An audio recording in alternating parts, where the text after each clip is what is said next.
high, high, sky high, we high, we high.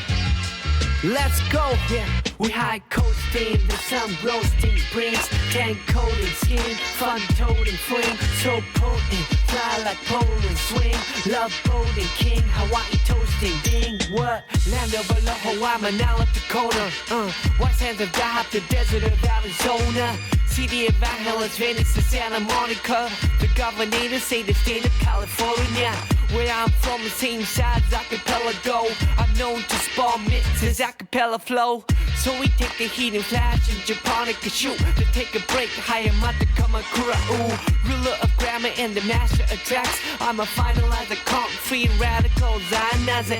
Running around like rascal cells, terrorizing. When the poop hits the fan, quit the analyzing. I'm in the prison, but in multiple dimensions. Did I fess up that I'm dope? Yes I did, off the grid. Toss, transport the body takes the mind. My focus is psychosis of the poets on the grind. High coasting, the sun roasting, brings tan coating skin, fun toting flame, so potent, fly like Poland swing, love boating, king, Hawaii toasting, ding.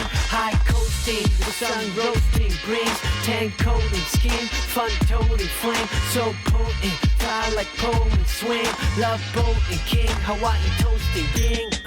Nothing is guaranteed or under warranty, but my care for you is infinitely novelty. Young and the restless, essence of energy, target of envy every day to it old navy. The coalition got the music ammunition, vibe situate the people in position.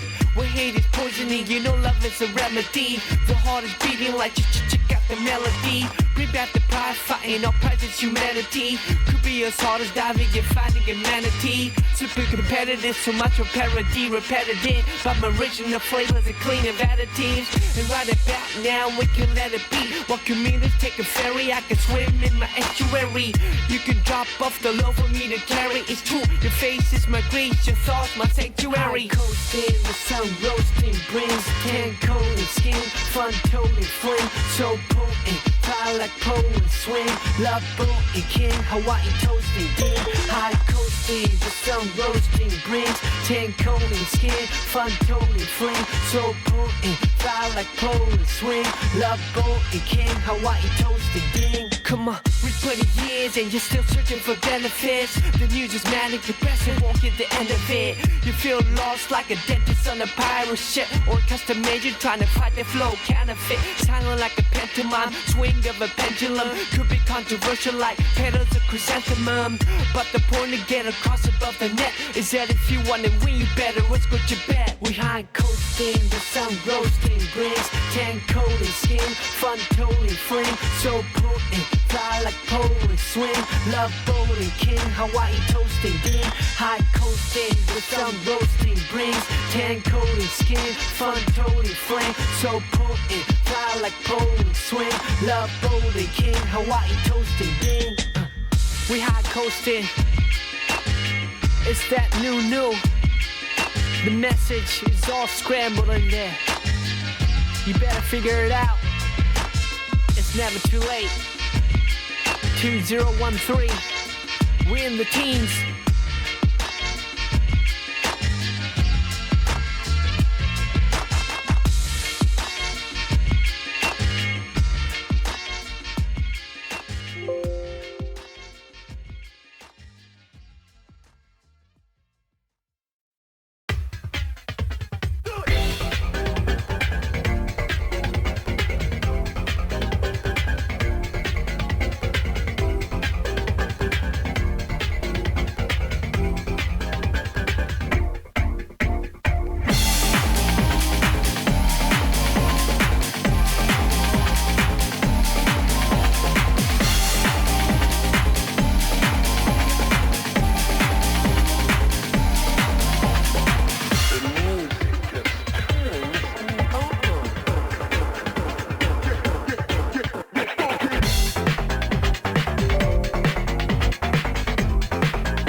Big apple, not a task out there that's too difficult to tackle.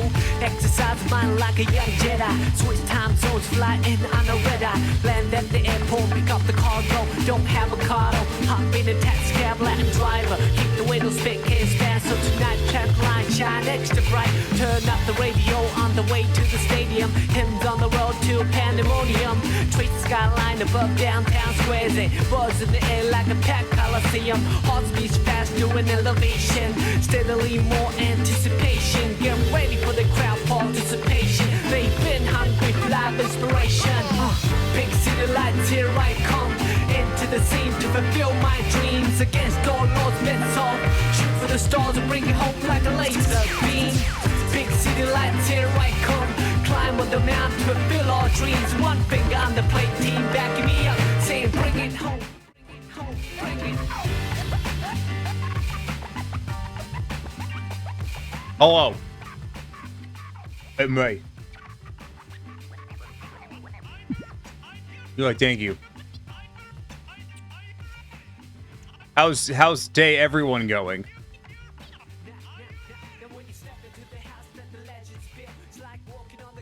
What were we doing? We were doing the fire station last time, weren't we? Hey, Goof, how's it going? It's going good? Oh, that's good. Google, I'm not... My goddamn phone always, like, confuses words for, like, the OK Google, but it never does... It never brings up Google when I ask for it. The day is certainly one of them. I fucking feel that. I'm tired. I'm very tired. What's Abby playing?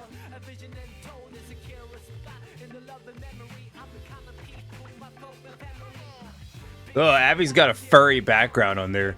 There's Steam. That's weird. You'd think they were some kind of furry or something. Oh, that's my phone buzzing at me.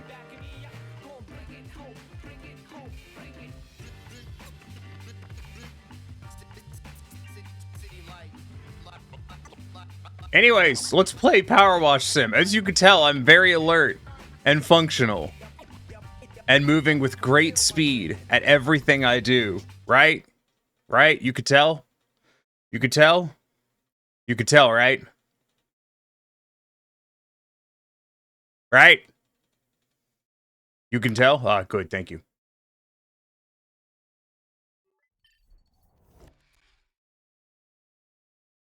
Thank you for the head pats, Gamma. Let's get... I kind of really want to listen to Sam Waiton.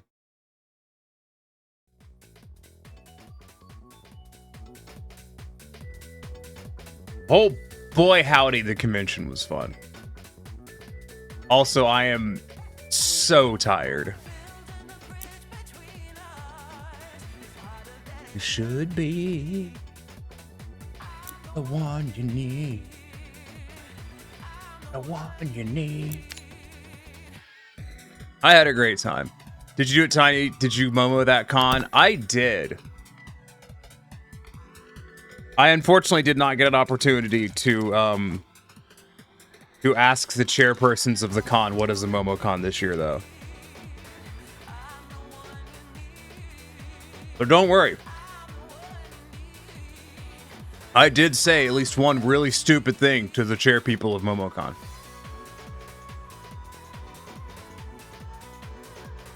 That was good.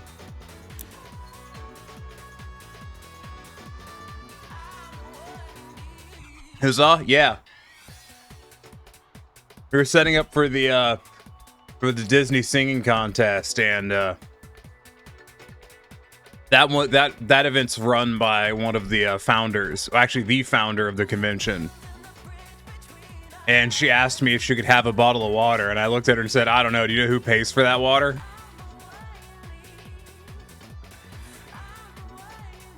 So, you know, mission accomplished. I said something stupid. And it was funny. Anyways, let's do the power wash. Bruh. I don't know if y'all looked at the post in the Discord. Oh, yeah.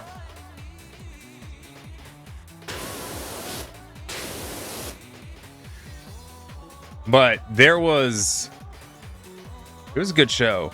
Which posts in the Discord, the IRL stuff and things. I know there was a fucking million of them, weren't there? Dude, I'm so tired from loadout. Well, from the entire weekend.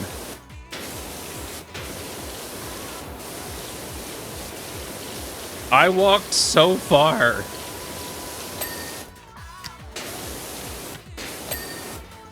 This power wash is fucking crazy.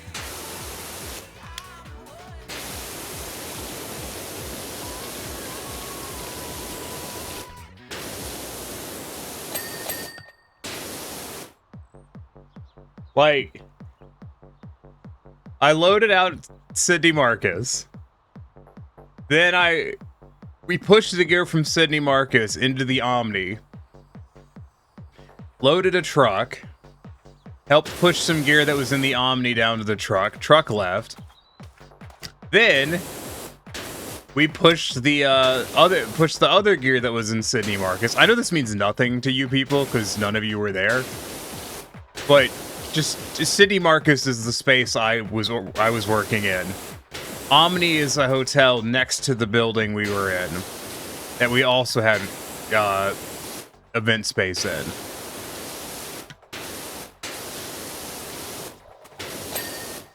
So all of the gear that loaded out of Sydney Marcus to one rental company had to get pushed to the Omni Hotel. So I had to get pushed out a door, up a hill, outside, and then back down the hill into this hotel to get loaded onto a truck. And then after that, we had to push the rest of the shit. Do I have a metal cleaner? I feel like that'd be really handy. How does one operate? I don't have a cleaning nozzle for this. Can I afford one of those? It was a long way. I pushed a lot of heavy shit, is what I'm saying. I think it's this one. It's one of these, and I absolutely cannot afford it. It's the Prime Vista 3000. So this one. $600. Oh my god. Could buy a house. Very small model of a house.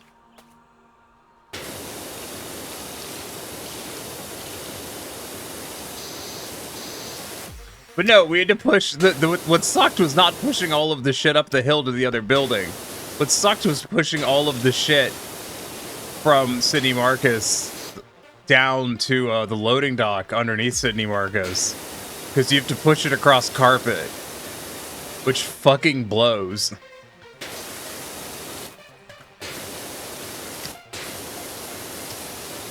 Because all the shit that had to get pushed across carpet was like fucking power cabling and shit. It's just incredibly heavy cabling.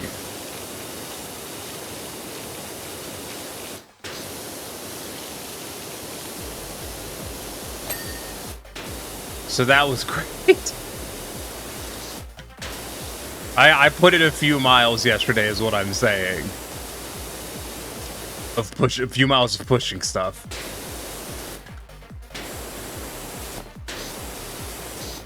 What am I standing on? Oh.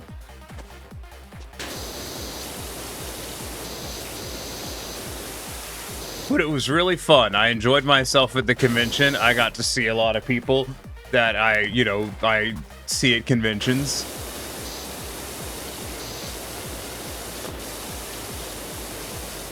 As long as you had fun, yeah. And I got some very kind words from a few other people who were working there who also have had cancer.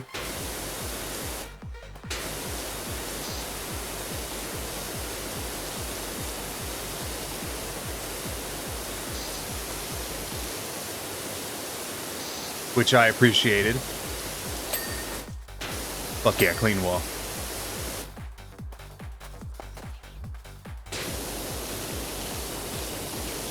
Oh my god. I assume you didn't see this, Gamma. But, so, MomoCon, I've mentioned before, takes place in Hall B of the Georgia World Congress Center. That's where most of it takes place. This year, due to contract issues, the dealer's hall had to be in Hall C. So you've got 3 halls side by side, separated by loading areas. You give me some good cancer tips like don't and wouldn't recommend. One of them advised me that he's like, hey, like when you can't eat anything, get ice cream and let it partially melt. And then just sit there and kind of drink it, so at least you're getting like something into your stomach.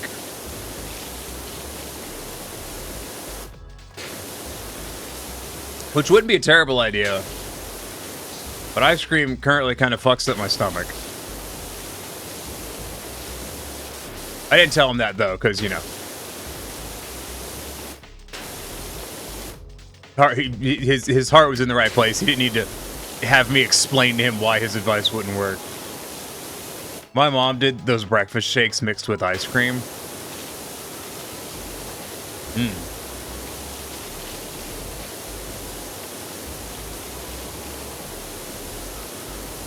It was kind of amusing. Not, I mean, I say amusing, and when what about needing to use Hall C? Oh, I did forget. Okay. So, they had to put the dealer's hall and the Walk of Fame in Hall C because we couldn't rent we couldn't get all of Hall B. Her cancer was in her throat, so her taste buds got super jacked. She said it was the only thing she could eat for a bit. God, that would destroy my insides. Sometimes I can eat ice cream. Sometimes ice cream just really fucks up my gut. I don't know why.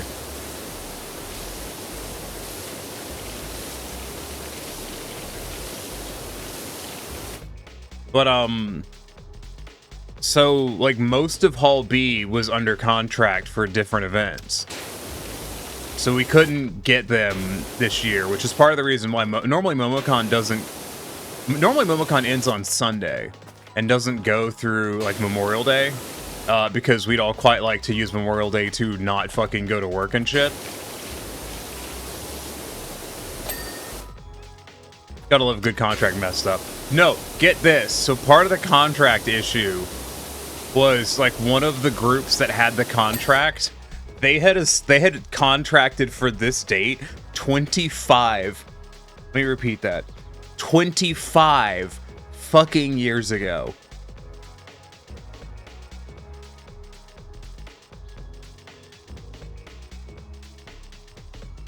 It was a lawyer convention.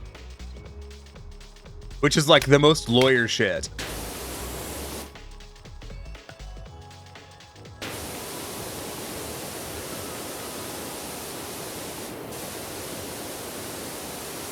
One of my sinuses just cleared up. It feels pretty amazing. So, sounds lawyer to me. Yeah, it sounds aggressively lawyer, doesn't it? But ask was that sort of forethought, but that would make sense. Yeah, right? It was an international lawyer convention, too. That was in the space, like, the contract with that, I believe the issue is they were in the space when we would need to be loading into it, so they weren't actually using it when we were in full swing, but they were using it when we would have been building the space. Is that the tiniest con worker? It is. No, okay, so to get to Hall C from Hall B, right? You walk to the end of Hall B, and there is a connecting hall in between Hall B and C. And if you look in the pictures, if you look in the area where I took pictures of all those cars, that's the connecting hall. It was where they did the wrestling and the car show. So to get to Hall C, where the vendors are, you have to walk the entire length, just almost, of Hall B. Then you have to walk across Hall B, across the connecting hall, and then you're in one side of... Yep, did that a lot. Max, you know the pain I'm about to reveal. You're then in the dealer's hall, which was fucking huge. Unbelievably huge. Here's the thing about that, though. Hall B is a full mile long. Not kind of a mile. Hall B is an entire fucking mile. So to walk from the entrance of Hall B to the dealer's hall is over a mile.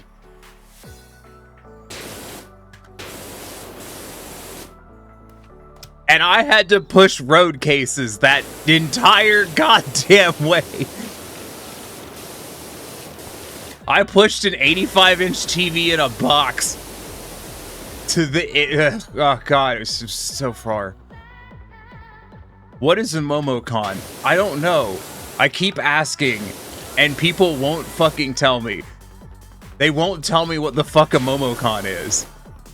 I know you're probably being serious, Kink, but you just need to understand the context real quick for what I'm saying is I have a running joke that I will ask the people in charge of MomoCon, what is a MomoCon?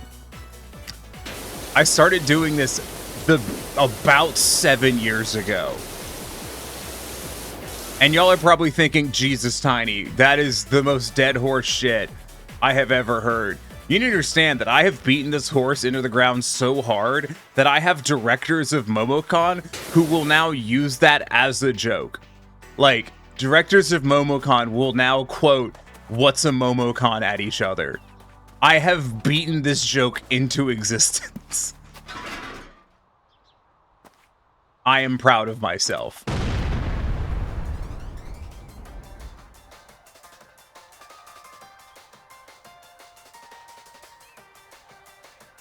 Ow. As for what MomoCon actually is, it's a, it's an, oh god. No, cancel, cancel. No. There we go. It is, trying to speaking. Oh, excuse me. Hi, Abby. Thanks for being a certified problem for 10 entire months. Iki wants to walk a mile now. No, you don't. Are you telling me you want to walk a mile through a convention full of tens of thousands of people to go to a dealer's hall? I will say though, like, and Max can back me up on this, you literally cannot imagine how big this dealer's hall was. Like, the dealer's hall had to at least have been a third of a mile. It was fucking enormous.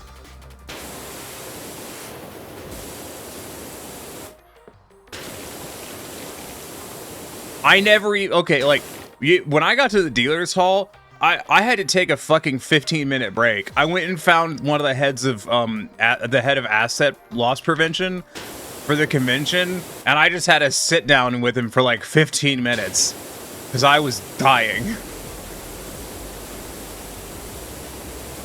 You were interested and afraid. But yeah, MomoCon is an anime and gaming convention that takes place in Georgia. And it is one of the largest conventions in the US currently.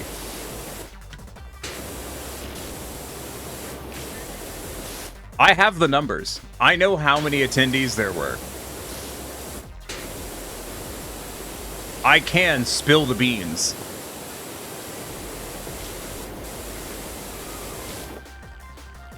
Yeah, it'll seem to be at least a few more vendors. No, there was more vendors than last year. The Artist Alley was fucking enormous. I literally only saw the Artist Alley. Burcon dealers are long. I can't imagine how long an Anime Con line. There was no line to get into the dealer's hall. Abby. There wasn't a line. You don't, Abby, you don't understand the scale of this space. Hold on. I'm going to get visual aids. I also have pictures that y'all haven't seen yet.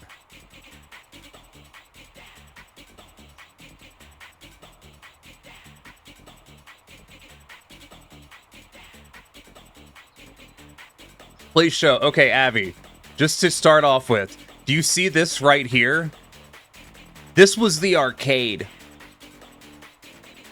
Like, take a line and go whoop kind of to that pillar. That was the arcade.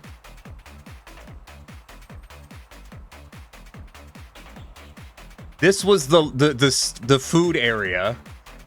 This was just, there was VR gaming over here. There was tabletop gaming over here. this is the gaming hall, Abby. And you need to look at this space. You need to understand that this entire space, this whole space, is duplicated again to the left of this image. Like, this pillar is the middle of this fucking room.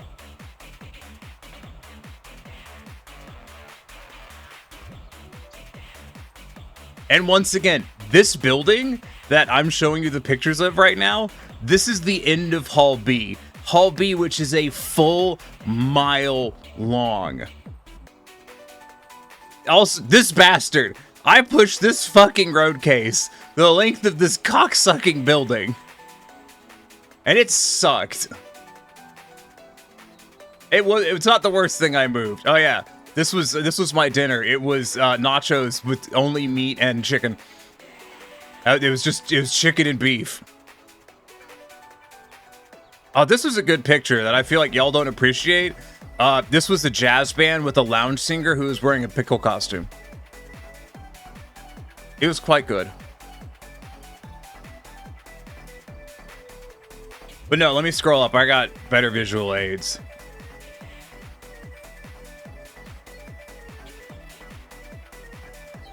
At least I'm pretty sure I do.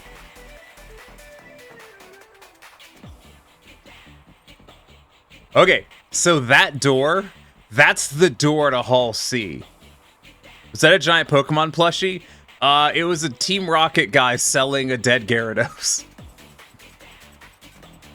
So that's the door to Hall C. Do I have... Oh yeah, this was the crowd. Corian took this picture. This was people leaving the vendor's hall. This was also people leaving the vendor's hall. I was chatting with, like I said, I was chatting with asset loss, like loss prevention, and he told me it takes him about 30 minutes to empty out the dealer's hall. Do I have a gooder picture? Yeah, here we go. Here's a decent picture. So that's Hall B on this side. That's the entrance to Hall C. This was the middle row of the car show.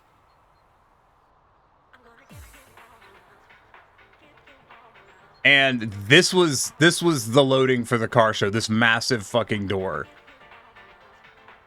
Also, I adore everything about this van. This van makes me happy. Look at it. Just look at it. I love that van. Boy, and there's this. Oh,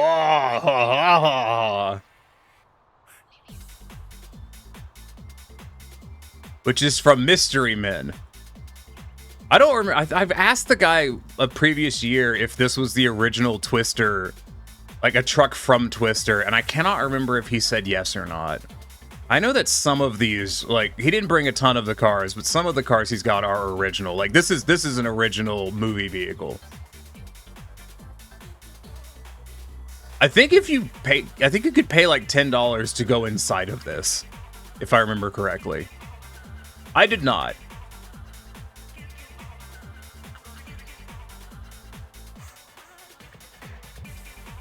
$25 or $35. Okay, it was very expensive.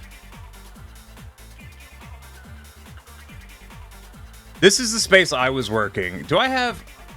Oh no, I took some ending... Oh, this was my boss, the head of... Well, he's not a director. Well, he was a director. This was the tech person in charge of main events programming in a freight elevator full of stuff.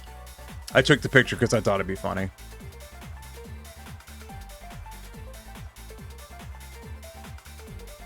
So one of the issues I have is in this space, this auditorium space, I'm so far away from the stage, I can't... It was for a picture of you up close. Oh yeah. Like, you could take pictures of it for free, but to take pictures with it, I believe it was a cost. But yeah, one of the issues with this space is because it was so fucking dark and so far, that every picture I have of this space when I'm working of it is dog shit. They all fucking suck. Every single one of them. Hold on.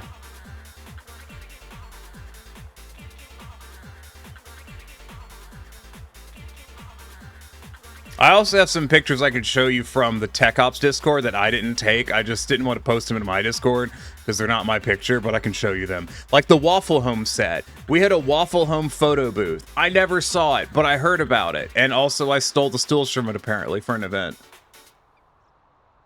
I actually love the movie Twister. I do too. Like the first year I was there when they were doing the car show, which I don't remember when that was. I saw it and I thought it was the coolest shit. Oh, yeah, these are Max's pictures.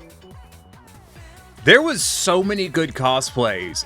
I just couldn't. I couldn't take pictures. There was too many. It was incredible.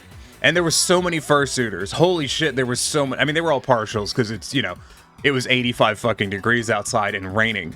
But there was so many fucking fursuiters. But no, this thing is so cool. In person, this thing is really cool looking. Hold on.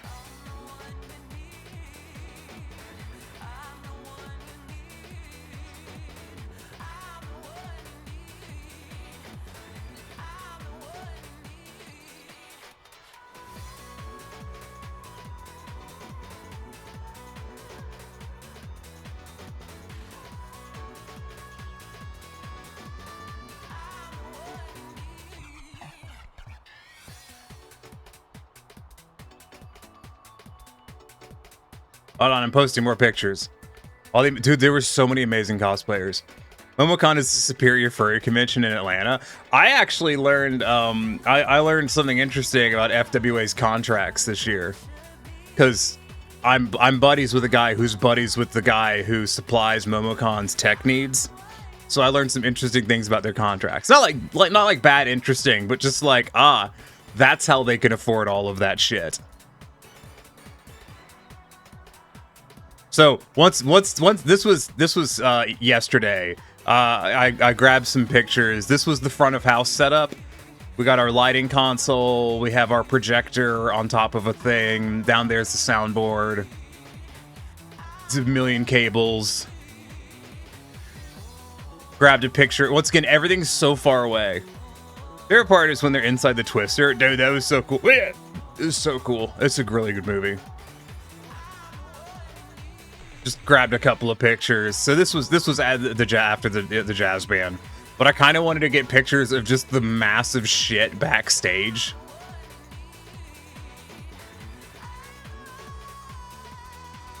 Like, just look at all this crap back here, and our lights and everything. And so these are subwoofers. Just for everyone's knowledge. Oh, they're not in that picture. They're in this one. These are dual 18-inch subwoofers, 2 cabinets each side. 18-inch is diameter, I believe. Yeah, 18-inch diameter subwoofer. Is that right? Yeah. Yeah, because if it was radius, it'd be enormous. No, so these are big subs. We brought subs in and then used the line arrays, which were in the house, which I probably didn't take a picture of because they're line arrays and they're not that exciting. This was a picture of me and other people standing at a loading dock. We stood here for about 15 minutes waiting for a truck. It was very hot. But also it's underground, so it wasn't that terrible. I posted a picture of the empty loading dock in the, usually all the big subs show up at FurryCons. Yeah. I took a picture of the empty loading dock and posted it in the fucking Tech Ops Discord, and I was just like, this is where my PRG truck would be if I had one. Oh, Pulio. Thanks for resubbing for 16 months. You had an ad, had to fix that ship. You did. Oh, yeah, I hear that they had some pinball machines. It's some good vintage pinball machines. I took this picture because there's someone in another Discord that fucking loves this game. Don't worry, there was the subway driving simulator. Densha to Go was present. Yeah, here's a picture of kind of the arcade space. And then here's a picture of the tournament space. You had PC free play and then tournament stages.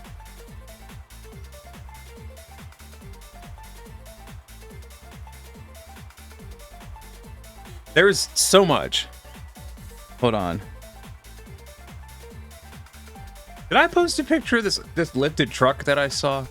There was a truck that was simultaneously both... Yeah, this one. I loved this. Because I also have a Tacoma. but also just like it's so fucking dumb. And this was not kinda lifted. This was hella lifted with skid plates and fucking like the whole 9 yards.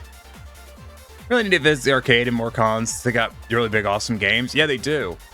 I didn't see if the Gundam pods were there. I didn't actually check.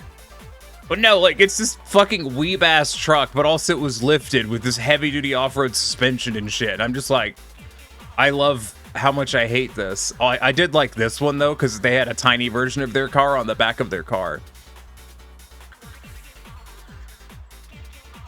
Well, if you need to find me, I'll be in the car section. You could vote. Like, this was a contest, too. You could vote for which car would win. This one's really cool, because it's meant to be, you know, it's meant to be a cel-shaded, like, paint job. Also, this is a really expensive car. This one was great. The Kirby one was really good. I liked that one. So, when I saw the car show, it was while they were closing the hall. I literally just went up to one of the security guys, was like, "Hi, I'm Tech Ops. I just got off shift. Can I see the cars real quick?" And he went, "Okay." I loved this one. The Sailor Moon one. Fucking multi-tone paint. As you walked around it, the paint changed colors and shit. Like, ooh. I was eavesdropping on one of the owners talking about it, and for the convention, I think they had to pull the batteries out of the car once they got parked in the hall. So they didn't have all their lights working. But this one was, I liked this. This was cool. I'm not a huge Sailor Moon fan, but I appreciate this car. I also just thought this was dumb. Like, it's a muscle car with Vegeta on it. Like, that's just, I appreciate that. Pearlescent paints are always neat on cars. My bike has pearlescent paint, and I think it's really cool looking. Van. Everyone likes a van. Mr. Universe. It's a good one. I liked this, the pairing. You had the bike and the car. So that was nice. The Forgers. Oh, I met the person who made Owl House. And you know what? She looked exactly like I thought the person who made Owl House would look like. Like, I never thought about it, but I saw her and I'm like, yes, this person definitely made Owl House. I've never watched Owl House, but like, this is very definitively the person who made Owl House. Yeah, she was on an animator panel with VisiPop and another guy who's I don't remember the name, but it was a show about frogs on Disney that I cannot remember the name of suddenly. I did like this one. And it's Hunter x Hunter, which I figured I'd say once. Just Amphibia. Yeah, Amphibia, the guy who made Amphibia. Also, the person who made Owl House, like, immediately dropped the F-bomb. Like, the first thing that was asked of her, she immediately swore. She only stopped cussing because VisiPop pointed out that she wasn't aware if they were allowed to cuss or not. VisiPop's like, are we allowed to cuss? Like, there's children in the audience. And the creator of Owl House went, oh, right. Which I did think was funny. I liked this though. This still looks smart. But oh, look at it. That thing looked cool as fuck. Do I have any other fun and exciting pictures?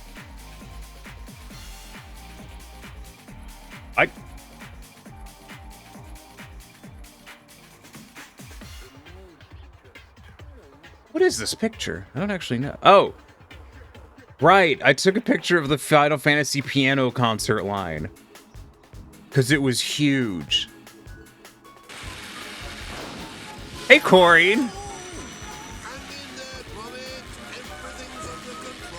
Let me change to just chatting for the moment.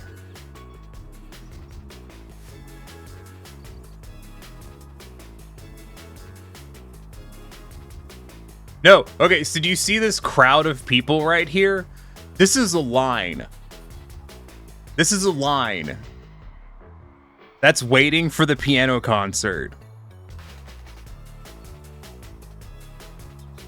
And then the line keeps going down here and out into this space, around this corner and back. and all the way to the doors of the auditorium. The piano concert was a whole hour late. Ugh. An entire hour. It's not my fault. The Bebop concert, dude, Bebop concert was insane. I wish I could show y'all Bebop concert stuff. Oh wait, I can. I have the ability. I can show you a brief thing from Soundcheck. So the Bebop concert, I had to leave halfway through the Bebop concert because I had a 40-minute drive home. It was 11:30. I had an act the next day at 11 that I had to be there by 10:30 for. Like, it was a thing. You know, it was a bummer. Pause that. No, don't start playing Delicious Dungeon, please. Pause Spotify. Jesus. Once again, lighting is terrible because it's stage lighting and my phone hates it. So it was a 14-piece band.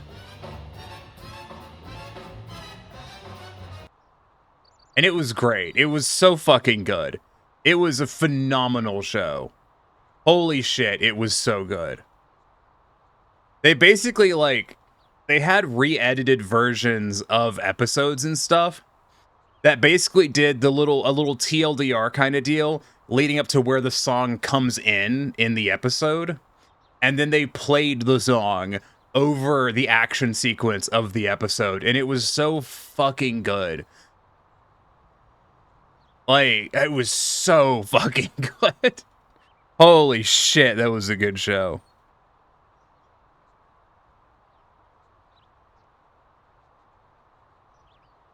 I have also, like, multiple videos of something really funny on my phone, but I can't show it to y'all because it's not for... Y'all don't get to see it. I'm sorry. What is this video? I don't actually know. You guys don't get to see it because it's a safety violation. That sax player went ham during the stuff he did. Dude, the sax soloist was crazy. Definitely enjoyed the Triforce Quartet and getting to shake your hand before it. Yeah, Triforce Quartet was fun. That was a good show. That one was only 20 minutes late. Oh my god, Saturday sucked. The first panel ran 10 minutes over-ish. And, like, that plus the scheduling didn't schedule our time blocks the way they should have for turnover. And it was just like, all right, well, we're 10 minutes behind. Well, I still need, you know, so the way I scheduled it on Saturday is we had 30 minutes to turn over the room for the next event. In most panel rooms, that's fine because we don't empty the room. The panels goes on stage and then they sit on their ass until the panel starts. The problem is in my space, everything in my space is a goddamn performance. So the room has to empty. We have to strike the stage from whatever performance was happening, put the next performer on, do a sound check, and then load the room. And none of the events in the space I was in could be cut short. Someone actually asked about that one time. Actually, one of the two of the performers actually asked about that. Is it Jason Charles Miller? My brain is stalled out. Yeah, Jason Charles Miller asked if he needed to cut his set short, and I told him no. Well, I had someone relay no, and Noise Complaint asked the same thing. But the thing is, like, everything in that space is a high-profile act. They get their full run time, so it's kind of like, you know, oh, we're 30 minutes late. Guess we're just 30 minutes late for the rest of the day, unless we can make it up somewhere. But since they scheduled us 30 minutes between things, we only made up that time once, which was for Bebop Band. They gave us a 2-hour, I think a 2-hour turnover time for Bebop, and I basically, so the reason Bebop started on time is because I spent half of the set before theirs talking with another tech guy who was there and planning out what the fuck we were going to do to turn over as fast as possible for Bebop. So we had a plan. We had sheets of paper with stuff written out on it. And then when it came time, I got a call from ops from the when we say ops, I mean the tech ops office. That was just like, how many fucking people do you need? And I'm like, send me 5 additional people. I've already got 4. Send me 5 more. I'm gonna throw bodies at this. Like, I'm going to make this fucking happen. So basically what happened with that is I didn't run sound for Bebop. That was run by, I don't know what his job title is, but effectively there's like a couple of like lead sound guys for the show. Like there's 2 sound guys that are kind of like the top of the heap in terms of sound guy hierarchy at the show. It was one of those guys. So literally he came in and I was like, here's your instructions. Here's what's happening on the soundboard. I'm not telling you what's happening on the stage. Because he doesn't need to know. And I've worked with him enough that he knows, like, I'm going to tell him what the fuck is on the soundboard. And then everything that happens on the stage is not his fucking concern. So he was just up there like programming the sound, what he needed into the soundboard while we were tearing the stage apart and getting it working. It was a hell of a turnover. Because it was, I think it was 30 inputs total. Yeah, I think it was 30 inputs, something around there. It was a good show. Very good show. Very happy with it. Super bummed I had to leave. I did stop taking pictures of trains after the 4th one, I think. There were so many trains. There were so many fucking trains. Just so many trains. Oh my god.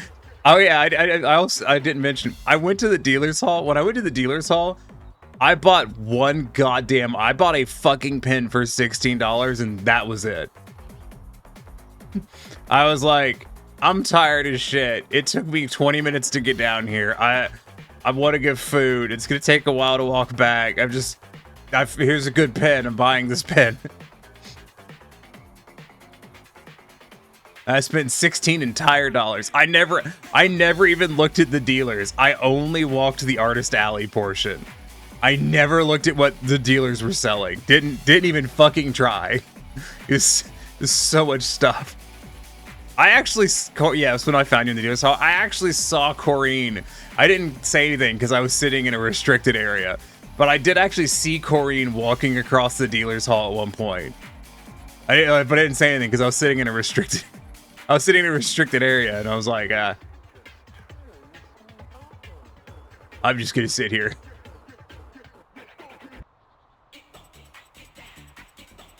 You're practically handing those out on Monday?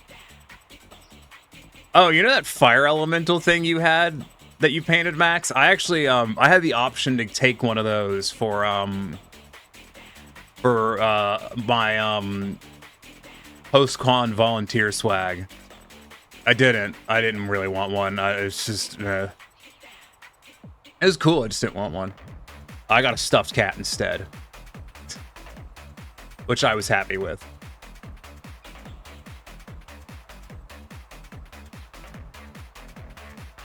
I wish I could show you these 3 clips I have, but oh, that's a good point. I should hydrate.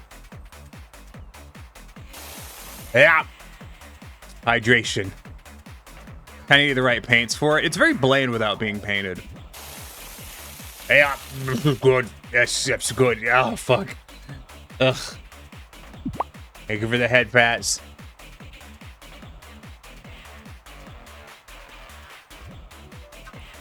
Ugh.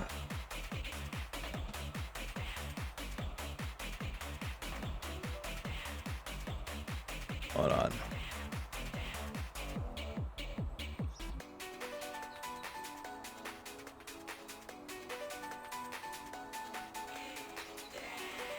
I also don't have any pictures of the rave because the Bebop concert was at the same time as the rave, so I didn't have an opportunity to go in and check it out. Because, like, I was fucking busy.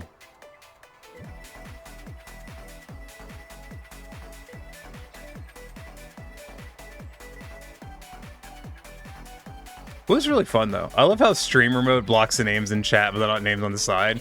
Yeah. Actually, it does block the names on the side, but it only blocks them for certain people. I don't know what setting you have to tick to have your name blocked for streamer mode, but it only blocks certain people.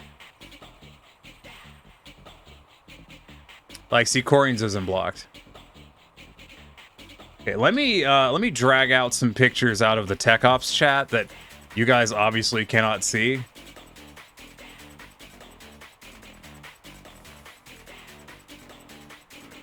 Well, I can't show you the Tech Ops chat.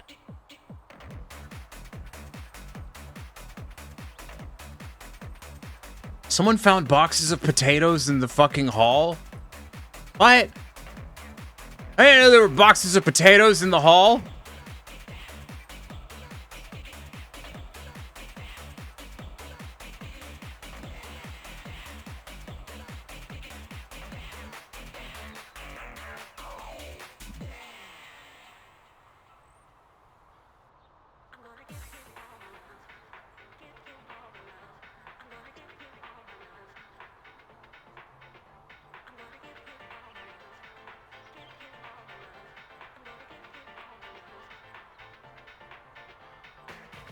Cool, here.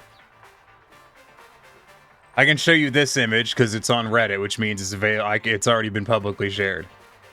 Yeah, no, they had a Waffle Home backdrop that you could take pictures in front of. Was it a big box? Dude, it was like 30 boxes of potatoes in that picture I just saw. I know Abby is going to be disappointed, and Abby probably wants to go to a convention with a Waffle Home photo booth now. Yeah, so for the Jason Charles Miller concert, I needed 2 stools, and I didn't know where they were going to come from. And then I found out later that they were from the Waffle Home set. They just got, like, logistics was just like, well, we need stools. This is where we have stools. No, apparently this is just a thing. Like, I think this was new this year, but we're just going to be doing it in the future. Like, this is just going to be a thing. Is at MomoCon, there will be a Waffle Home set for you to take pictures in front of, which I love. It was fun walking by the actual Waffle House with a bunch of cosplayers in it. That would have been fun to see.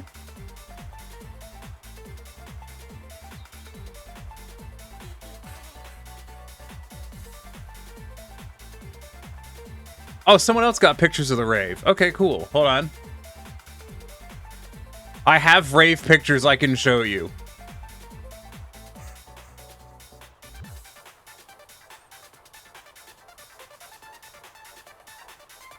Not gonna lie, when I want to go back to Waffle House, Waffle House is pretty great, Abby. Not gonna lie, it's pretty great.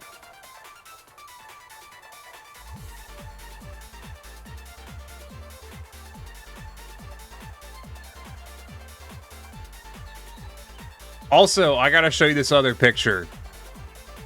Just because y'all will love this other thing. I'm basically going through and dragging out the Tech Ops pictures I can show y'all that I want to show y'all.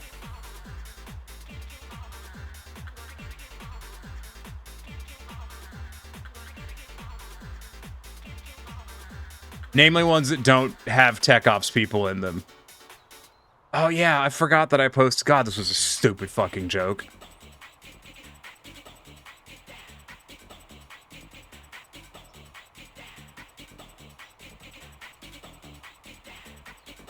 Did no one post pictures of the fucking Baby Beard concert? Oh wait, yeah, we're not allowed to show Baby Beard recordings. Never mind, I can't show you it anyways. There was a Baby Beard concert, and in the middle of the concert, they stopped the concert to have a wrestling match. And I think there's a video of it, and I can't show you.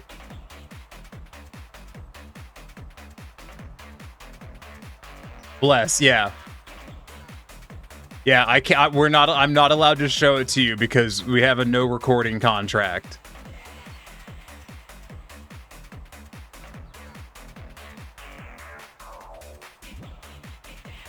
I mean, we have recordings, but like, you know, we can't play them.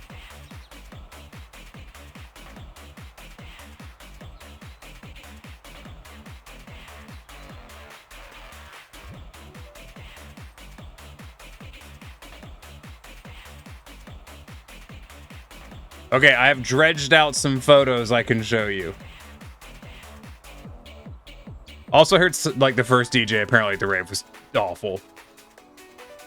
We had, we did get CO2 cannons for the rave, though, which was new.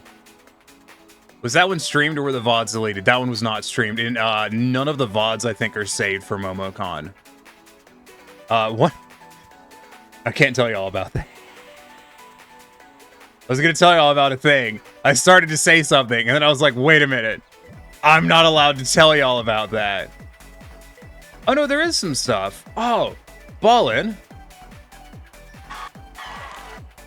Wait, is there some stuff? Oh, shit. No, there is. There's no VODs. That tracks. But there looks like there might be some clips.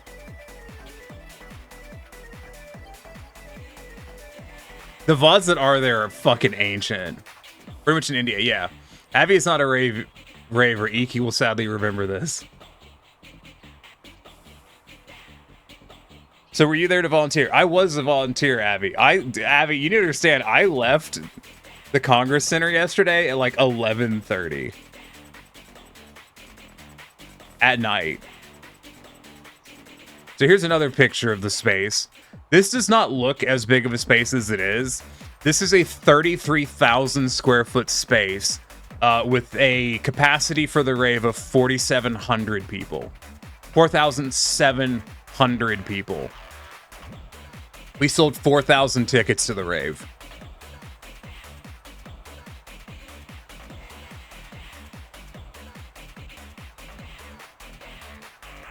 And it was sold. It was hella sold out.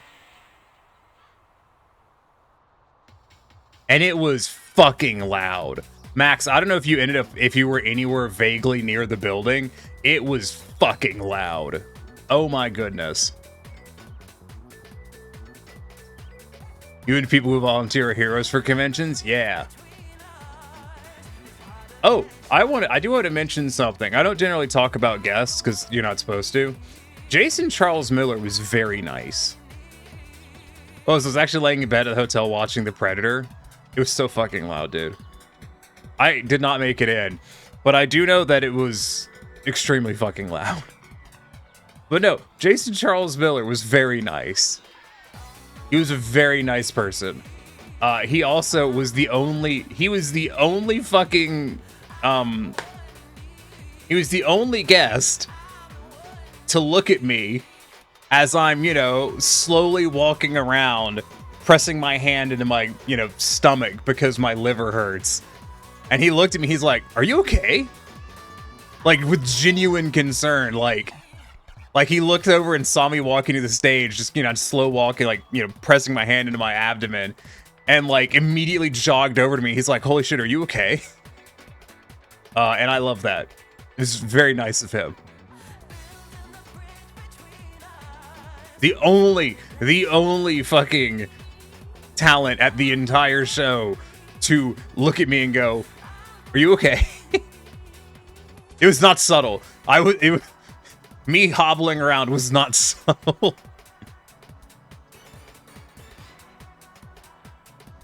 Another picture of the rave, because I know y'all don't really care, but here's pictures anyways. Jason also crashed the Final Fantasy XIV shoot. Yeah, he did. I saw that. It's just great. This panelist brought his dog. I just thought y'all would like to know that.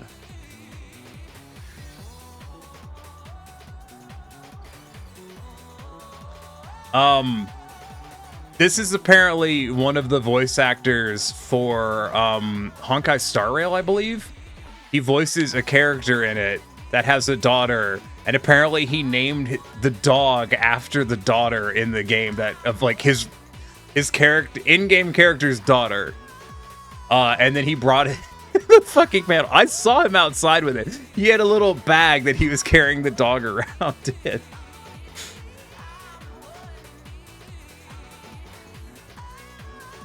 I love that so much. See the picture of Carlax VA carrying a Carlax cosplayer? I did not. I posted this picture in the Tech Ops Discord with the caption, "Next year we should get full-size performers." Which several people did think was funny. The joke being, my camera can't capture the stage properly, but... Oh, those are the line arrays up there. Those are line arrays. If you've never known what a line array is, these are line arrays. L-I-N array. It's basically multiple speakers hanging in an array from a line. It's not a... It sounds more complicated than it is. But yeah, we had line arrays and subwoofers. Oh, they don't look like lines. But this was Triforce Quartet. Well, I'd never heard before. I'd never heard Triforce Quartet. They were very good. They ended up getting replayed a couple, I think at least once, we replayed the entire concert on the live stream because we were so fucking behind.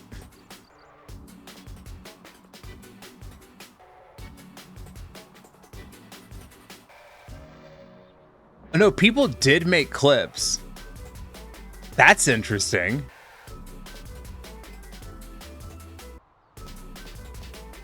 That's very interesting. Hold on.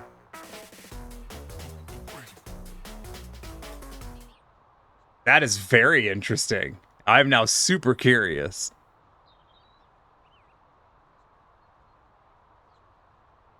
Let's see. This is from yesterday. That's all they saw. That's all they'll ever know. They're like... Anyways, that was not MySpace, so I don't actually care. This was MySpace, and I don't want to watch it because I don't want to be mean, but I did not... that singer was a singer. She sure did sing. That's all I'm going to say about that.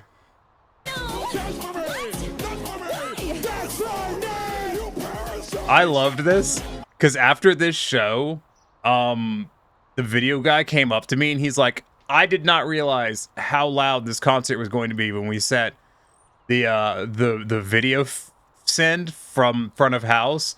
So this entire fucking concert on the VOD is just blown out to shit because it was loud. It was very loud. It was so loud in the room. But that meant it was super fucking loud, and you can hear it's just slammed into the audio compressor. Anything can go, anything can go, anything can go. MomoCon! What's going on? Like, do you hear how weird their voices sound? It's just slamming into the compressor. I don't think we ever fix that. I'm reasonably confident we did not fix that.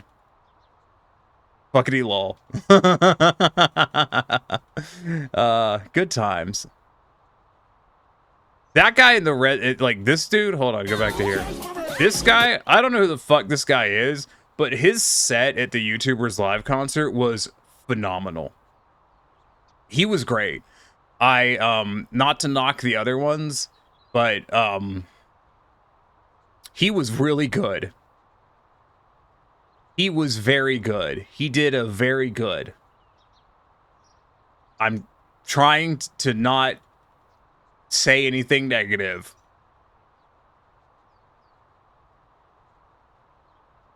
But he was really good. This is titled Clipping. Yeah, this was...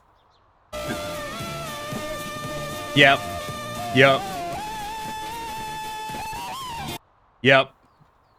Hey Atlas, how's it going? Yeah, we didn't fix that. This was the Oreo concert. And I love Oreo. She's super nice. She's super friendly. She, you know, if you can't, you know, she's pretty easygoing. Yeah, and yeah. Yeah. She's very nice.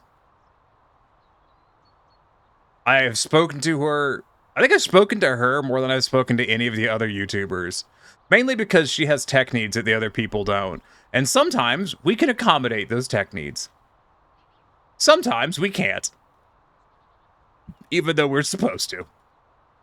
It just be that way sometimes. But yeah, the audio coming out of SMA for the concerts was what I would politely describe as deep fried. This looks like the Muscle Nerds thing. Is this Muscle Nerds? No, this was a costume contest. I did not see Muscle Nerds. I wasn't there. How's everyone else? I imagine everyone's doing pretty good.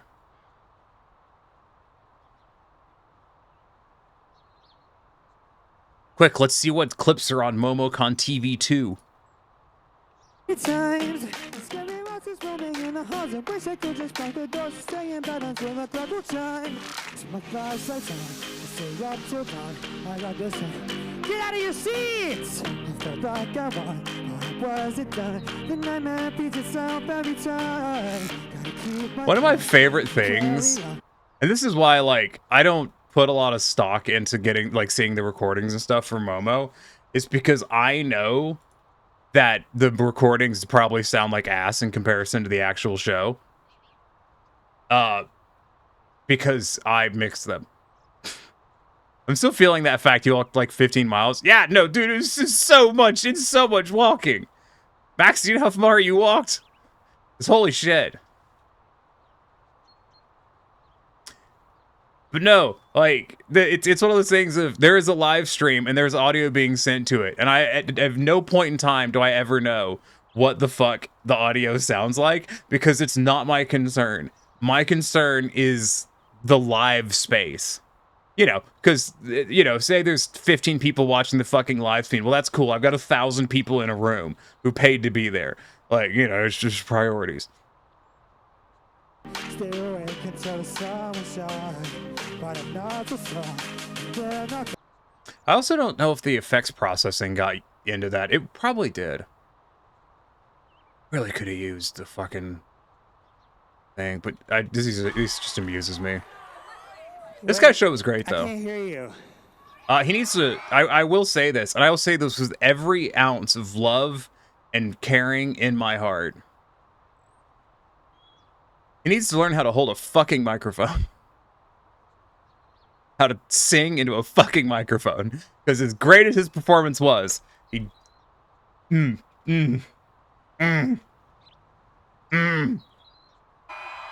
Oh, there you are.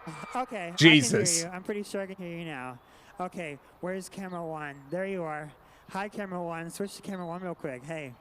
Hey, can someone out there please record this VOD? Thank you very much. Okay. Lol. That's it.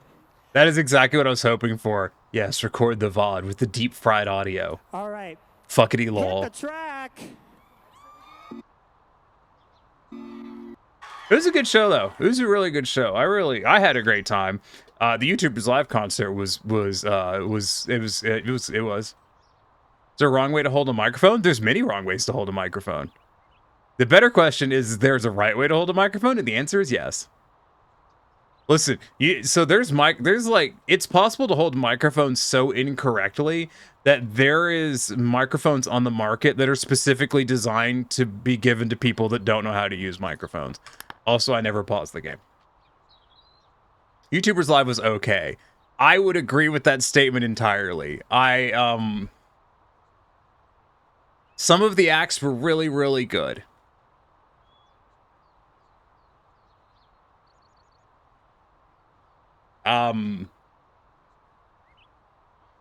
Some of them were really good. Yeah.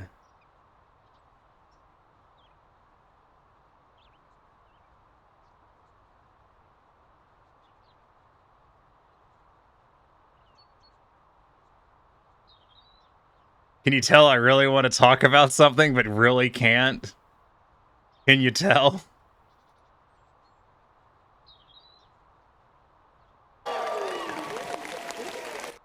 Does this have her singing in it? guys want to think without seeing a Vocaloid song, right? Vocaloid never. Yeah, there we go. There's the singing. Stand down. It's a trap. Like, And you're dead. Like just a picosecond ago. Clear blue sky. some of them were good. It's just your last sleep. It's not an Some of them, accident, no. It's your craze as your last stray seems to dissolve. You'll never see it come back. You'll see that my mind is too fast for eyes. some of them were good. Some of them, made some bold choices during their, performance. That was noise.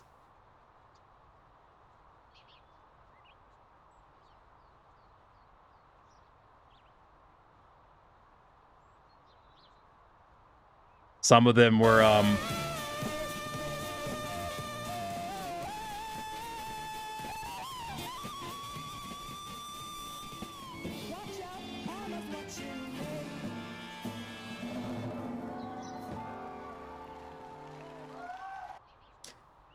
some of them were like that, but in person. Your ears? Yeah, no shit.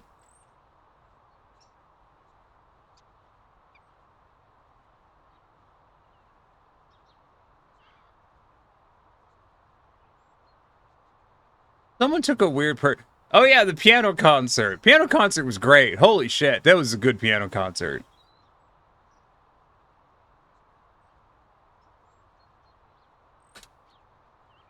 Did anyone, like, do it dirty and record part of that? They did from last year. Piano concert was great. It was very good. Also, there was so many fucking people at it. Like, the piano concert was a full hour late and still probably had at least 1,200 people at it. It was very, very, very popular.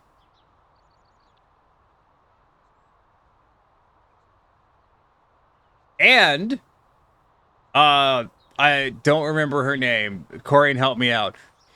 So the piano concert, so get this, right? So I'm chilling in ops. I'm on break.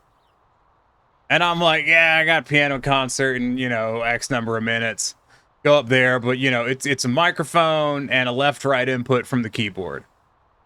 Peach? No. Is that the pianist? No, the singer whose name I can't remember because I'm still terrible at names.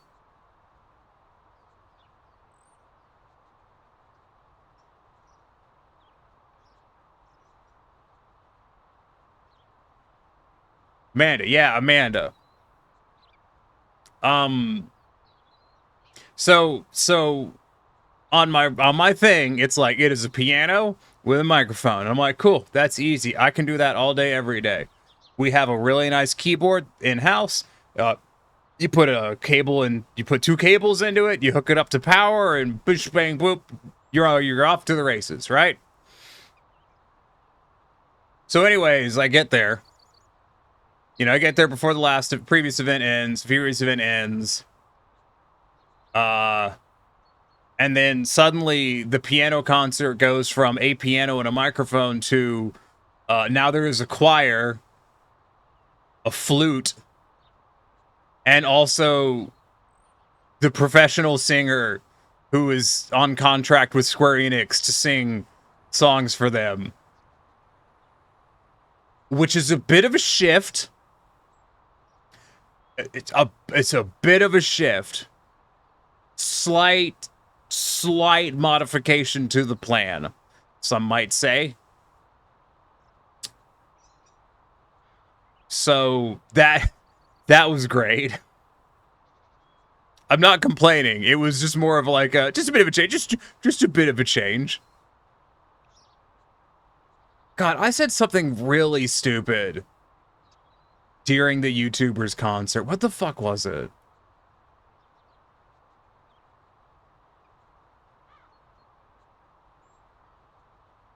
I think it was like YouTubers can have a little bit of reverb as a treat. Just a treat. And this is probably not funny to y'all, but the other tech guy I said it to did think it was fucking hilarious. And if you don't know, which I assume most of you don't, in the tech world, reverb is a magical thing that makes everyone singing sound better. It's why you sound better singing in the shower than you do not in the shower. Is reverb. You put reverb on them and then they immediately sound better. I did not have reverb for YouTubers Live. There was no time. There was no time! Stuff was broken!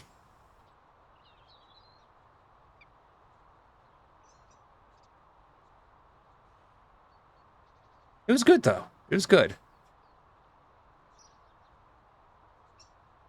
Yeah, let me get out of this Discord so I don't show y'all, you know, secret tech things that y'all are not allowed to see.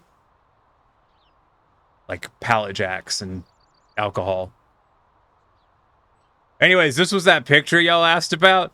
The Team Rocket guy selling Gyarados. Yeah. Oh, has it really been 20 minutes? Jesus. Yeah, I'll be right.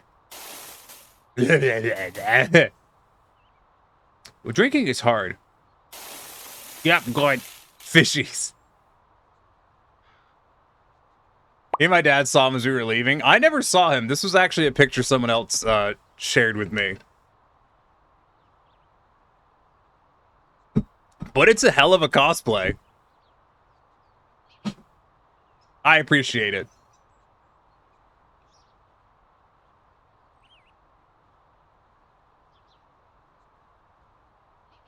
Hold on.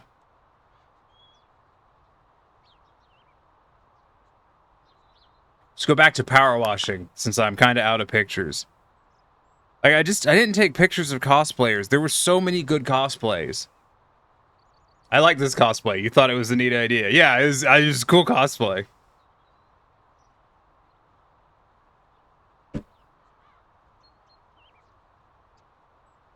Like, part of the, like, for me, like, most everything I'm doing is mainly involving performances and stuff.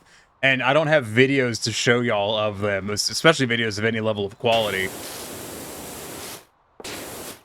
Which is just kind of a bummer.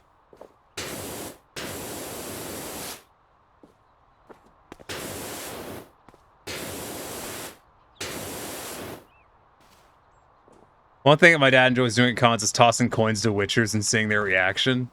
Oh my god. I adore everything about that.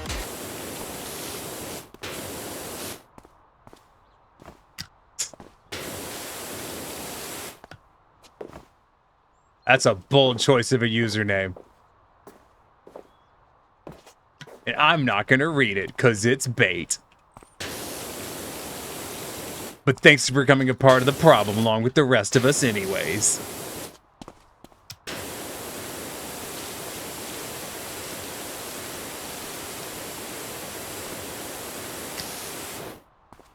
While he's wearing a kilt too. Nice.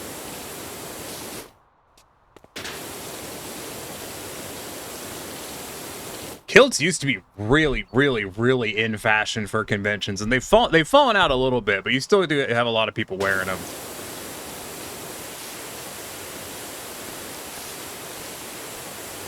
What if Utila Kilt's still in business?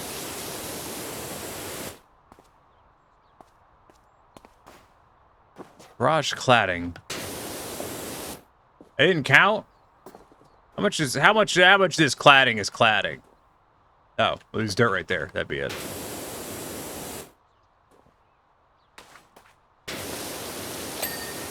Nice. I don't know. What fun things did you do at the convention, Max? Before you know, got done in by the whole ass mile walk that we all had. God, that was so fucking far. Hey, Leo.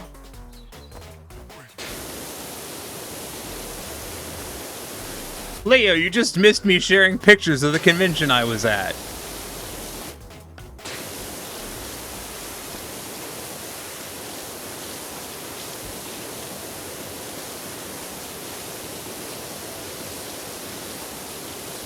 My aunt's husband is super into his Scottish heritage, has a really nice kilt he wears to Highland festivals. Cool.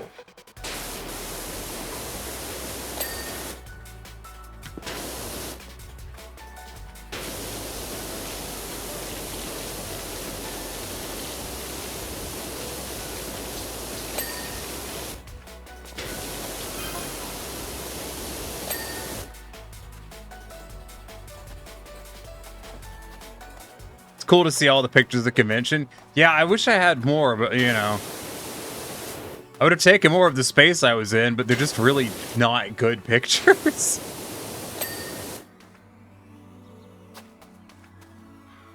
I had personal gripe with someone in the audience bringing their kids to a couple of performances, but didn't want to be a butt to people. Yeah, there was a few performances where people brought their kids, and I'm just like, ah, dog, man, this is a really loud show to bring children to. It's like bringing your kids to a rock concert. You really need to think about that, like, you know, what with the hearing damage and all that shit, and you know, kids don't necessarily enjoy loud noises like adults do. The workshops and Triforce Quartet were two of the big things we did, other than me underground and having German food one night and pizza another. Triforce Quartet was really good. Apparently those things are not cheap. Kilts? No, they're really expensive. Probably closest you get to going one. That many people would be murder on your social anxiety? Yeah. I never told you all the number. I was going to tell you all the number. Hold on. I don't actually fucking remember the number. I got told it yesterday and immediately forgot.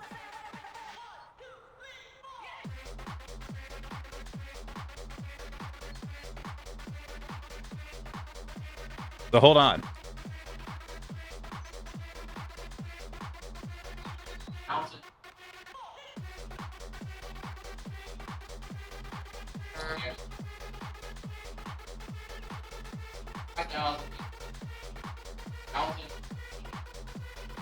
$55,000. Hold on, wait.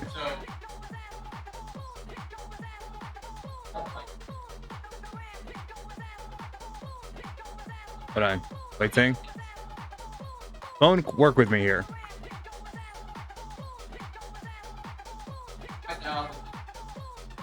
$55,876.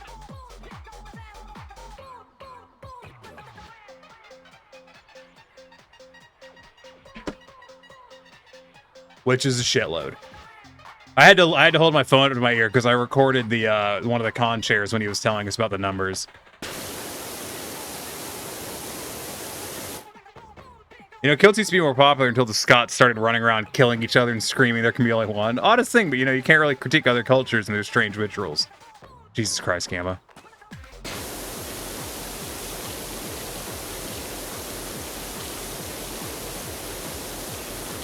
My hearing is already damaged from being a tuba player in front of a timpani and bass drum in high school. Glad I brought my concert earplugs. Got a feeling it was going to be loud. It was very loud. Bebop band was fucking loud. Like, the Bebop band was very loud.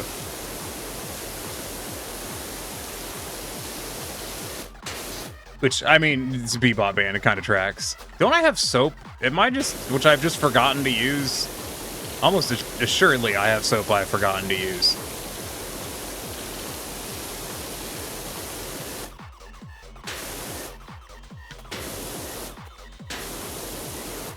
I did have a really good time, though.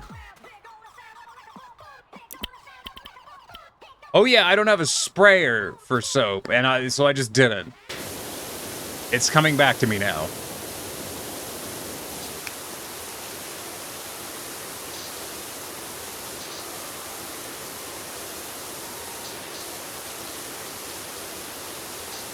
Oh, coming back to me now. Time for me to commence lurking maneuvers. You go do something else as you finish stuffing food down your throat. Oh, am I not good enough for you, Max?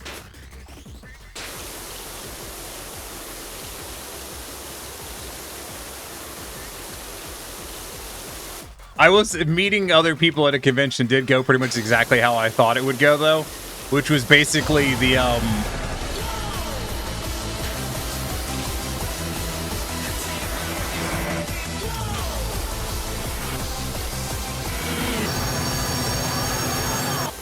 which is basically also thank you Gamma for gifting a sub to Max.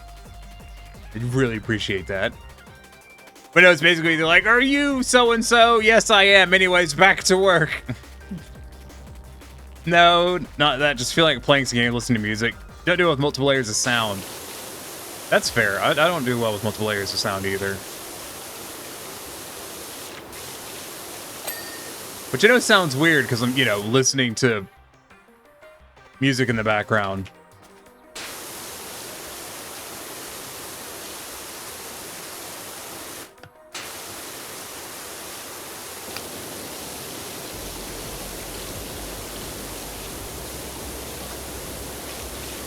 Yellow nozzle is the way. Yellow nozzle is the future.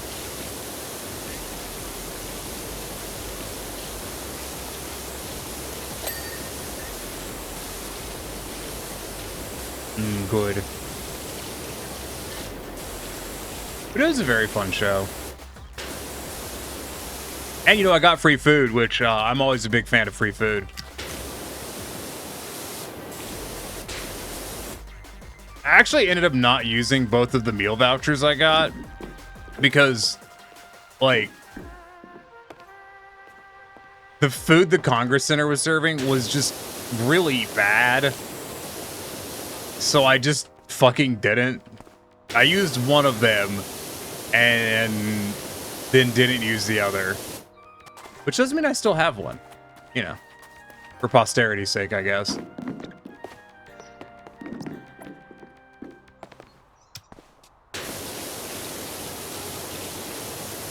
So obviously next year, instead of going to furry conventions, all of you should instead go to MomoCon and have a real... I never explained what MomoCon... No, I did explain what MomoCon was. Just didn't do a very good job of it because I don't really know what MomoCon is.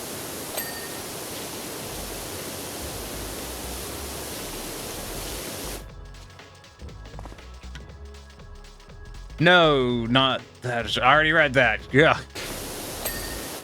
Chat moved and I was just like, wait a minute, I've read this message before. I am very tired though. Perhaps unsurprisingly. Understood, MomoCon is a rave. No, Iki, MomoCon has a rave.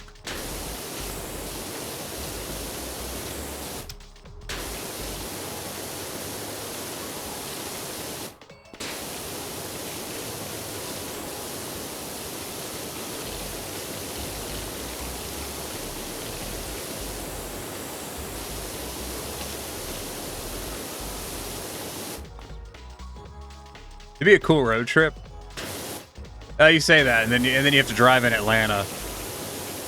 Driving in Atlanta is not great. Apparently, and I didn't know this going into it, but apparently, this year MomoCon. So MomoCon has hotels other than the Omni. Omni is the hotel that like physically touches the Congress Center. For those of you who don't know what I'm talking about, the Georgia World Congress Center is the big convention center in Georgia. It is fucking huge. Absolutely enormous convention center. Understood. MomoCon is a dystopian hellscape akin to Dante's Inferno. I mean, it could be.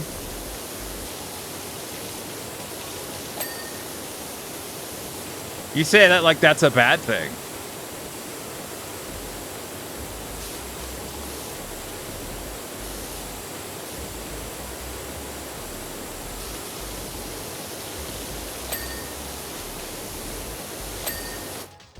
Nice.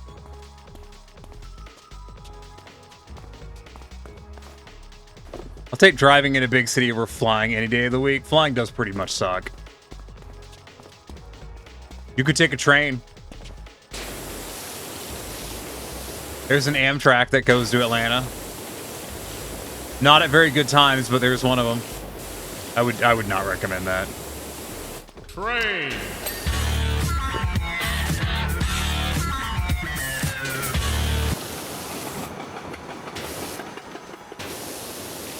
Also, I did a terrible job of keeping myself fed this weekend. And I mean, like, I did a properly terrible job. I brought snacks and I ate them. But I did not do a good job of having actual meals every day. I had an actual meal every day. I just didn't have more than one necessarily, which you shouldn't do. Especially, you know, when you have cancer. But Iki wants walkies, but it's raining. That sounds like quitter talk. I'm going to be real, Iki.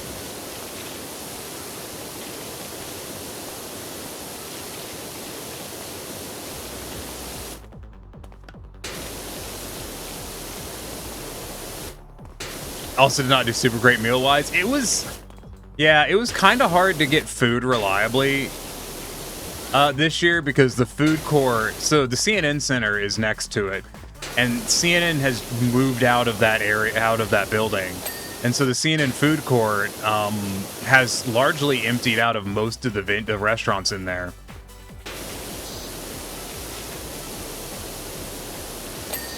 So food was a little bit harder to come by than I would have liked it to have been.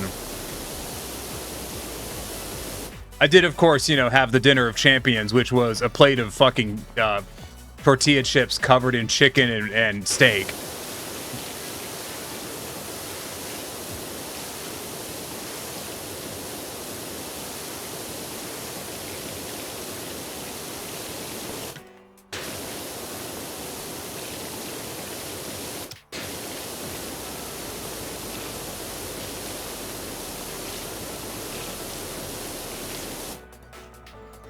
It's protein, it counts, yeah.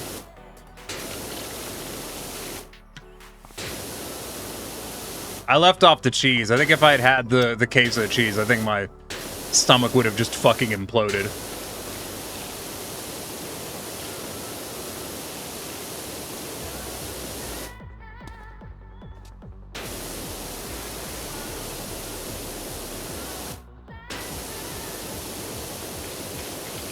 Iki only means Iki has to do walkies inside and annoy people and maybe fall downstairs again. Yeah, but you're not allowed to fall down the stairs, Iki. I haven't given you permission to do that. So you're not allowed to fall down the stairs.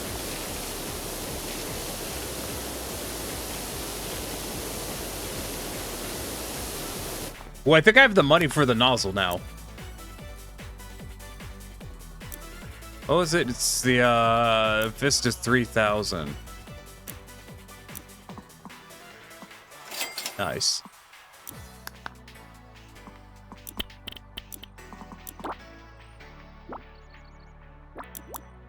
Well, I'm out of multi-purpose cleaner because, you know, that's the one I would like to be using. Obviously. I'm out of money. Any of these stone? That's metal.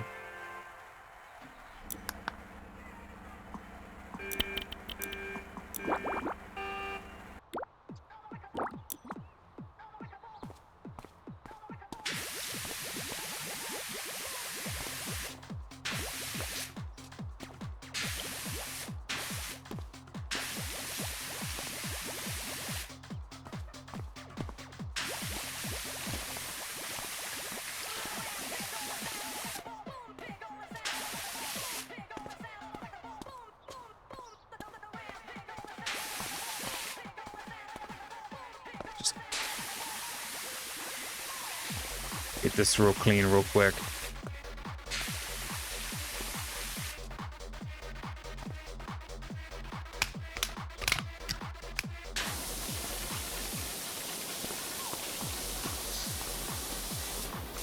You get some really good Cracker Barrel with your family before we head to the airport on Monday. Well, that's good.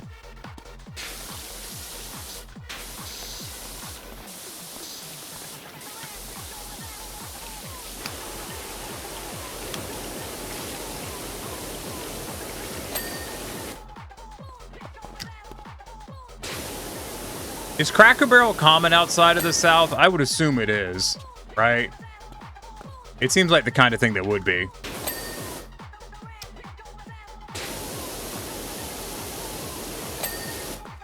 We don't have a single one there. Huh. They exist in Michigan.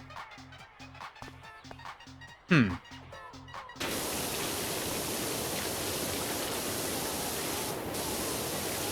Although we all do know that the real crime is that y'all don't have Waffle Houses.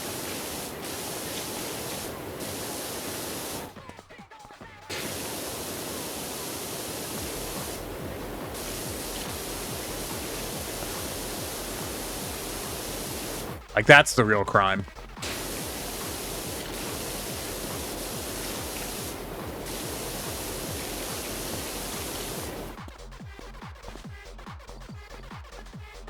There's a single location in Maine. There's one where you live. Okay, so there's one where Corey is. Not by choice. Well, maybe you should just open a Waffle House, Gamma.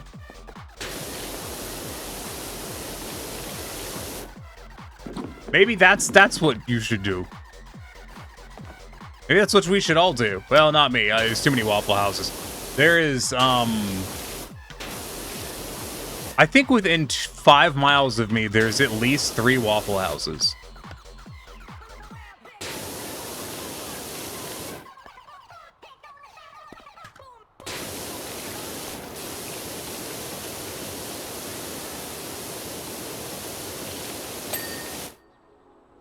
There's not a Waffle House in Maine. That is a damn shame. Olivia, when you existed in the South, did you ever go to a Waffle House? If I'm not mistaken, you existed in the South for a while. You did once, lol. See, the thing is I know Olivia gave me enough information about her time in the South, not intentionally, that I know exactly what she was doing and where. And I know that there's a Waffle House really close to where. I've been to that Waffle House. Olivia's probably now just saying, like, what the fuck is Tiny know? A few. Yeah, there is a few. But it is a big space, though, so, you know.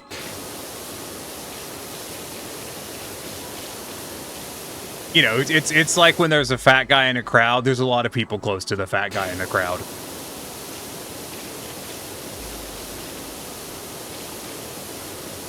Did you really? I wonder if it's the same one I went to. Well, Olivia, I'm going to be real. Based off of what I know of your career history and what I know of the area,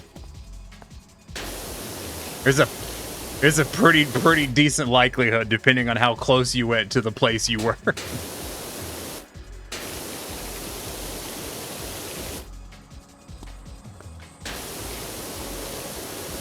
Love this for us. Gonna pretend it was the same one. Me too. It's more fun that way. Yuki's nearest Waffle House is Toledo, Ohio. That makes sense though, there'd be one in Ohio. Like, that just tracks, right?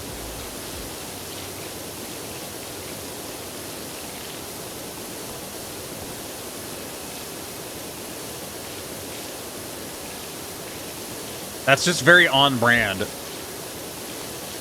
Gonna have some more water.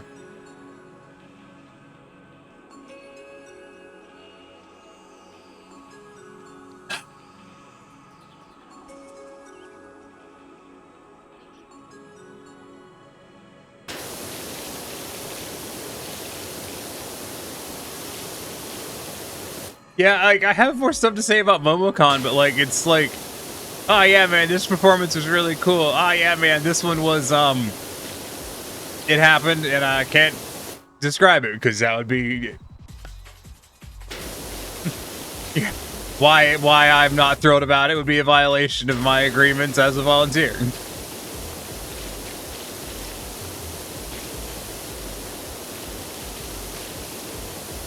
The underscore tiny snecko does not represent MomoCon in any capacity. But I was there. I'd ask how backwater like Ohio gets one and Washington doesn't, but Ohio needs it. Like, it's on brand, right? It's because it's a backwater.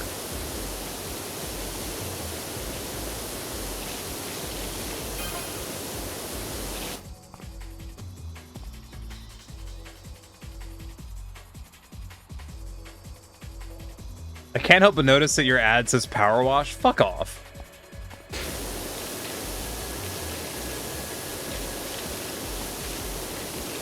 Some fucking Redditor just texted me in-game. Hate that.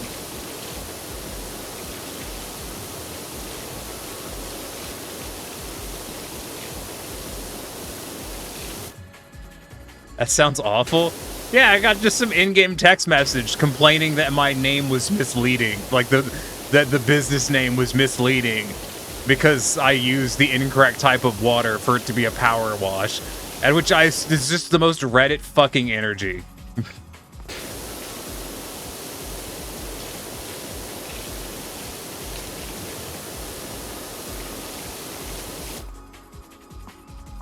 Okay, I should be able to afford cleaning fluid now.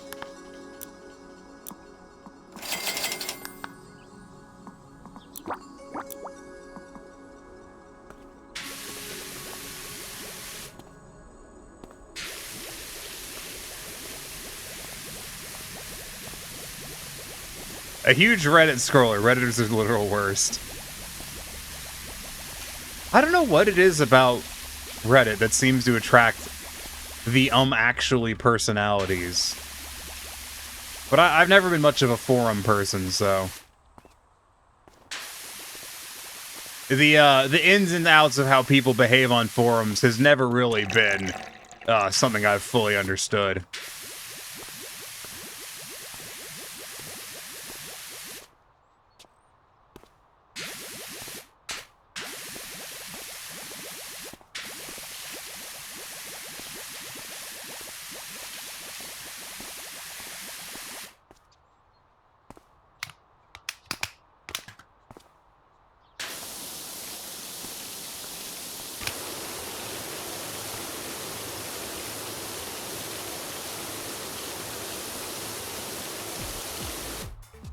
Great for the smaller niche stuff, but the big subs are almost all hot steaming garbage. Yeah.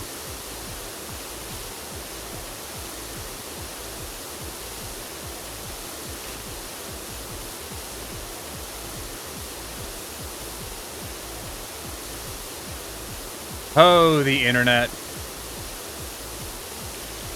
Sure do be a thing.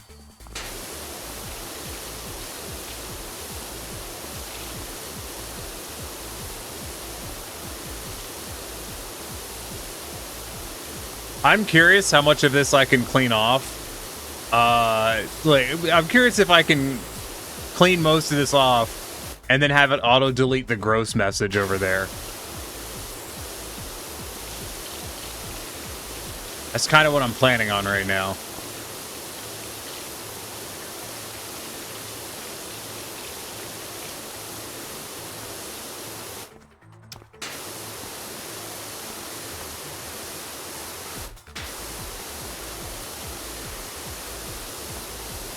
I know that if I just go over it, just sweep the gross off, it'll just be done.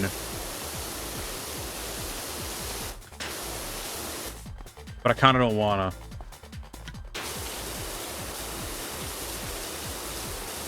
So save that for later.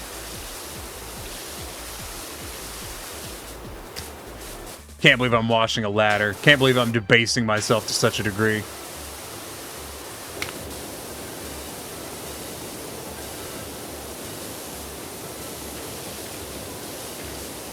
It's disgusting. This is a very dirty ladder.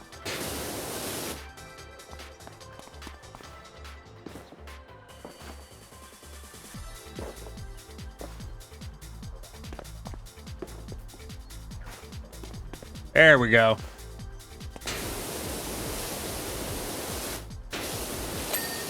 Where there's a will, there's a way.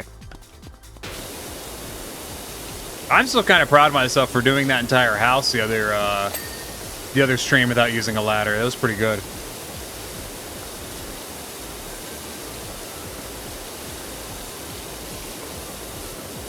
It's fine, Tiny. If other people prefer ladders, you have to respect their preference. Not everyone gets not needing a ladder in their life. Yeah. They just can't be really tall and good at jumping. Like me.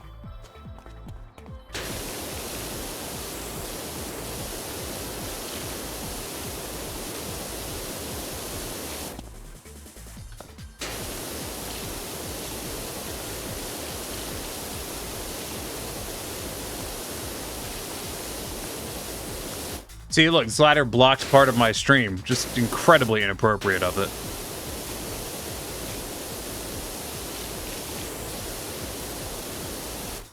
Incredibly inappropriate.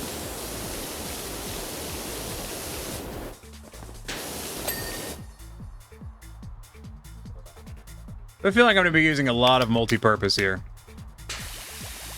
That feeling is based off of the large quantity of multi-purpose surface.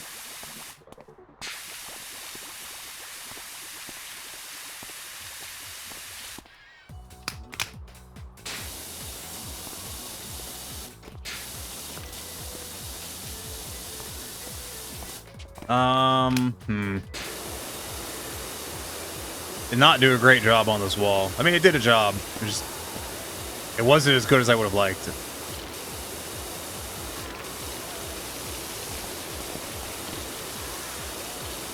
I did think about doing Potionomics today, but I didn't have the energy to do all those voices. I'm pretty damn worn out from the convention.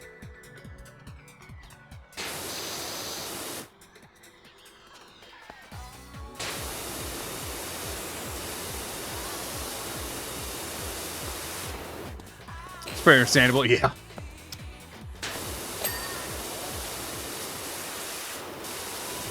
I'm glad I did it, though.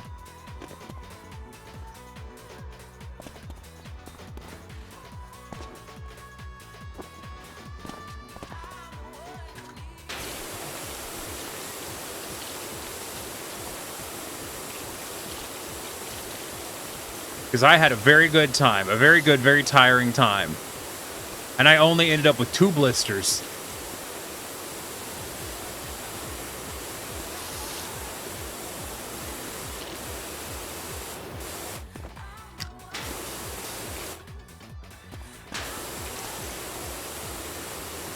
Weirdly enough, I got blisters because, not because of, like, my shoes or anything. I got blisters because my socks, like, shifted weird in my shoe and rubbed on my toes weird, and it gave me a blister, which was strange.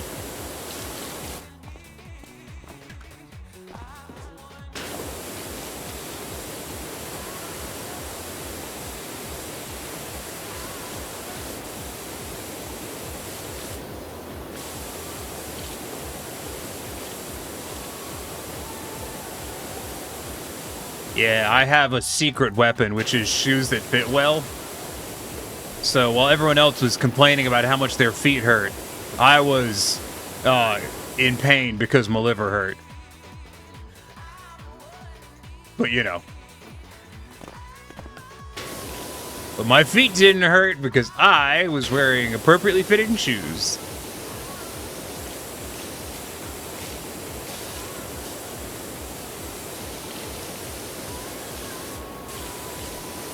I don't know, like, once you learn that if you just get, like, good shoes that fit well, you can pretty much just walk and stand indefinitely and your feet won't hurt. That's kind of a fucking deal changer, you know?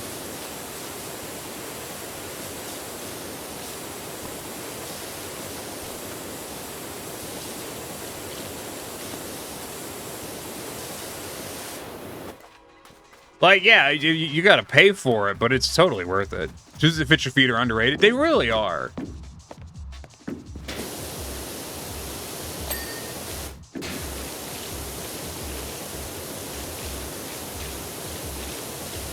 And shoes have gotten so damn expensive that, like, getting a good pair of shoes, yeah, it does cost a decent bit more than, you know, a cheap pair of shoes. But the gap isn't as wide as it used to be. Especially if you're wearing boots. Boots have always been expensive.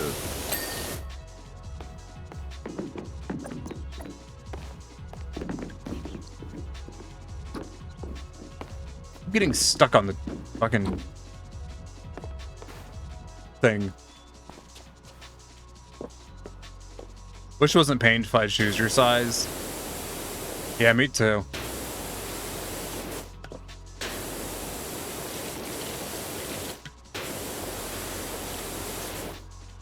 Damn it. Give it want to fall off. I think that so many people have just decided to accept inferior shoes that don't fit well. And that's part of the reason manufacturers don't make shoes in more sizes and shit.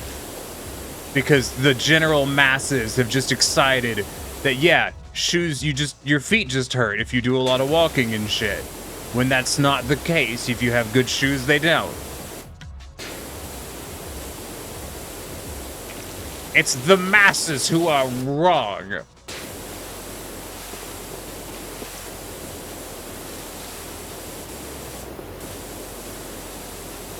I wonder what it'd be like to get one of those bespoke pair of shoes that like are made exactly to fit your feet.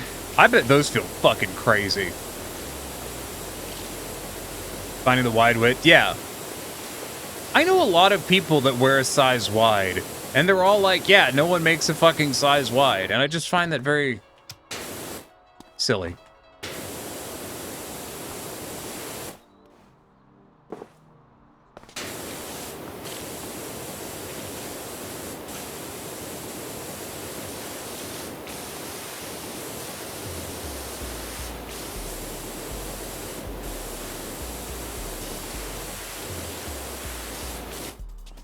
You have ortho inserts like that? It's fucking game changing. Yeah. I don't have custom ortho inserts, but I have inserts, and they are pretty great.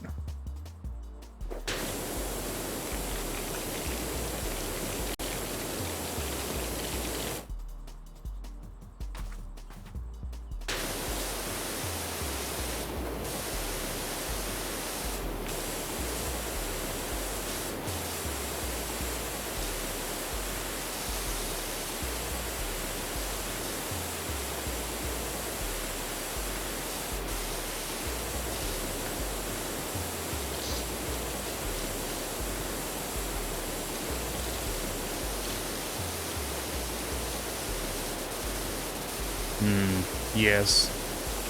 Whoosh.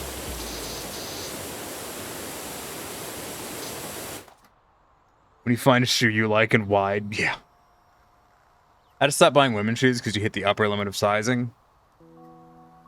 I assume it's just a width thing. Like, even men's shoes that are not wide are genuinely really narrow.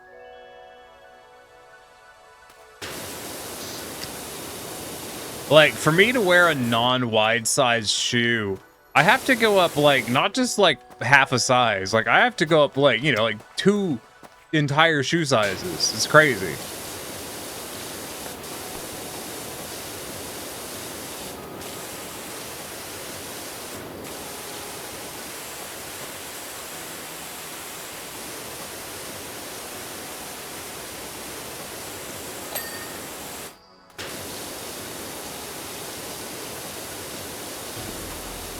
Getting wide steel-toe boots work was expensive and slightly difficult.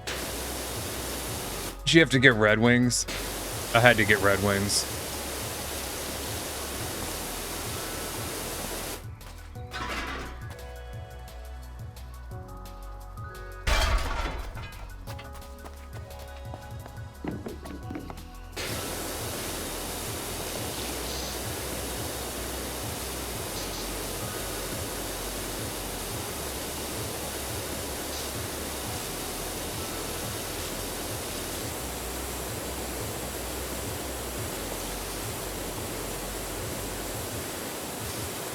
Think of that far. Most of your stuff was Keen. I'm not familiar with them.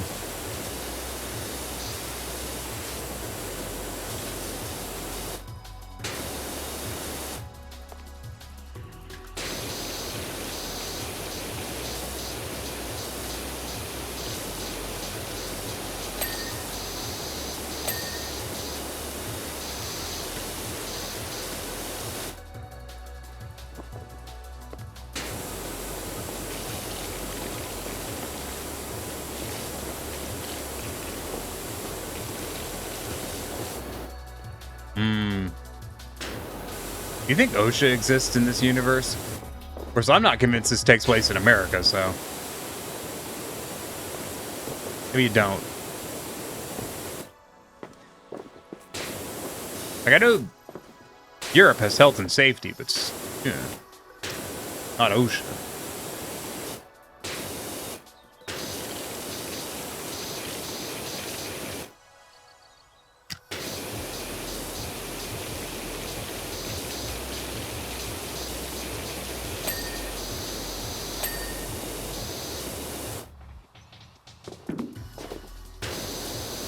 I'm so fucking tired. Oh, I wish that would fit. Just doesn't.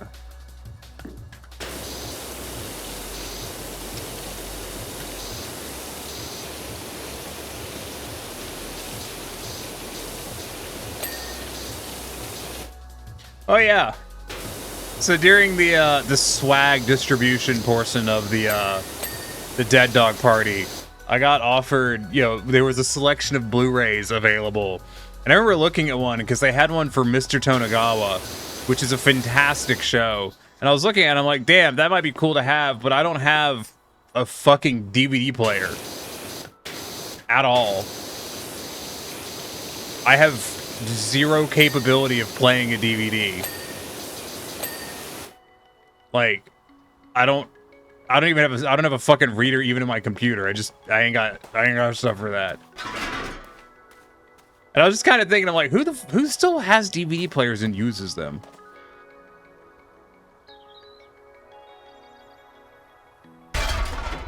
You know, with the advent of streaming and everything, I know there's people that like to have physical media.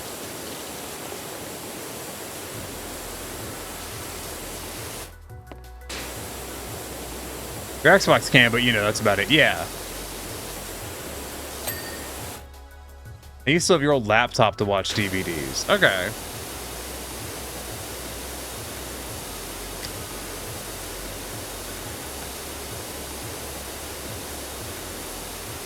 Do you remember when HD DVDs were a thing?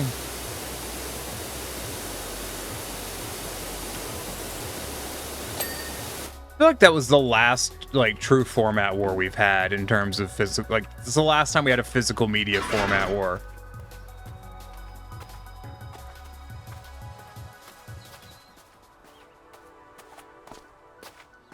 Some shows no longer made to streaming. Yeah, but you know, Yar Har Fiddle DD. HD DVD BDVD was a fun format.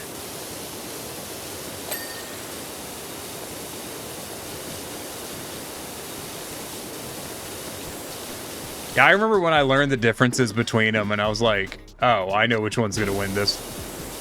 Like, I know which one's gonna be the future."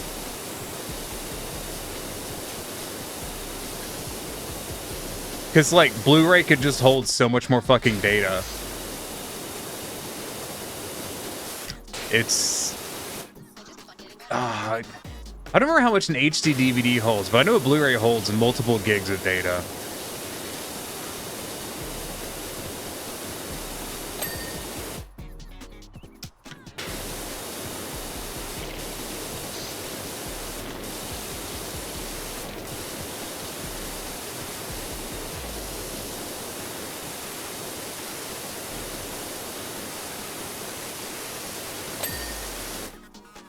Iki eagerly awaits the great battle between digital and analog humans.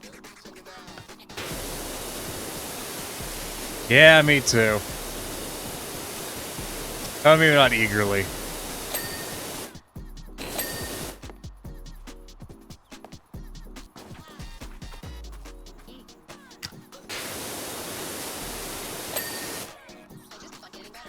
I'd rather hang on to physical media because I'm not confident those streaming services are always going to be there. When I say streaming, I was more thinking of pirating. But yeah. I would never do that, though. I would never pirate anything.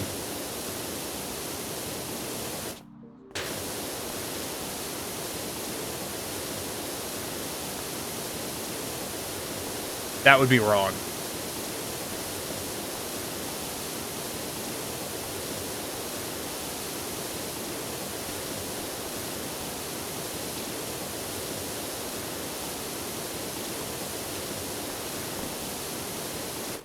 The Nego does not have wares. Please search elsewhere. Yeah.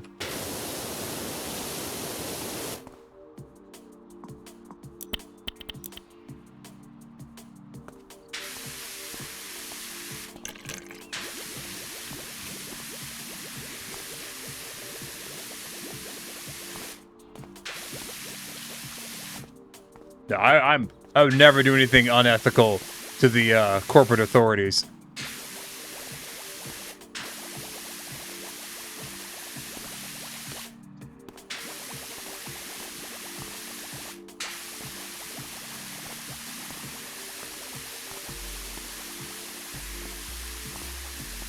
Anyone else find it interesting, the thing with the,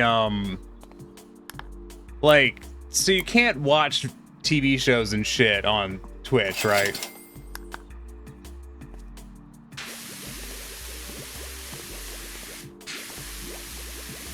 Unless you have Amazon, you know, Prime Video, in which case you can watch Amazon shows on Twitch, like live stream them. To do watch parties and shit.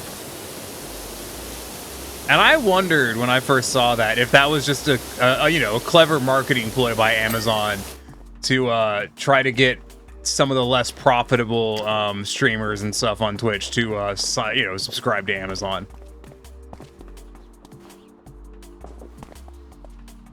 Pirating is wrong. What? No, I'd never go on certain websites to stream all these things for free. Couldn't be me. Yeah.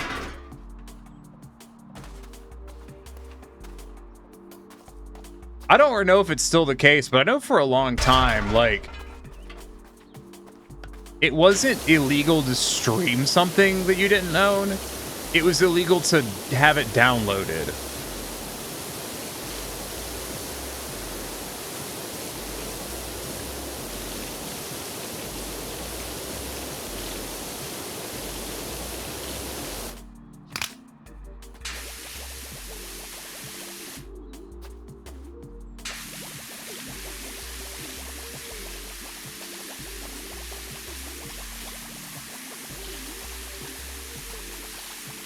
So there was this theoretical gray area where, like, ah, well, you know, I'm watching it, but I haven't downloaded it, so I haven't done anything illegal. I don't know if that holds up, but I remember that being a theory at one time.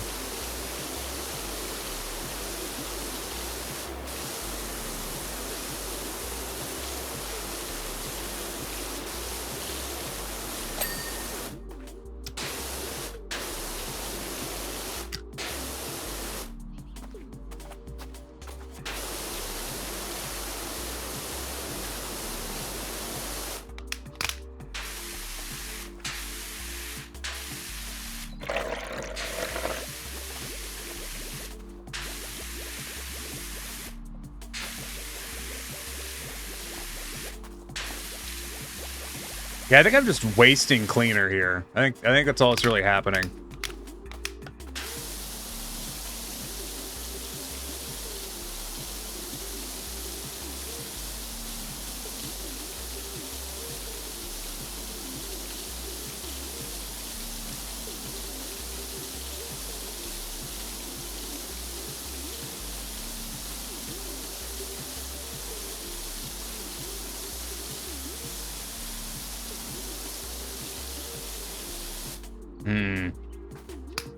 Yeah, it's not working great either.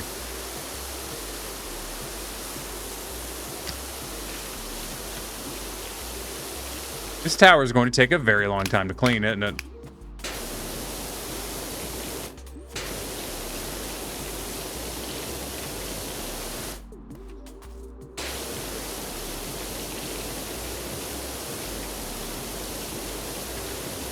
Feels like the kind of thing that might be better to come back to later when I have a better power washer.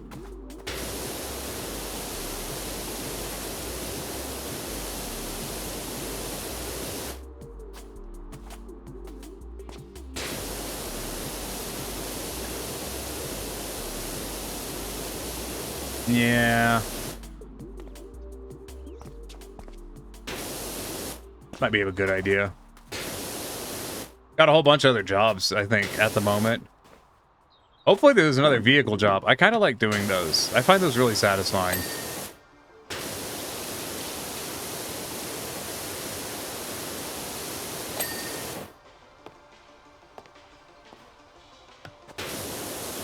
I'll clean this one brick section, then we'll go see what we can dredge up in the alternatives.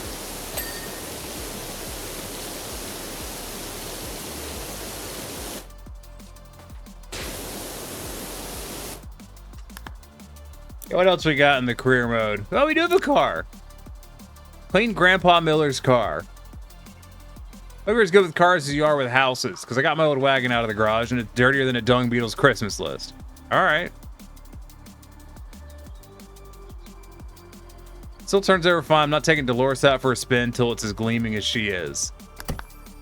What? What does that mean? Till it's as gleaming as she is. The filthy ass car is as gleaming as the filthy ass car? I don't understand.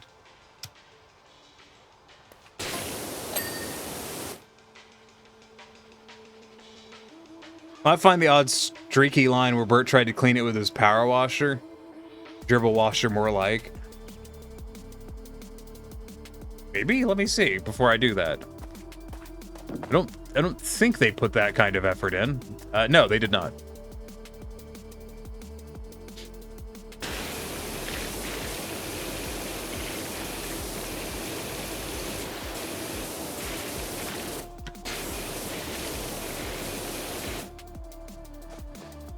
How is this window not clean?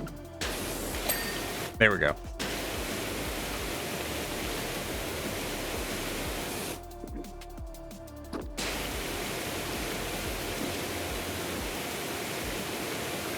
For the longest time, I've had a background wallpaper on my Gmail, and it's that fucking picture, you wouldn't download a bear. I don't know if y'all seen that one. I love that picture. I think it's super funny.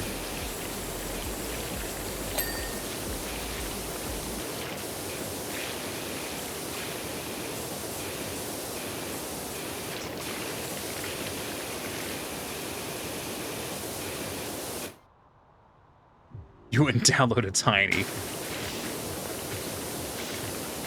I mean, I think you're allowed to. You can download VODs maybe from Twitch. I don't know.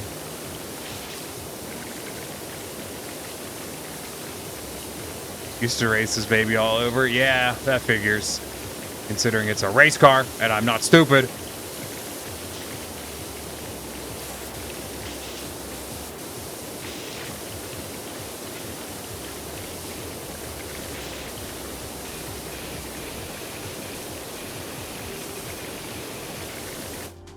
Damn, this thing is dirty. Okay, got a little bit of crud in my eye. Got metal cleaner? I think I could buy some metal cleaner, right?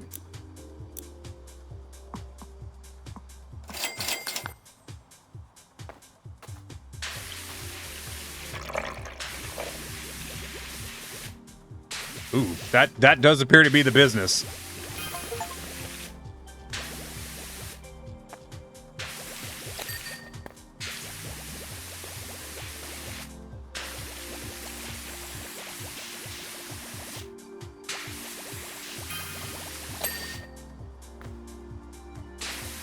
Yeah, this does appear to actually be working really well. Which I feel like is more than I can say for the times I've tried to use cleaner.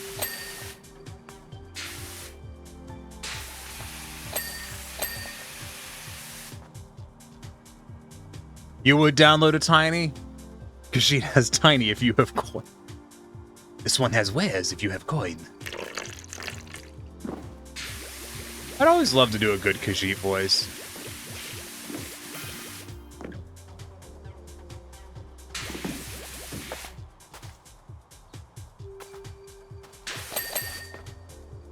You know, I said previously that I felt like glass cleaner was kind of stupid, but I'm gonna use the glass cleaner.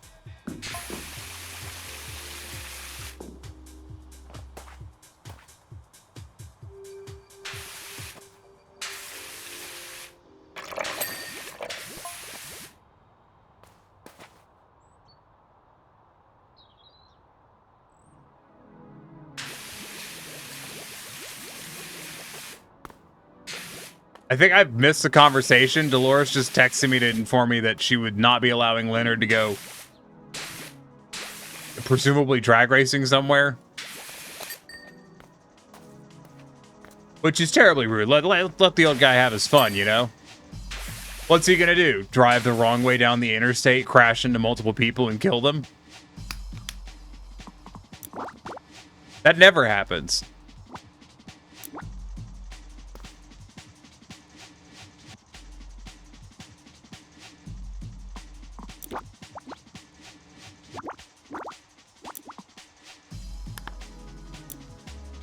I was leaving a convention. I was leaving MomoCon a year ago, actually. And on late, like fucking like 2 a.m. late. And I saw 3 people driving the wrong way down the interstate.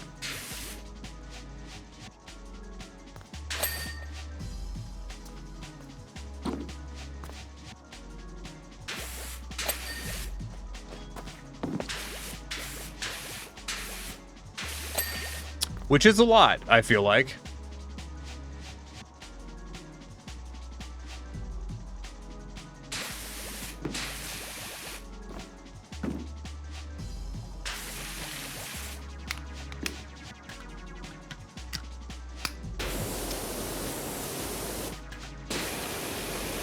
One of them I watched get on the fucking exit ramp, like... Dude just got on the wrong ramp and just off they went.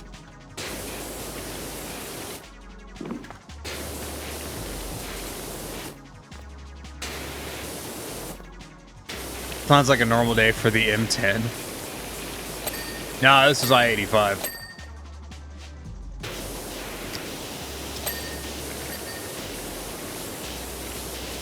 Not the most outlandish thing to happen on I-85.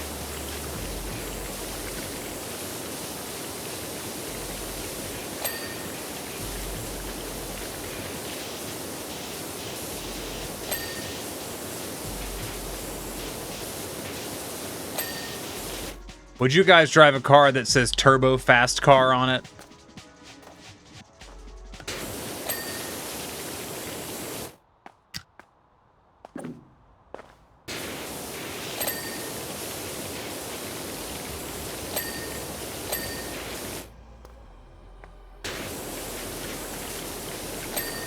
I don't think I would.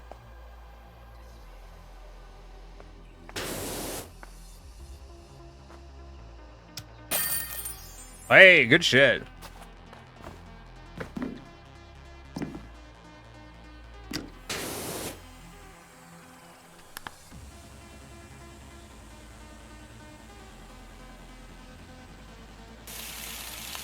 Huzzah, hydrate. Yeah, okay. I'll do that.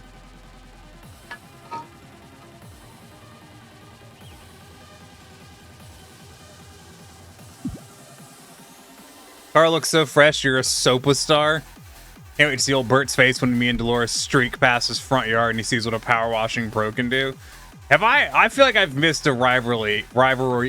This guy hates Bert, presumably. Which I feel like I've missed.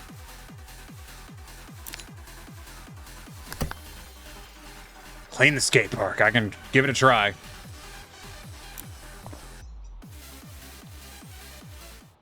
Let's change this up.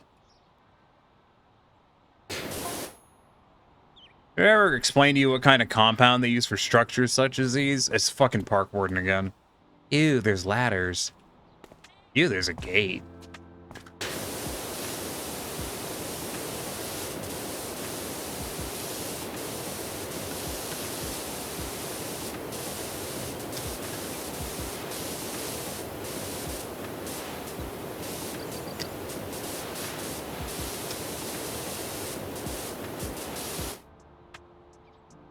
Is this a threat again? I never know with chat. Chat will summon the truck. And I don't know if it's just because they like it being there or because they want something bad to happen. Just a mystery.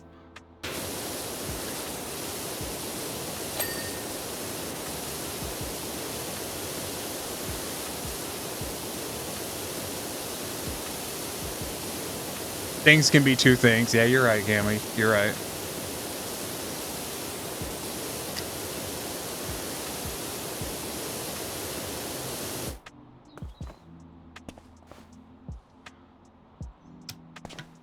Iki was looking for head pats, but found truck. The truck costs more than head pets, though.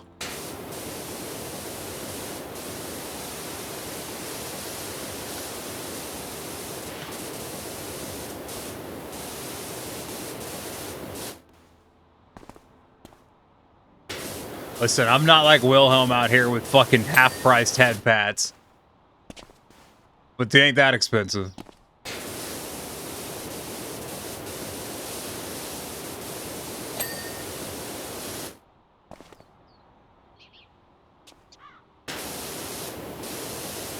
It's a shame that you can't smooth Wilhelm anymore. It was a bad day, you know. Bad day when we lost the ability to smooth Wilhelm. Wilhelm's a good bean. Wilhelm is a good bean.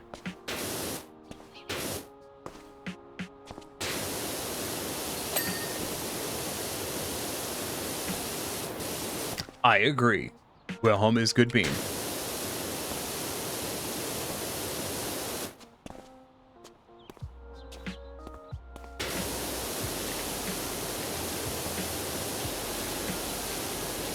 How do you get this much dirt on a wall? Like, without someone just putting it there.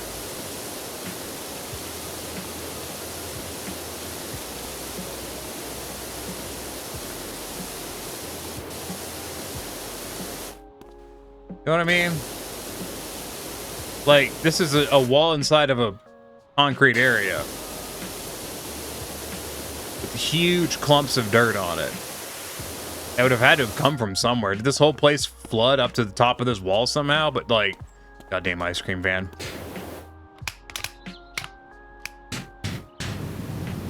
Cats on the ice cream van, I can see them.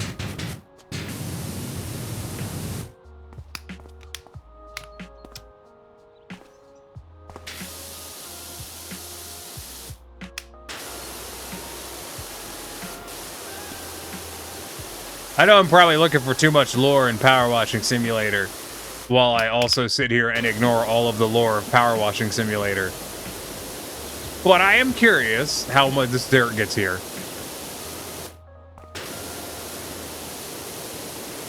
And like, what's the time frame on it?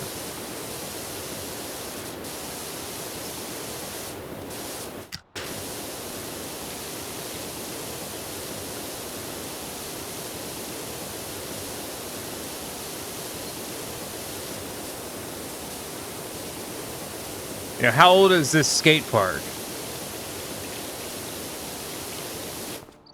Your vote that it's supernatural dirt. That would make sense.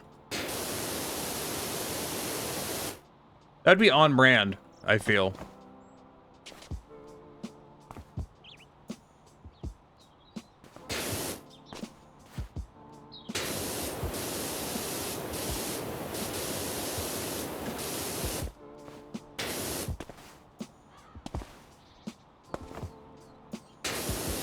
Those wily fuckers are getting clever with their walls. Wait a minute. Damn it.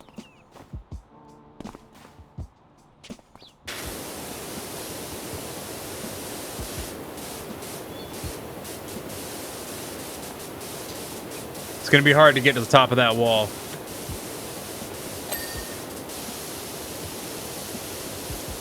We'll have to clean every other inch of it.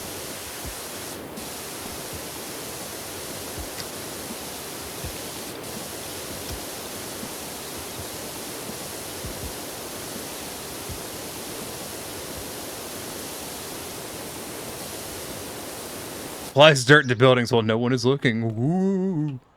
That would be... I mean... That wouldn't be the lamest thing a ghost could do, but... Damn, it would be annoying.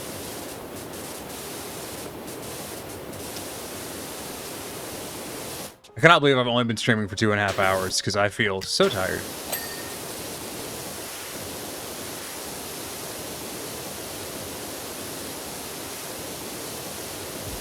But that's why we're power washing. Because I'm tired.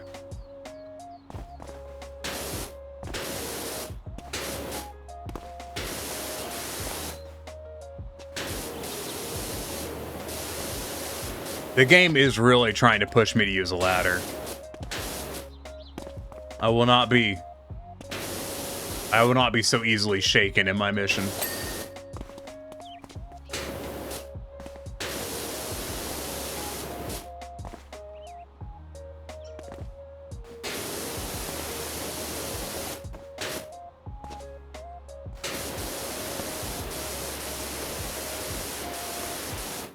Wait, I might be able to get it from over here. Hold on. If I can get on this. Yeah, I can.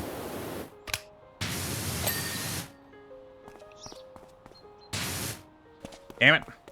Well, it was easy as power washing the exhaustion away. I feel like that would hurt. Not sure that's a good idea, Gamma.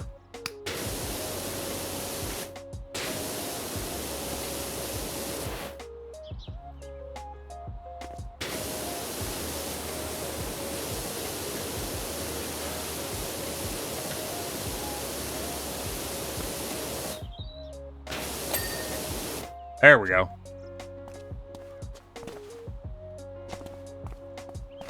This is going to be a lot of multi-purpose cleaner, I think.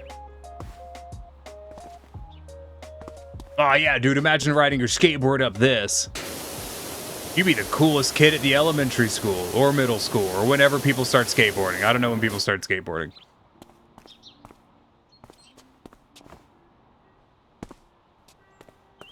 I bet Tony Hawk's would think you're really cool. Probably still ask you to do a kickflip, though.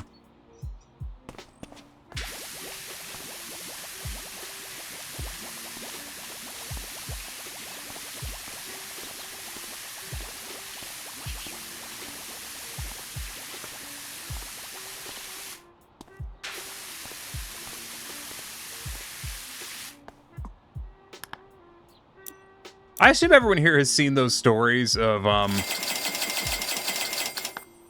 Tony Hawk supposedly like having people almost recognize him for Tony Hawk, being like, "Damn, you look like Tony Hawk," and he's like, "Yeah, I get that a lot," and then he just is. I haven't seen any of those stories in a while. I don't look at memes much anymore, but I always wondered how frequent that was of an experience for that guy.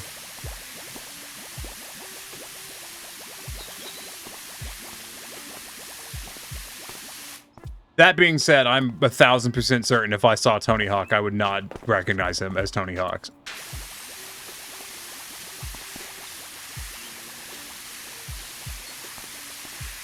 I don't think this cleaner's doing much.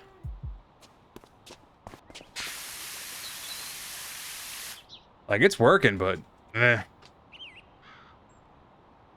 I'm gonna have to go back over a lot of this.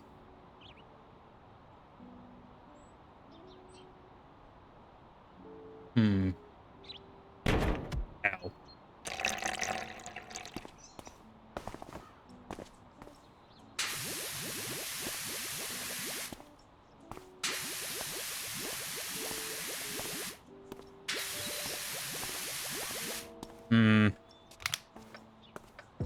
Let's see.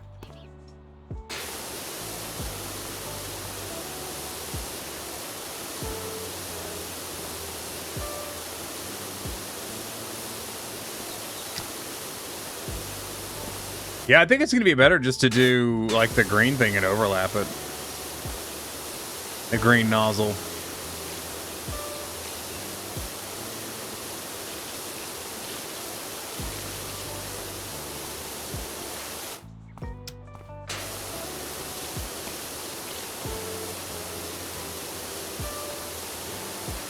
I just had a thought. If you were to fall off your skateboard here and like scrape part of yourself, like a limb or whatever, you might as well just fucking cut that limb off. I don't think you're going to be able to save it.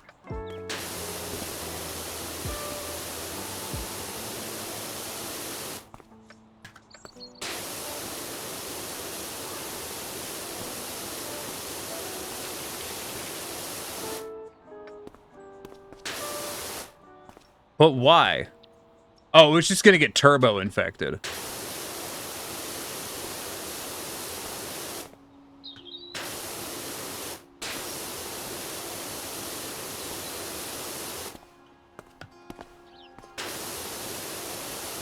Simple, just don't fall. Well, yeah. But listen, this isn't the Hitchhiker's Guide to the Galaxy, all right? I haven't figured out how to forget how to not fall. Or excuse me, I haven't figured out how to forget forget falling yet. I will let you know as soon as I do, though.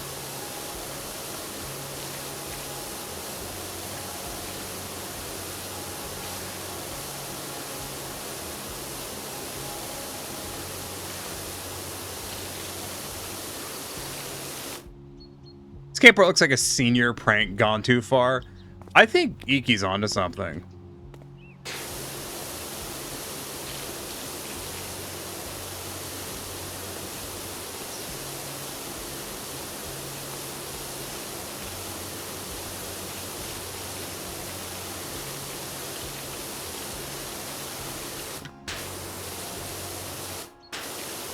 Like, this isn't the normal amount. This isn't normal dirt.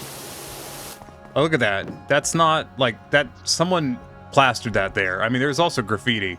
But, like, it's just... This is the kind of dirt you see on something that goes mud bogging. And I don't think anyone's taken the skate park mud bogging. And if they have, I have bigger questions.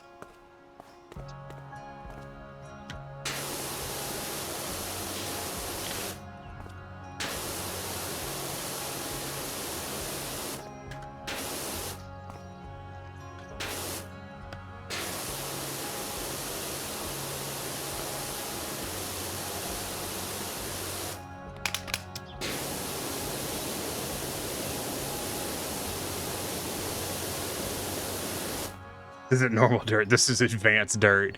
Yeah, that's kind of what I was thinking.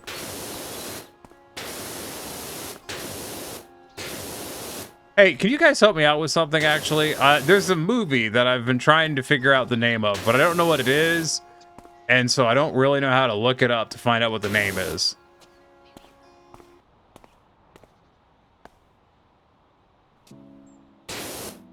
But it came out not terribly long ago. And Iki was once told the automotive kids disassembling and reassembling a tractor on the roof of a school is a senior prank. I heard that Georgia Tech, they did something like that one time where they, like, reassembled the, like, school president's car on top of a roof.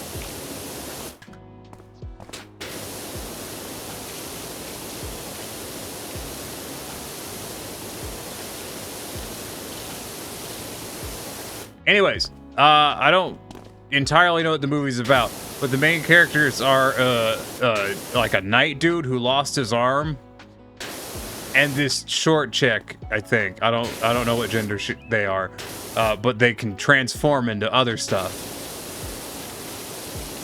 and it's based off a comic.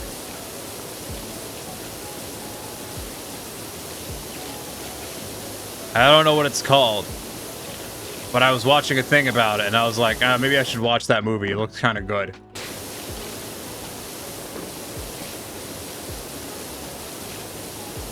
It's animated.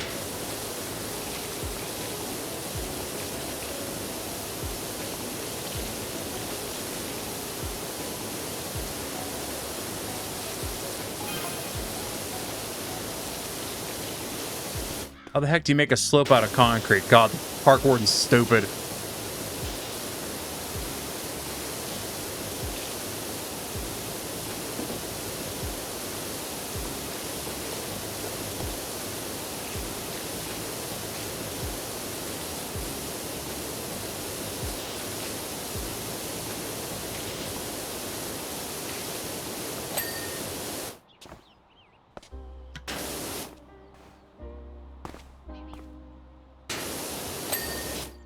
There we go.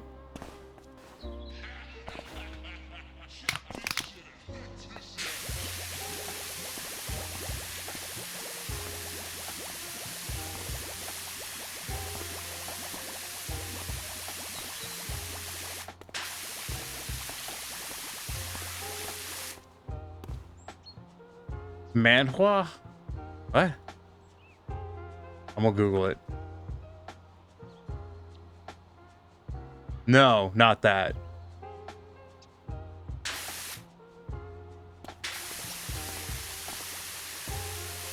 Like, I don't know what it's called, and so I don't know how to look it up.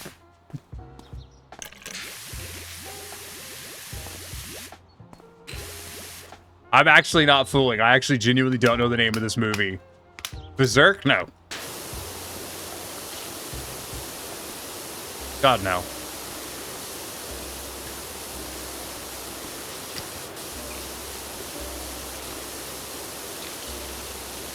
Bleach, are you just naming anime? It's not an anime, by the way.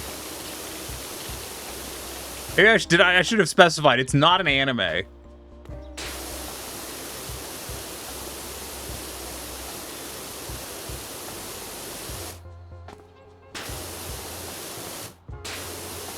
And if it was Corey in the house, I'd already know, because I already know that one. Oh, sorry, my bad. I mean, that's a fair assumption, I guess.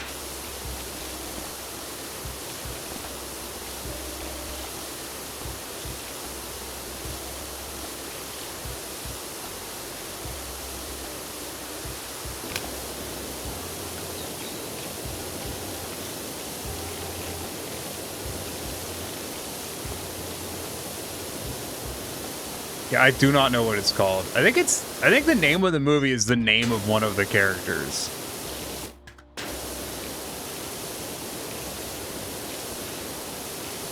Nimona. I think it's Nimona. I think that's the one.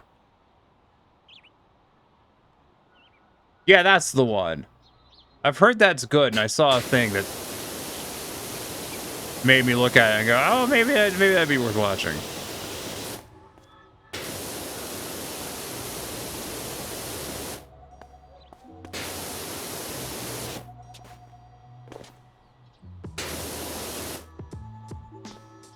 Part of this quarter pipe is still fucking dirty. Oh, this entire thing. That's a ramp. All right.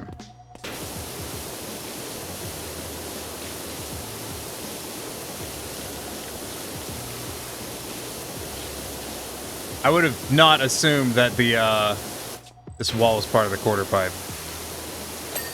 I would have assumed it was part of the ramp. Yeah, Nimona.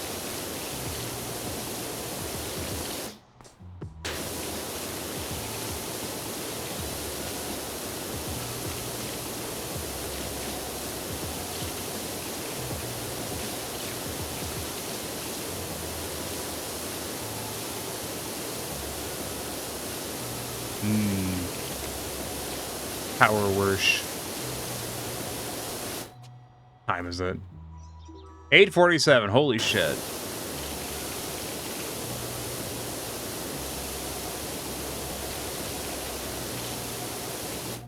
There's something in my eye. I really did myself in this weekend. Crap out of my eye.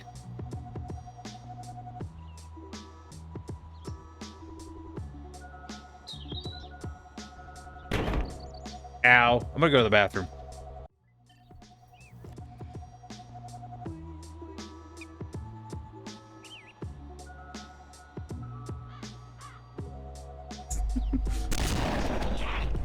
Yeah, we could just...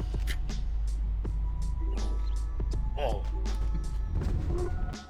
The elevator's a little tall for the strategy. Anyways, I'm leaving the hog here.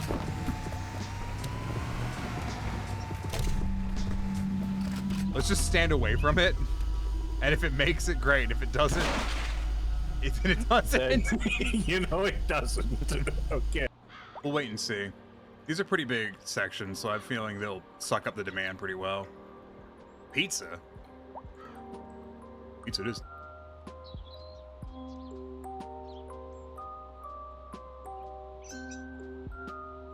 Listen, we were driving trucks. We made it about 1.5 feet down the road. Now we're doing whatever the fuck this is.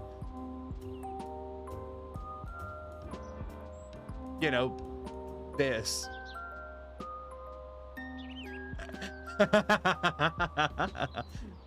Correction, your streams aren't a bit shit. It's pure janky goodness. My eye texture fucked up? It's the shadow from my hand. Neat. I believe the cool kids call this hacking these days. Yeah, I mean just fucking hacking.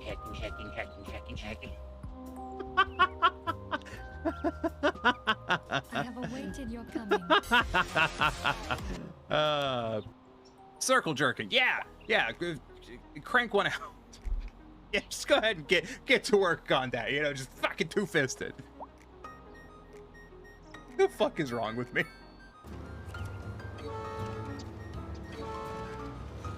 Good.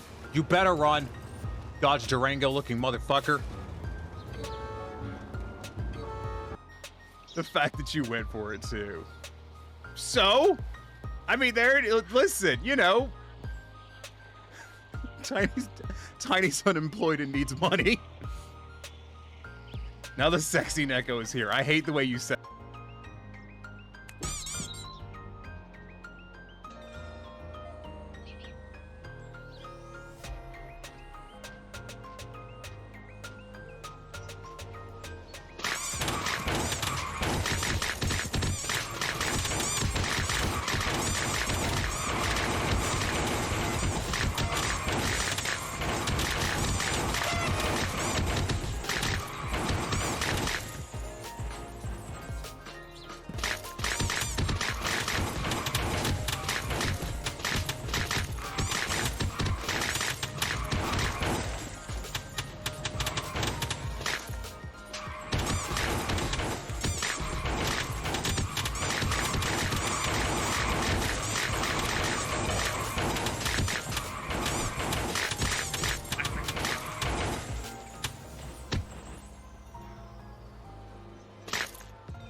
What is love?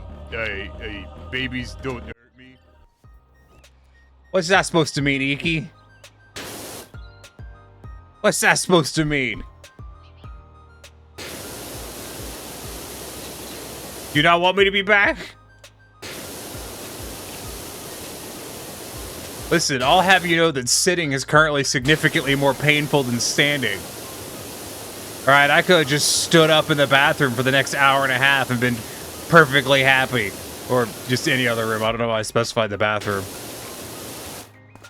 I came back and sat down in this chair for y'all.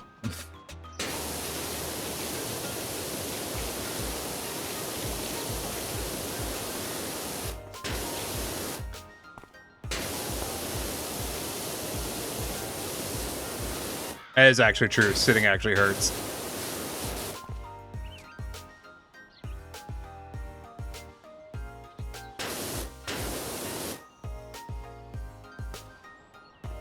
L.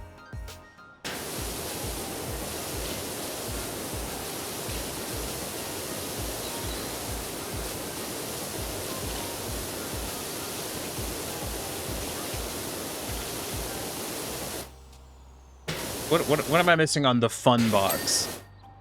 Never mind. Oh, I did start watching Delicious Dungeon finally. I know I'm supremely late to the game on that.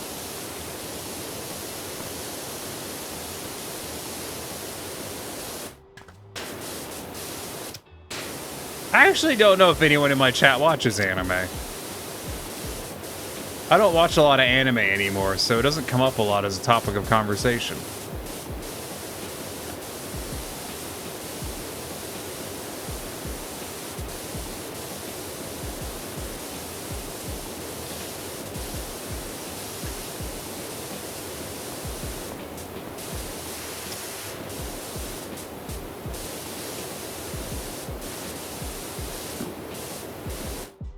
You like anime? You go through spells where you watch a bunch of it and then not at all. That's pretty much how I do it.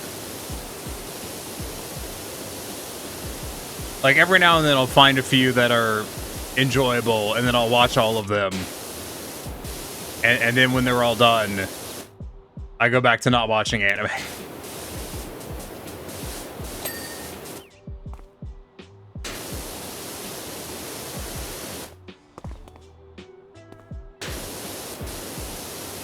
It's one of those, like, I like anime. Do I like it enough to watch bad anime? No. No, I don't.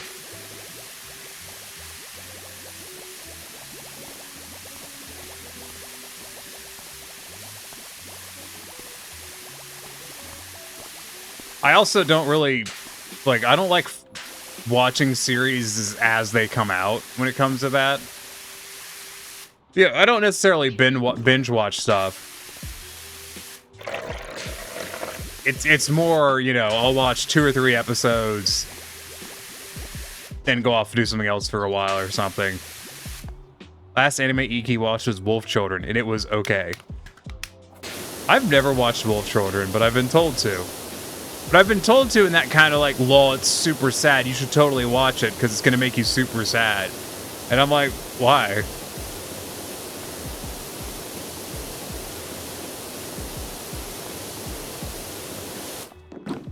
Like, I've watched sad shit before. I don't have a burning need to watch sad shit. Like, listen, I watched one of the most aggressively emo anime ever made. Wolves Rain. Can't recall the last anime you watched, yeah.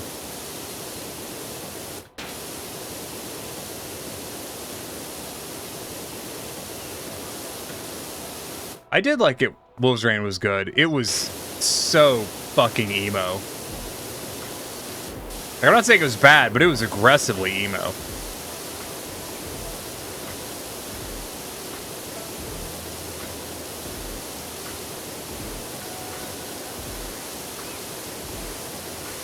Soundtrack was great. I don't remember Wolves Rain's soundtrack.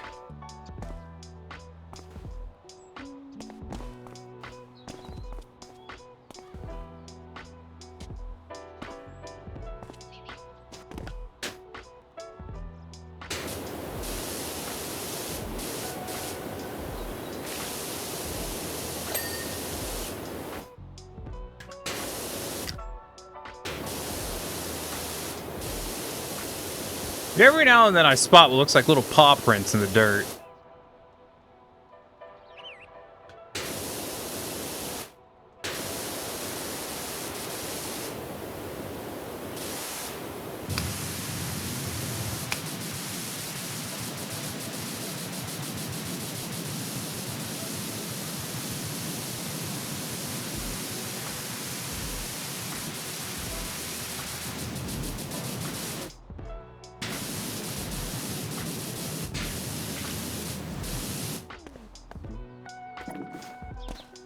You spot little paw prints and then blast them into nothingness. Yeah, kinda.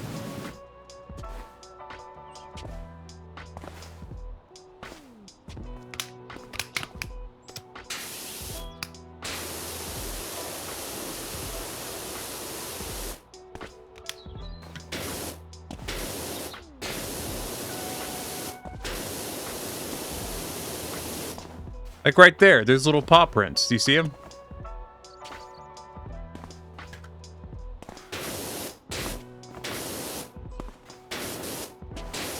Outlaw Star? Outlaw Star was good. He was watching Outlaw Star, our home's Fox deity, and Goodbye Mr. Despair with a friend who hadn't seen them. What's the one, Natsume Eugene show, which is one that just came into my mind, but hold on.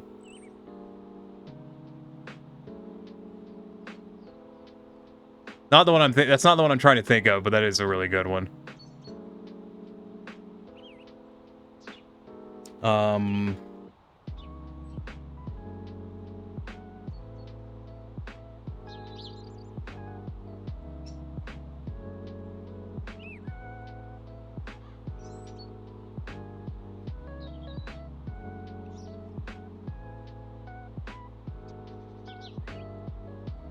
I don't remember.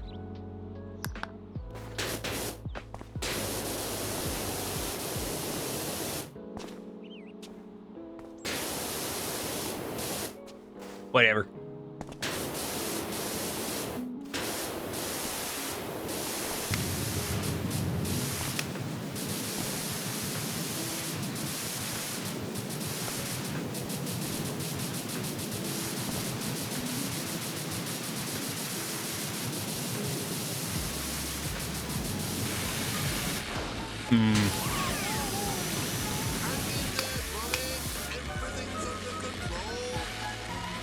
Hey, Alcor, how's it going? Thanks for being a certified problem for 10 months. I do really appreciate that.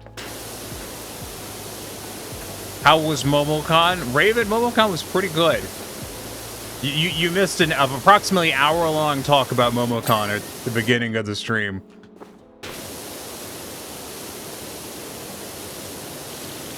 So unfortunately, we are now in the tiredest Neko, the eepiest Nekos part of the stream.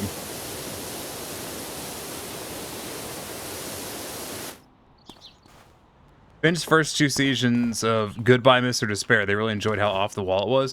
You should, if you like off the wall shit, I would really recommend, it's Mr. Tonagawa, Middle Management Blues, I think is the full title.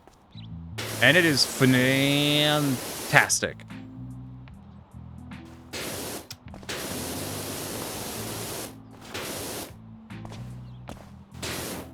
It's about a, it's about a middle manager. I know, crazy. Working for an evil person at an evil company.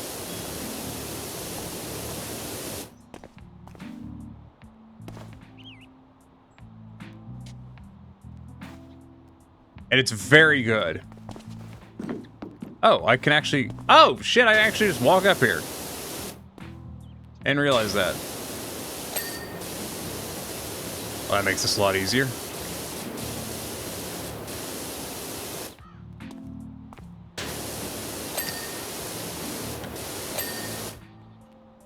Yeah, it's the full title. Yeah, it's super good.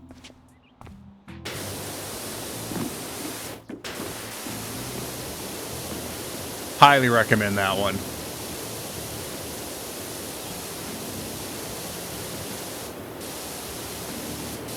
Like I said, there was a DVD available up for grabs for it at the in the swag pile at the Dead Dog, but I didn't take it because I don't own a DVD player. Even if I had, I don't... You know, these days I'm really conscientious about, like, not acquiring just knickknacks. Without, like, unless it's something I really like. I try not to acquire stuff right now.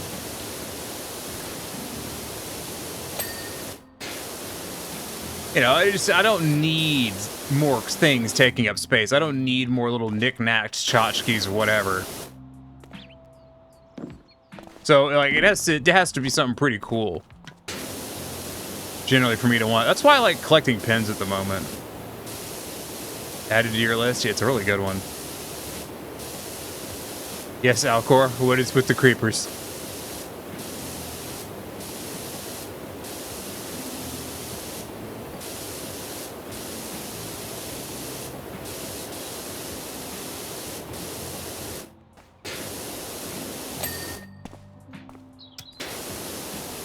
No, it's like the reason I like collecting enamel pins is they're super easy to store. Like, they're really easy to store, they're really easy to display. So that's kind of like when I go to a convention and shit now, that's generally what I'm looking for is enamel pins.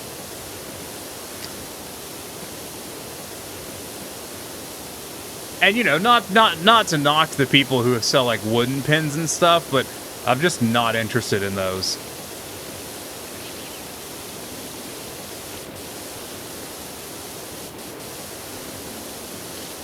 Yeah, unfortunately at Momo this year, there was only a few booths that really had some kick-ass pin selections.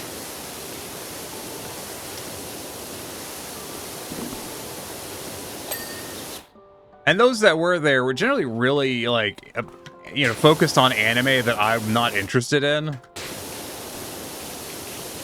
Like, most of the pins I own are not themed after... I'm looking up at my pin wall. They're not themed after any particular anime or stuff. They're just designs that I like. Almost, actually, are any of these actually, like, themed on an anime? Not a single one. I got Final Fantasy XIV pins. But a lot of my pins are just art. They're just, you know, art pins that I think look really cool.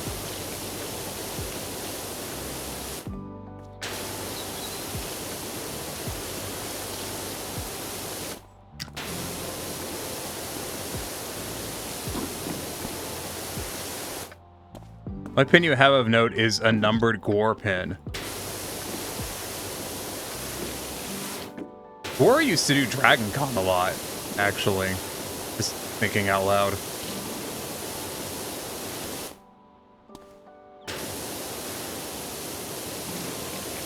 I had this thing at Dragon Con they called the Gore Pit. And it was this old crappy carpet thing that they had that they'd roll out specifically for the Guar concerts because Guar concerts are messy.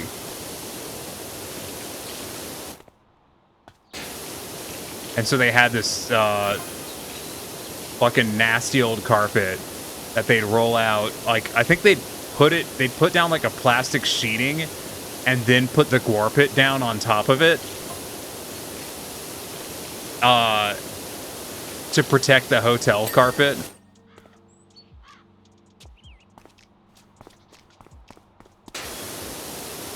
I think I have that order of operations correct.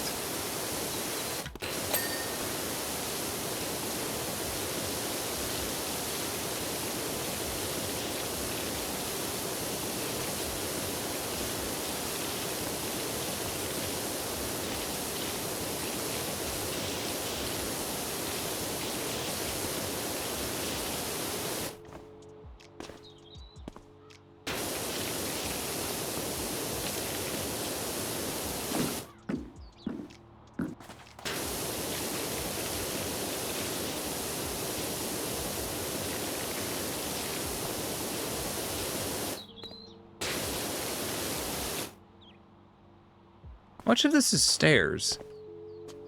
Okay, this concrete bit is also stairs, apparently.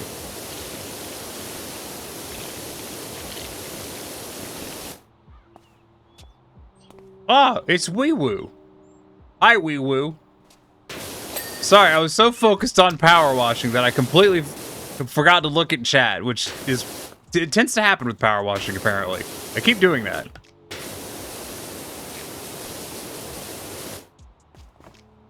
Howl? I don't have a howl command. I don't even have a meow command. Should I get a meow command? No. I should make an exclamation point howl command that plays a meow instead. Yes. That's a good idea. Subversion of expectations. Your shadow graphic is really nice. Yeah, I know, right? It's pretty great. I really like that one. But yeah, y'all should check out Wilhelm. I do like Wilhelm, although I'm based off of my viewer count right now. I'm guessing everyone here knows who Wilhelm is.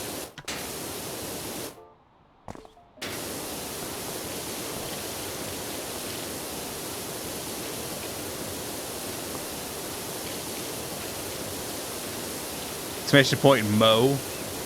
Why does everyone keep telling me to cut grass? I don't understand this. I hate cutting grass. I think grass is stupid. I don't like cutting grass.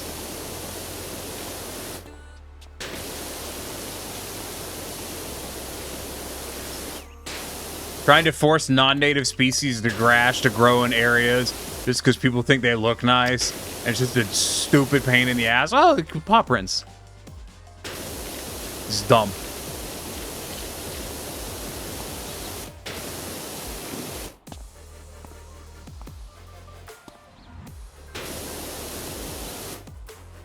One word, kudzu. Listen, I look at kudzu every goddamn day. That's not even a joke, I do. You do not understand how much free real estate kudzu occupies in my mind.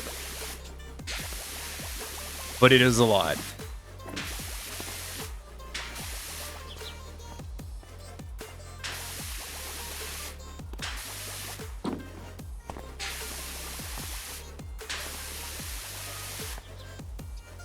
I'm sorry, Mao? What does Chairman Mao have to do with this?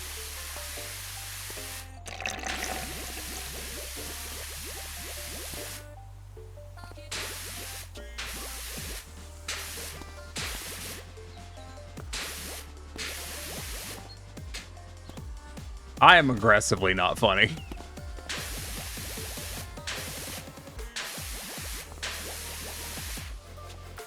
but I am entertaining myself.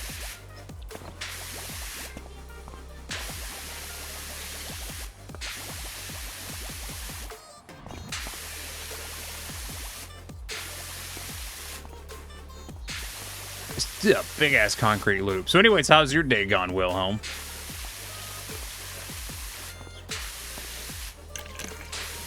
Did you have the day off yesterday? Does the print shop work on Memorial Day?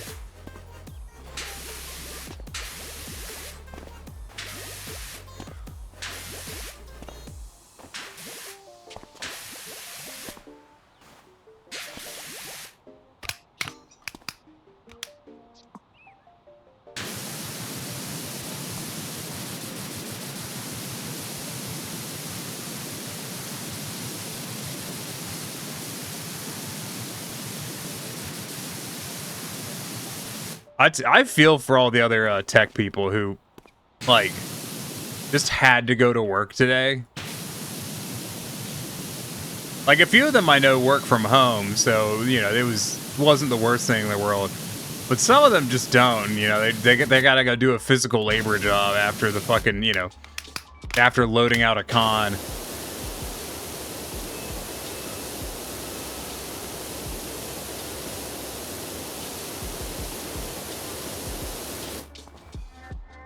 I stay off and Friday? Ooh. Bougie.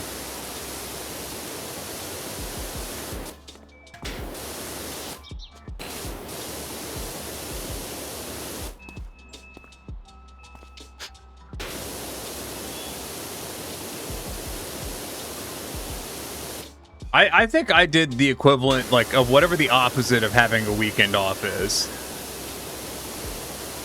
But not like, you know, where you're going to work. Like, you have the weekend off, but instead you just work really hard the whole weekend instead for no particular reason.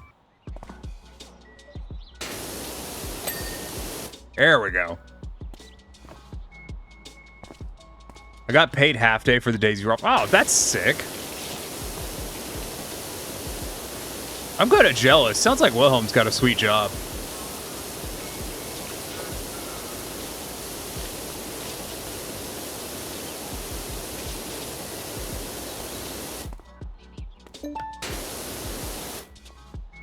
Yes, chatbot, can I help you? Nothing? All right, cool, thanks.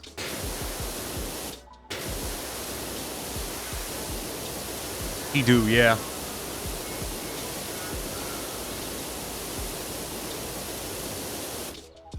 Lucky wee woo.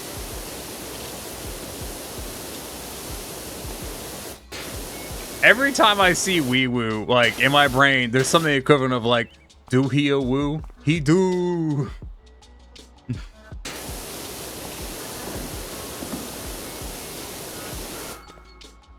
You really like your job? I'm glad for that.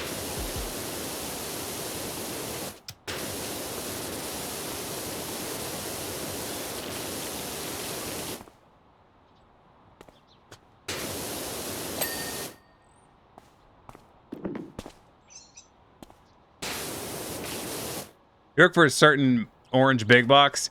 You're on day 5 of 6 with no overtime pay, but I do get holiday bonus pay this week. I hate that when it's just like, oh, we're gonna have you work just like piddly fuck hours, so we don't have to pay you overtime, but also you have to come in like a fuck ton of times in a row.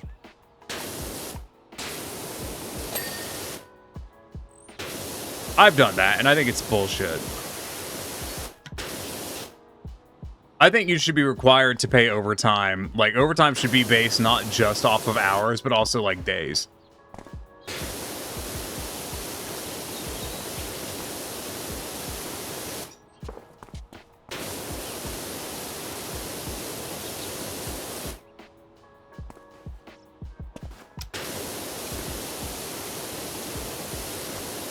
Like, here's a crazy idea that I know will never happen, but, you know, we can dream kind of thing. Wait, we set up a new gym membership today, and I'm going to have time with a trainer on the 10th to assess your routine and see what works for you. Oh, nice. Move gyms, I would assume. Because I know your gym that you were at was not working out. Oh, you're full-time, so no overtime pay is even more bullshit. Ugh. I mean, that is illegal. Unless you're salary, in which case you should... If you're salaried, you should always check, because whether or not a salary has to be paid overtime, actually, there's certain conditions that have to be met.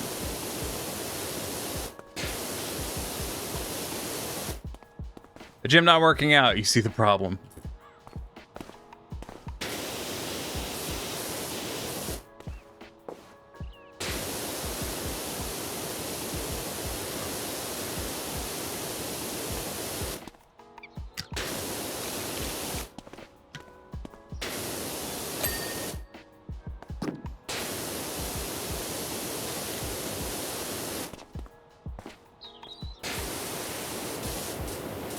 One of the important things I learned that I wish I had known earlier in life is that most labor lawyers, like lawyers who are you sue for workers' rights violations and stuff, they typically do not require upfront pay, because they're going to get paid out of the legal, if they think you have a case, they'll be getting paid based out of your compensation.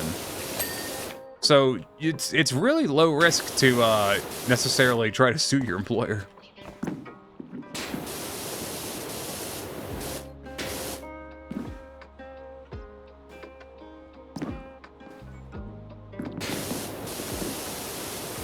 Like, it's a lot lower risk than it seems.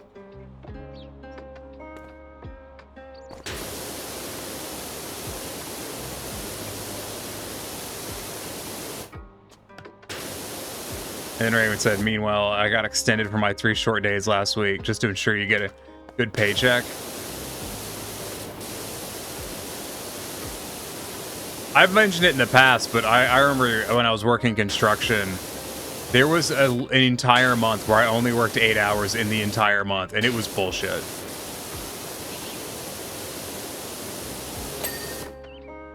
Like, oh, it just wasn't work. Like, your job seems to be pretty rare in general. It's so nice to see when it happens. Yeah, it really is. Alright, I missed your message from a hot minute ago.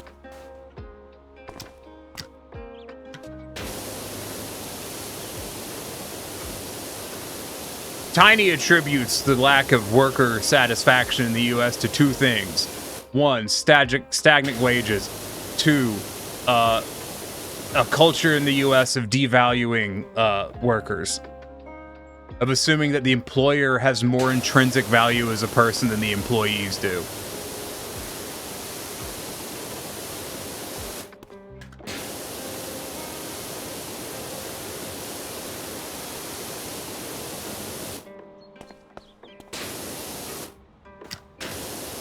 Yeah, construction job you had was shit. It was so bad.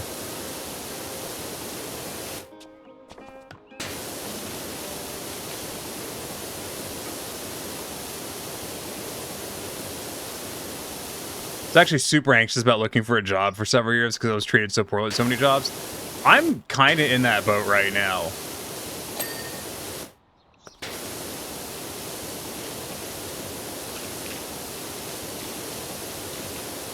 Like, when I go back to job hunting, it's just like so many of the jobs I've been at have just been awful.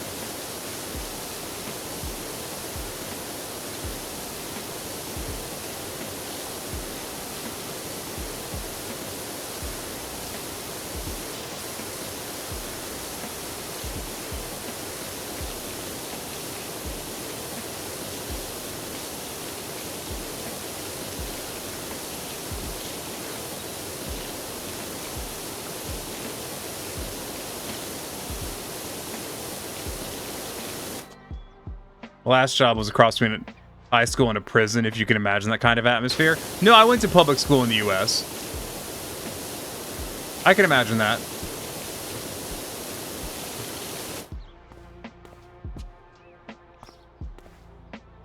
The shipyard? Fuck all of that gate. What?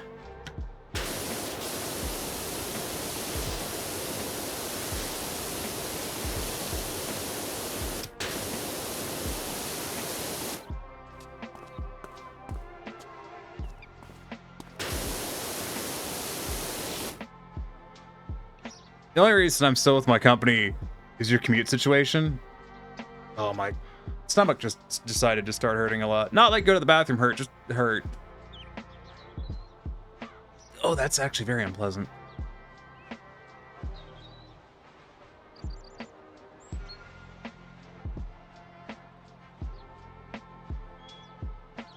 The only reason I'm still with my company is my commute situation. My seniority gave me 3 weeks of vacation time and separate PTO sick time that has no questions asked policy. Yeah, that'd be pretty nice.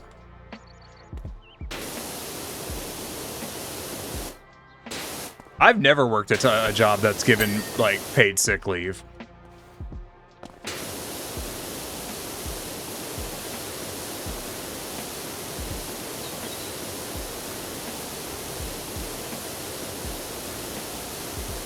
Also, I do wish employers would stop pretending that, like, a week of fucking paid time off a year is worth this shit. Like, that's so little time.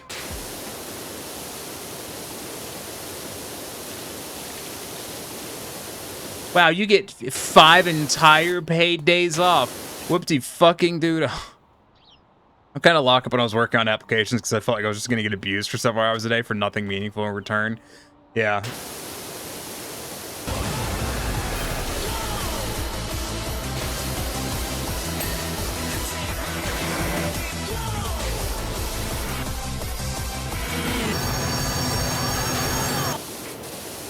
Thank you again for the gift sub, Gamma. Gate of Dis, I hope you enjoy that previewing and all that bullshit. I hate saying that. It sounds so fake. I feel like people expect it, though. Not the thanks for the gift sub. I do really appreciate the gift sub. But like, oh, thanks for the ad-free viewing. Like, that's just some advertisement shit, you know? You know, gotta remind everyone what the perks are of having a fucking sub every time someone subs. Ugh.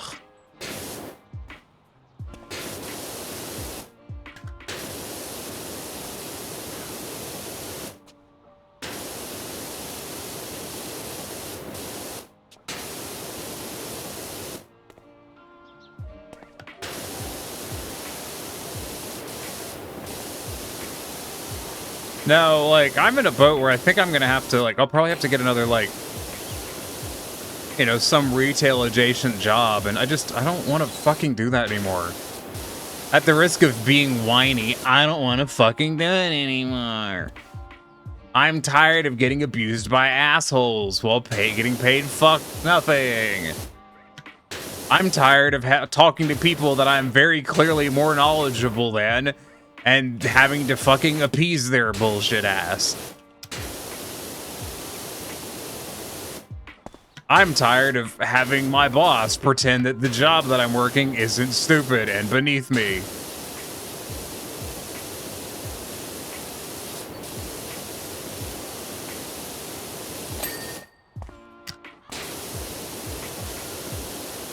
Like, I don't think there's many people who work, like, retail's the kind of job, I think retail's beneath most people. Like, just because of the conditions you're expected to put up with, I think retail is beneath the vast majority of people. I have met some people who it absolutely is not beneath. Like, I've met some people who, yeah, retail is probably a bit good for them. But, you know. I think it reminds you that ads don't have to exist on here more than having to tell people to enjoy not having them. Well, I wouldn't say that ads don't have to exist, you know. It's no secret that Twitch doesn't make money. Supposedly.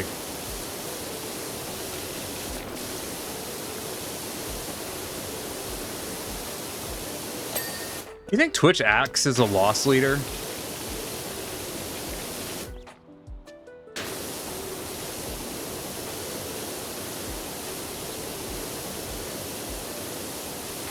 I wonder.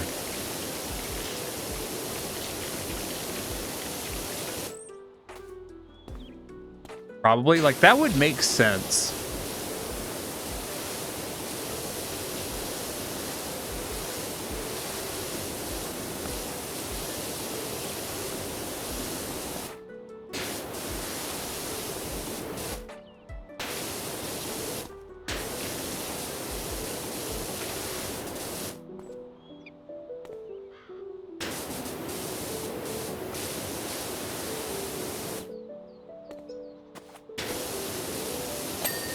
There we go. Fucking hell.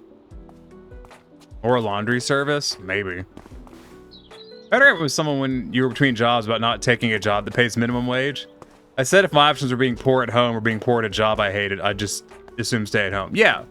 No, I've had the same argument with someone where they're like, listen, you know, $7.25 an hour is better than nothing. And I'm like, not really. Like, I would argue that $7.25 an hour is such a fucking waste of your time that you're better off spending that time looking for another job. Like, I think your time, if you make, like, if your options are sit at home and hunt for a job or make $7.25 an hour, I think it's more profitable to sit at home and hunt for a job. Because when you think about it, like, you know, pay's a multiplication thing. So it scales up really fast. You know, if you... I would be interested to see the numbers on it, but, like, how many days of working... You know, if you spent a month working a $7.25 job before you found a job that pays $10 an hour, I'd be curious, like, you know, if you had gotten that job sooner.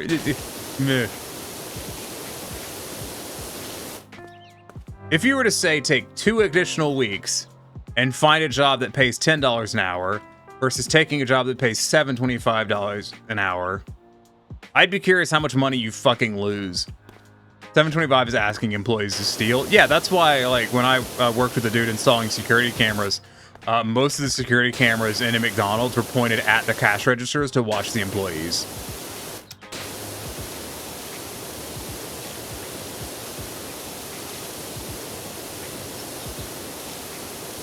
You know, a well-treated employee is not as likely to steal from a company. I mean, you'll get shitheads, you know, who just come in and they're just going to do it, but you can't, you know, that's not something that is necessarily something you should be taking account of.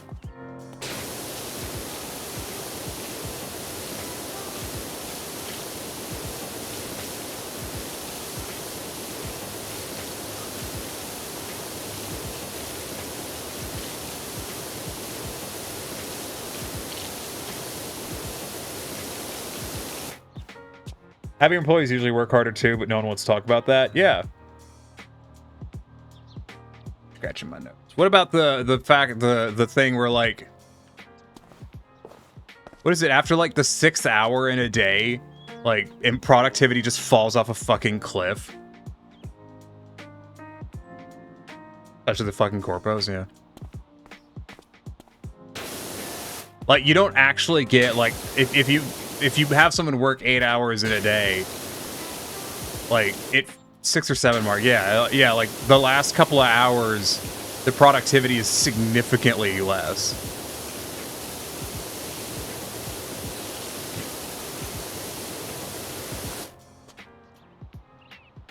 Your point was, after gas and other expenses related to traveling to work every day, in addition to the added wear on the vehicle, and the cost of clothes and shoes you'd be wearing out, minimum wage was actually a net loss. It can be, yeah. In the argument I had with the person, I also made that point.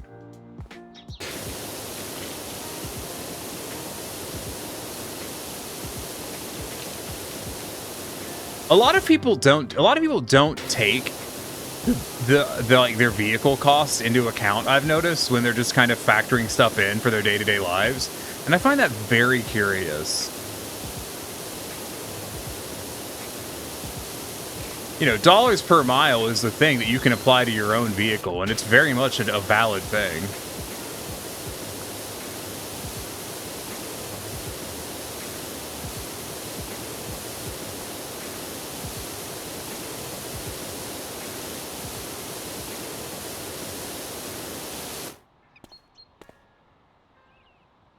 Kind of like overtime after the first couple of days, productivity disappears. Yeah. I did 410s for a while and I really enjoyed it. That extra day off is oh, yeah, no. Everyone I've talked to who works like 410s fucking loves it. Vehicle upkeep is not the easiest to figure out. A lot of variables. It's actually not nearly as hard as it sounds. Like, there is general estimates for different vehicle categories that you can use to base it off of. So you don't necessarily have to get it to 100%. Default just the gas part and ignore the rest of the vehicle. Fuel costs is one of the big reasons you got a hybrid car. Also part of what makes the commute in your current job more affordable. Yeah, that's my issue. Like, I have a truck. No, so, like, when I worked that construction job, there was a, we were working at a job site where we had to pay for parking. You know, there was no parking provided for us. So we had to pay to park. And unfortunately, during one of the weeks we were there was a special event running in the area. So all the parking prices went up. So, you know, we were paying $10 to park half a mile away from the job site. And as I was talking to someone, like, I was making $10 an hour, which means, you know, considering that I'm not getting a full $10 every hour because of taxes, that meant, you know, my first hour and a bit of the day effectively went to paying just to park my goddamn truck so I could get to fucking work, ignoring the cost of gas, ignoring the cost of tires and oil and all that shit. So, you know, my first, like, 2 hours of the job were effectively for fucking free.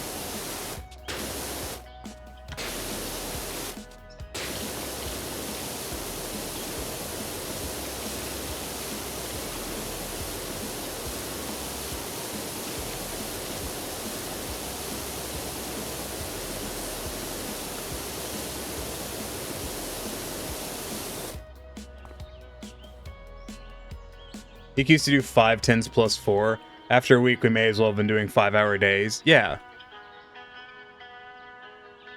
4 10s are the best. My mom was so much happier with those shits. Gross, yeah. Vehicle costs, yeah. Do y'all remember when I linked that article about that that factory that made, I don't remember what they were making, but they dropped down to a 32-hour week as opposed to a 40-hour week,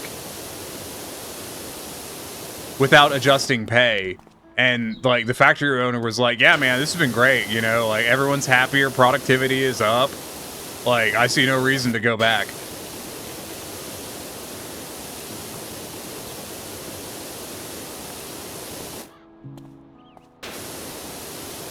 Imagine how picky you could be for employees if your job maintained a 32-hour but full pay work week.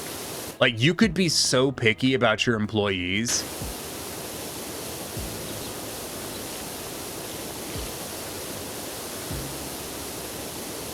That's something, like, places that treat employees like shit typically have shit employees. Because anyone who's worth a fuck works somewhere else.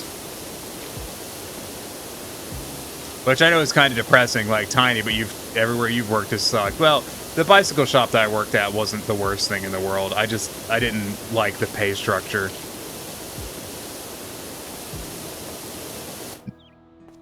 Absolute worst middle managers. Or gets the fuck out ASAP, yeah.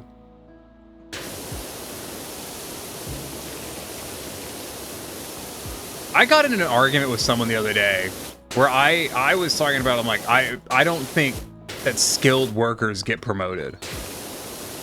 Because I've talked to people who, you know, I was talking to someone, I'm not going to share their name, but there's a non-zero chance they're watching, who told me that they were working at a factory on the assembly line, and they, you know, they graduated, got their engineering degree, and they started applying to engineering jobs at the factory, and they wouldn't even interview them for it. And it basically came down to, well, you're a good assembly line worker, so why the fuck would we promote you? Like, you're an assembly, like, one, you're an assembly line worker, so, you know, that's kind of your place, and two, why would we promote you out of a position you're doing good at? Like, I don't think skilled labor gets promoted, because then they'd have to replace skilled labor.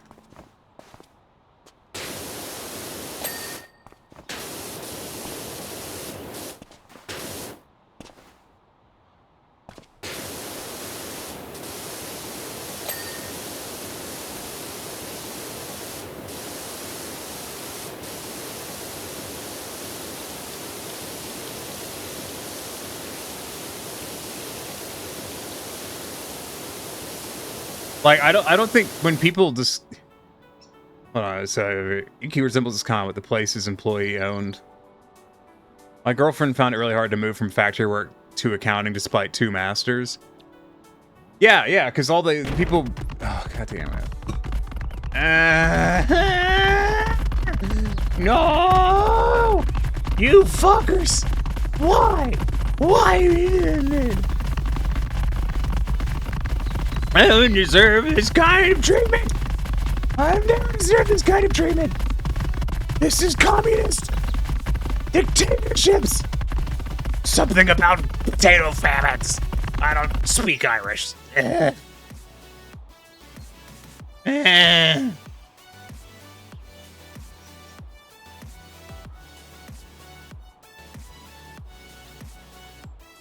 Ugh.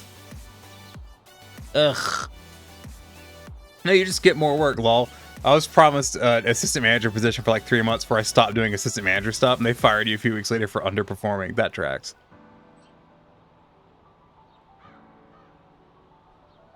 You have a history of factory work. What the hell would you know about accounting? That's the thing. Like, it's like, I have these degrees in this thing. And they're like, so? My insistence is, like, when I was arguing with this person, the point that I kept trying to bring up was, from what I've talked to other people, the way it really works is you can get promoted from a desk position can get promoted to a desk position. A labor position can get promoted to a labor position, but they absolutely will fucking not promote you from a labor position to a desk position. Like, there is just this imaginary line there that if you're doing one, you can't do the other. It's like when I was a service manager.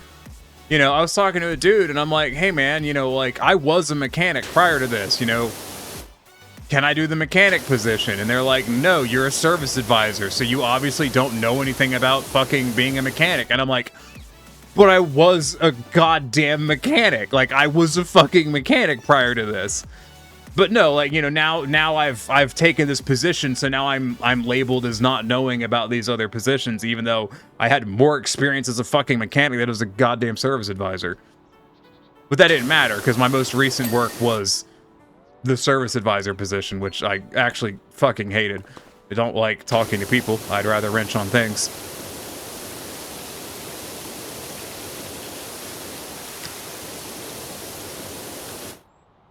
Anyways, back to this.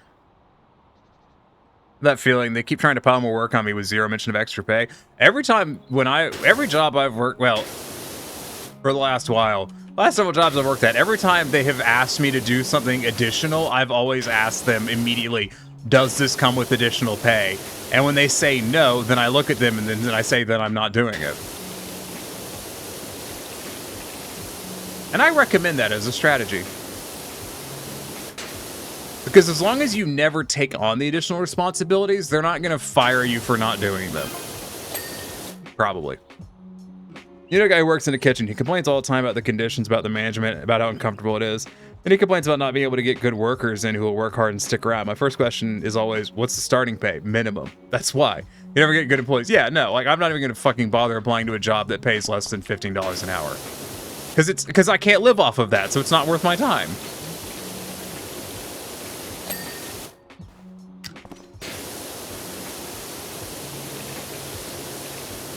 Why would I even waste, you know, like, if I can't live off the potential pay, why would I waste my precious time applying for that job when I could be applying for a job that would pay me, you know, closer to what would actually be able to, you know, support me? I have to take a joke. Gonna have to make a joke of needing extra pay for some of this shit. You absolutely should. Just be like, nah, man, like, unless I'm getting paid more for this, I'm not doing it. Honestly, something you need to talk to your resume to get something relevant anymore. I've been thinking about, like, applying to internships and just fucking lying and saying that I'm a senior in college. And then if they check, I'll just be like, I lied, I'm a graduate, I just need this job.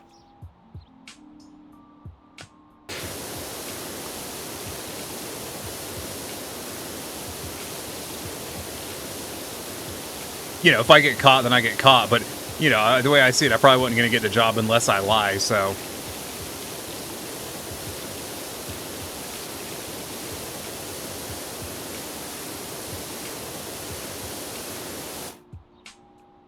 Not just live off it, I should profit off that pay. Yeah, that'd be nice. But at this time, I would take, you know, being able to...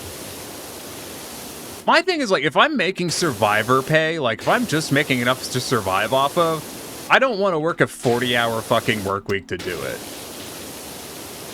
You know?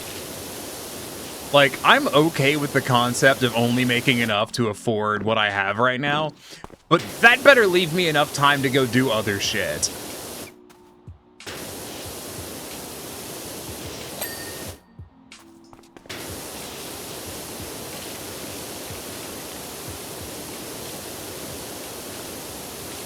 Like, I don't see any reason why I should dedicate my entire life to something that won't even, you know, that doesn't pay more than the bare minimum that I need to be alive. Hey, you do this for me real quick? Pay me more and I'll think about it. That was, I mean, I've told y'all about when the lead mechanic quit at the bike shop and they were like, I'm going to need you to start doing repairs. And I looked at him and like, are you going to pay me more? And they're like, no. And I'm like, no, I'm not doing them. And I never did.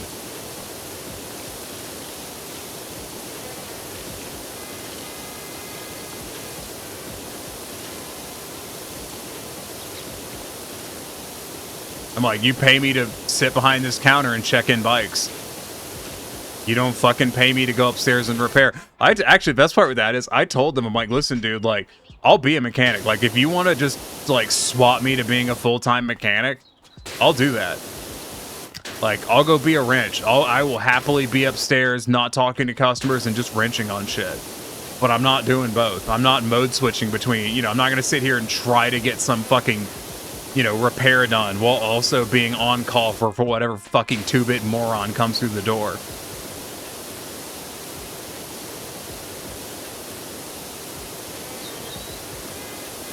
If you've ever done that, like, if you ever done, I don't know if a lot of you have, but if you've ever done a job where, like, you're expected to be doing a productive thing, like, you're expected to be completing a task, you know, putting in away inventory, you know, stocking, taking, you know, inventory, shit like that, fixing something, putting something together, taking something apart, having people interrupt you while doing that, like, you have to fully stop what you're fucking doing and interact with this other person for fucking 30 minutes or whatever, destroys your workflow.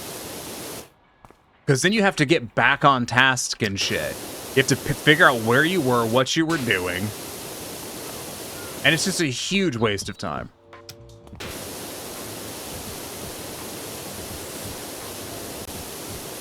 Anyways, let's see. Last week I was asked about making bales, and when I said I didn't know how, I was told I should get trained. Next time it comes up, I'm going to charge 10 cents an hour extra. It's no $1. Yeah. Yeah, 10 cents isn't a fucking pay raise. I have 4 equipment licenses at work. Each one increases my risk of getting fired. Where's my extra pay to offset the extra risk? Starting where I am is 18 an hour. The work is easy and benefits are ballin'. Crew is skeleton, management is clinically insane, and the hazing is brutal. Why do people haze employees? I don't get that. I don't understand hazing new employees.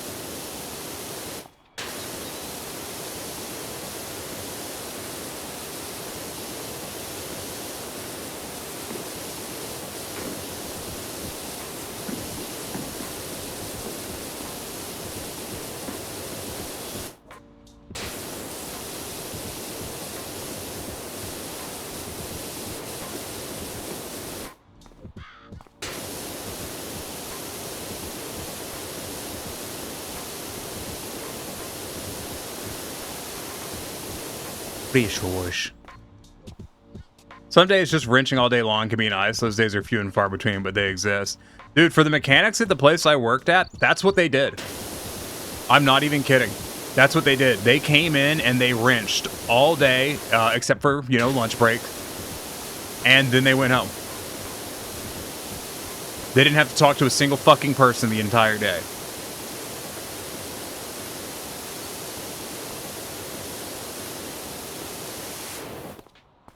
I absolutely would have done. It's target retail. $1 out of the question. Might be able to swing 10 cents. Out of the question is the point. It means they won't ask you again. Yeah.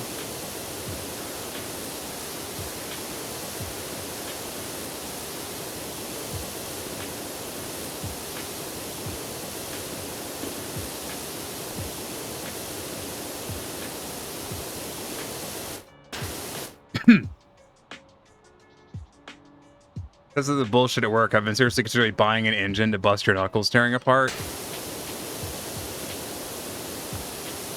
Yeah, it's fun. I miss being a wrench.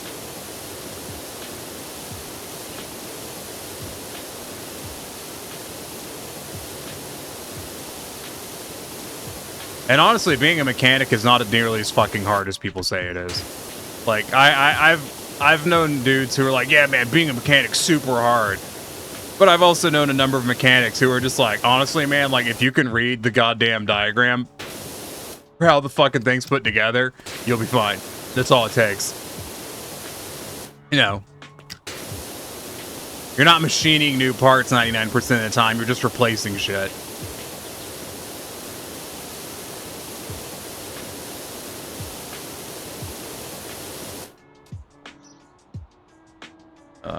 Shit's moving a lot. The military, we haze people on their last day working with us, which I felt was much more appropriate. Yeah, we did that too. Paid 21 and change an hour to be a mechanic on power equipment at a rental center. But I keep on having to run sales, deal with customer disputes, deal with employees bickering each other, do closing chores. Yeah. The mechanics at the bike shop that I worked at, the only chores they had to do was they had to keep their work area clean. Like, they had a trash can, and all they had to sweep their area and empty that trash can. And they didn't even have to do it every day. You did have to remind them to do it sometimes, though.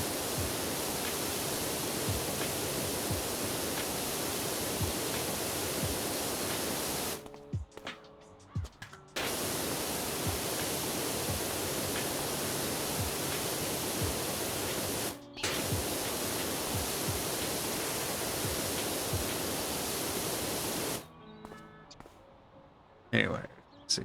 What about your current job? You go in, you go upstairs, your computer, you work graphics all day. If there are no orders to work on, you just watch Twitch or YouTube. Yeah.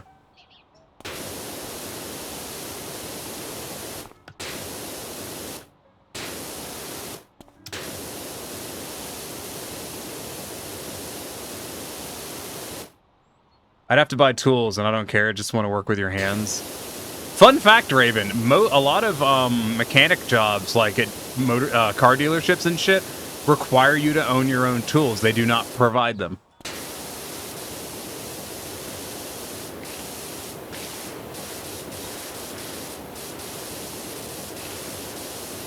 Which I think is fucking stupid.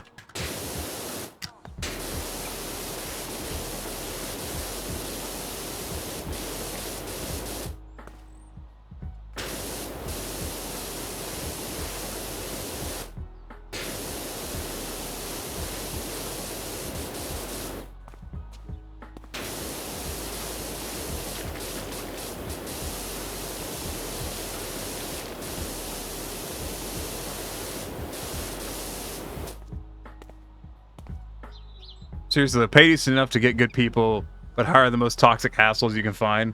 When I started, they had a betting pool on how long before I quit. The HR guy was the biggest asshole you've ever met in your life. Classy.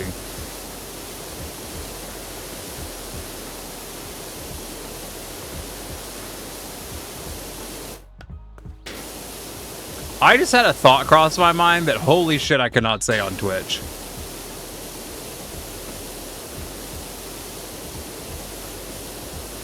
I can't even give you the vague details on it because it was fucked up.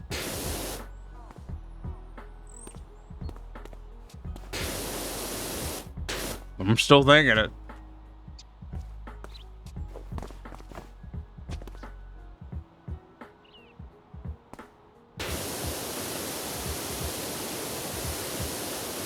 It was really fucked up though.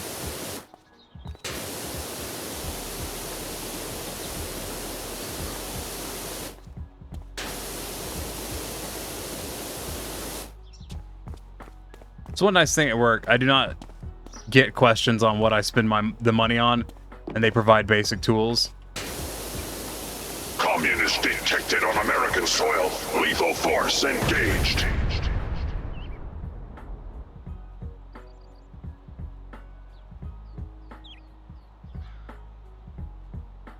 Ow. Hi, Dimmy. If you want a luxury tool like a battery-towered grease gun, Or a snap-on torque wrench, well, that's on you.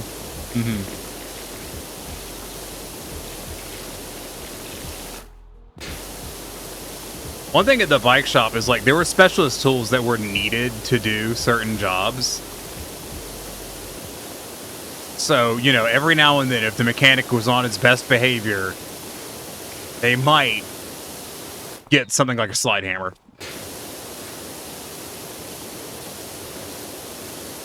Oh, I remember our mechanic wanted a slide hammer for fucking ages. He was so tired of using punches to push out bearings.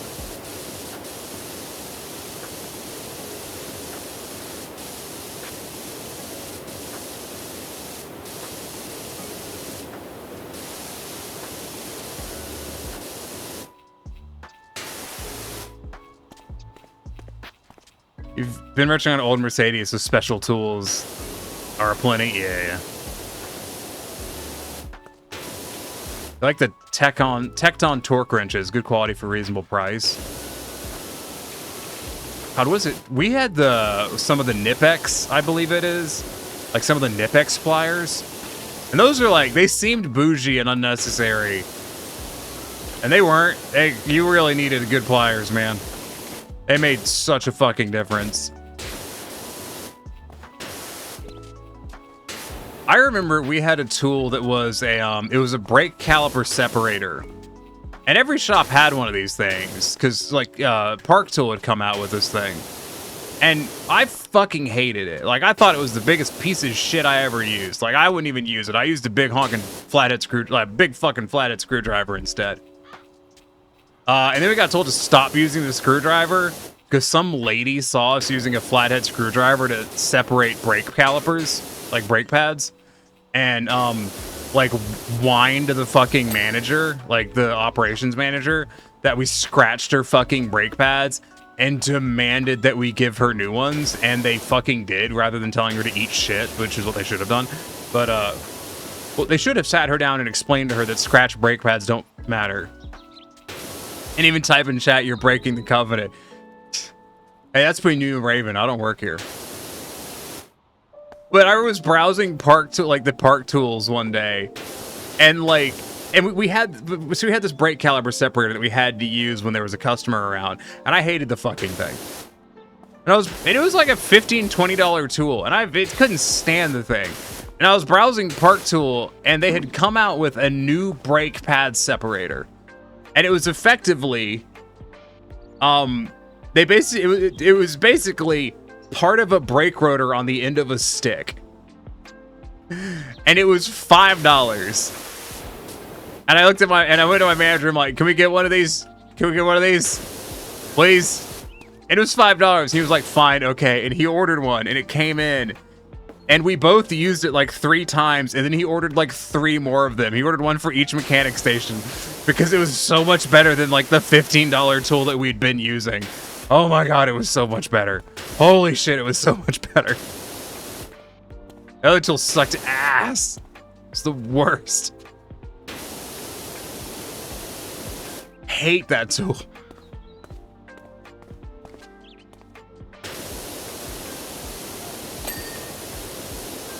So that was nice. Every now and then be like, you get a cheap tool that was an upgrade. Although I remember our torque wrench was broken for a long time, and when they finally came back in stock and we finally got a new fucking torque wrench, that was a good day.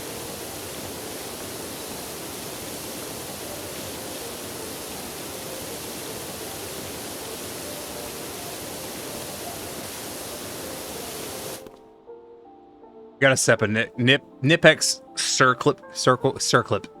I don't know why I pronounced that wrong. I know what a circlip is. Circlip pliers is so good. Yeah.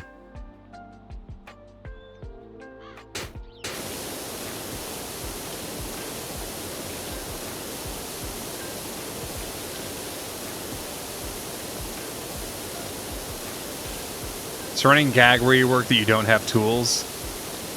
Yeah, but is that one of those, like, everyone keeps stealing your tools kind of jokes?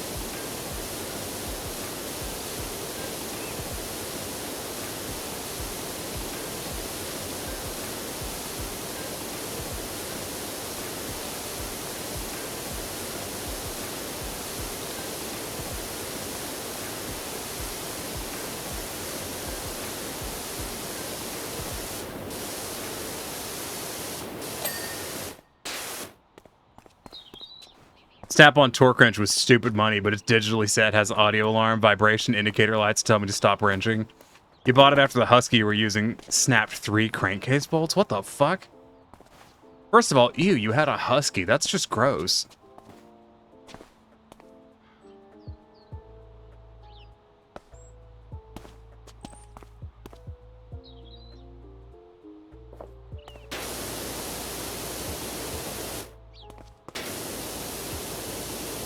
Imagine working in an actual mechanic shop with fucking anything other than Husky pliers. Oh.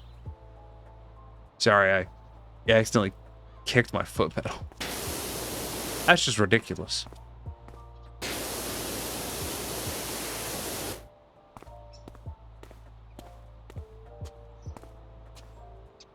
I feel like somewhere on this floor there's like a big dirty splotch I just haven't found.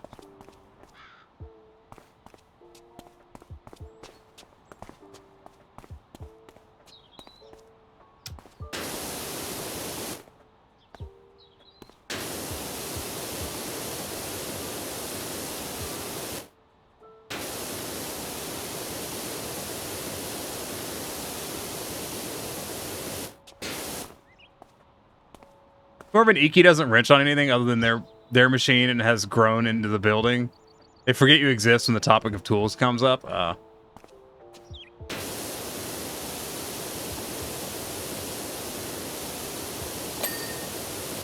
Fucking finally.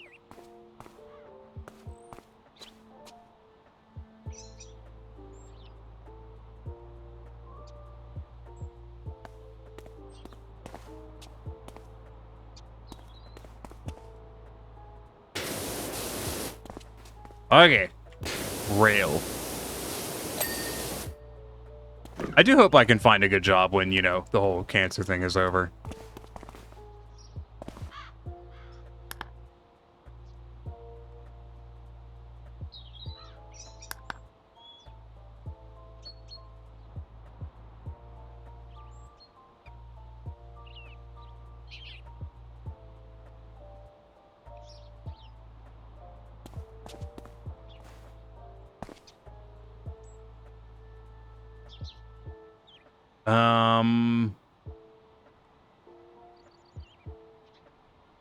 There, that wall.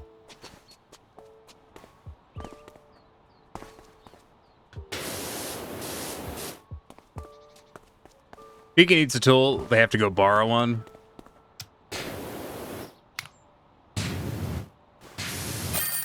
Is that like you borrow and put it back, or is that like it gets lost somehow and then that person has to get a new one?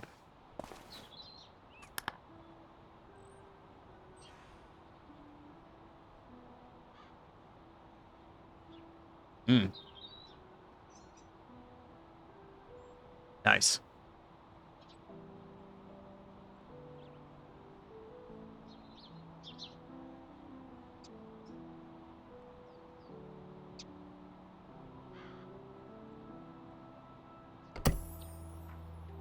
What's the point at which I can buy that other pressure washer?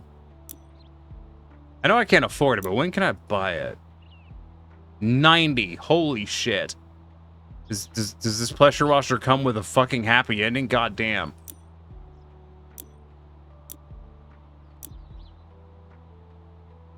Motorcycle! Yay!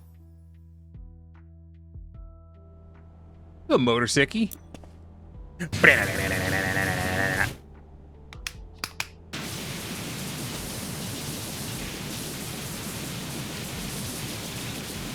I still want a motorcycle, but you know, I'm not certain that's ever gonna happen.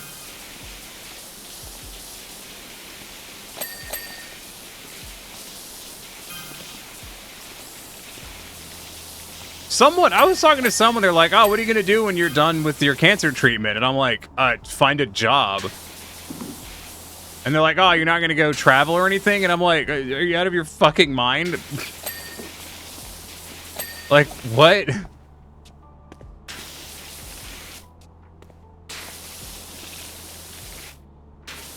With what resources? Motorcycles are like a bike, but instantly makes you less hated on the road.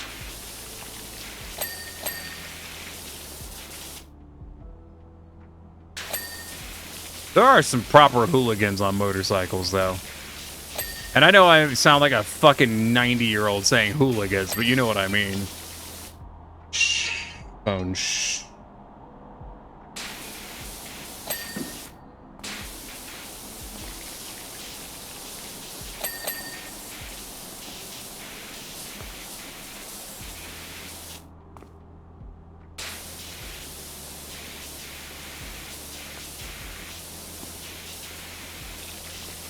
You know, I saw there was a VR chat meetup for Sierra's Discord on Sunday, and I was bummed.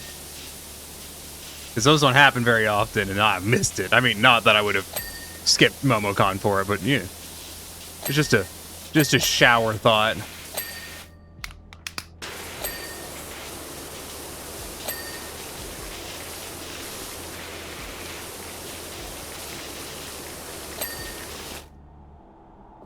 Borrowing means someone else gives you one, but doesn't want it back, or someone else steals one on your behalf. Oh.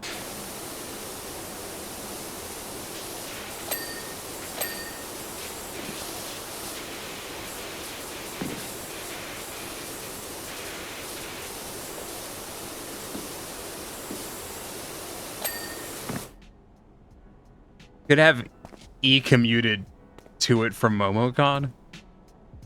Would I have done that? I was working. I was moving gear, packing boxes.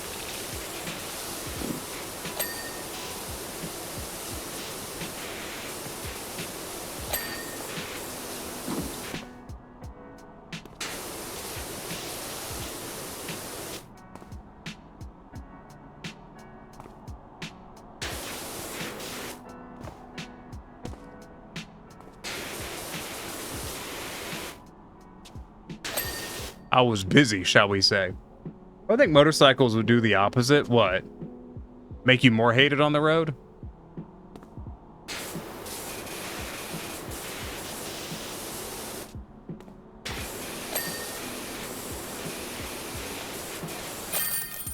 Wait.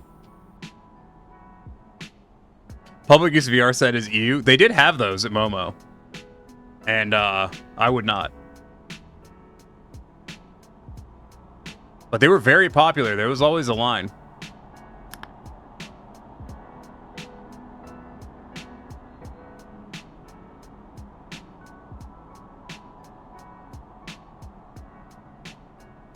Nice.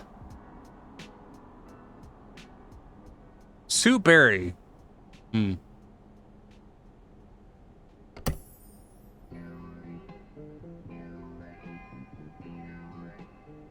Firehouse is just sitting there, taunting me.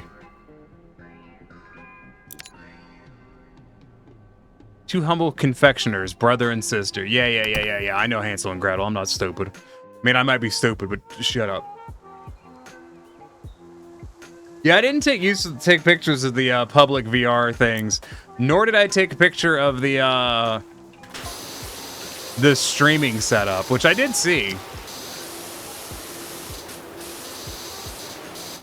I just kind of think about it, I'm like, who has such a generic streaming setup that they can, you know, stream at a convention without really losing out on anything?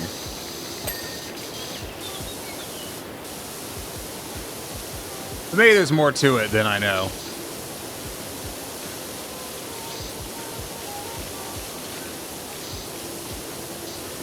You know, if I don't have my copy, my version of my OBS, like,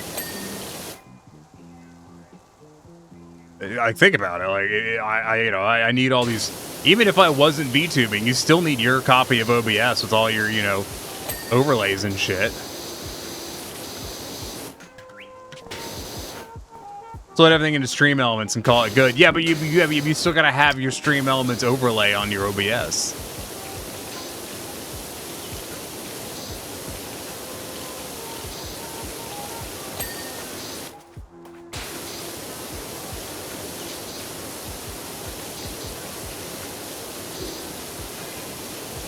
Except I don't use Stream Elements anymore. And if I'm not mistaken, Olivia, you also don't use Stream Elements anymore.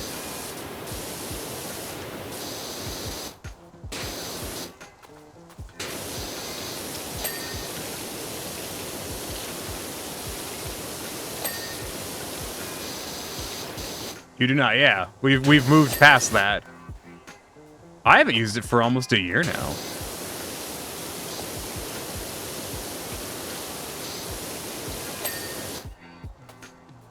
He wants to travel more, heck. Might just be where I live, but the bicyclists act like they own the fucking roads and sidewalks, so motorcyclists are mostly well behaved. Yeah. It's a really common complaint about bicyclists.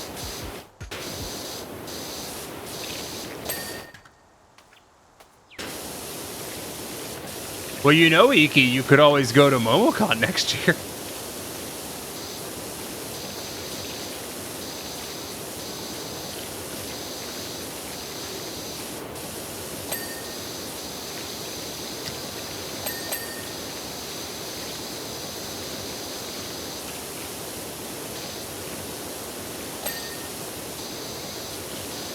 Hopefully there won't, you know, hopefully the dealer's hall will not be in a second fucking, you know, won't be in a hall C next year.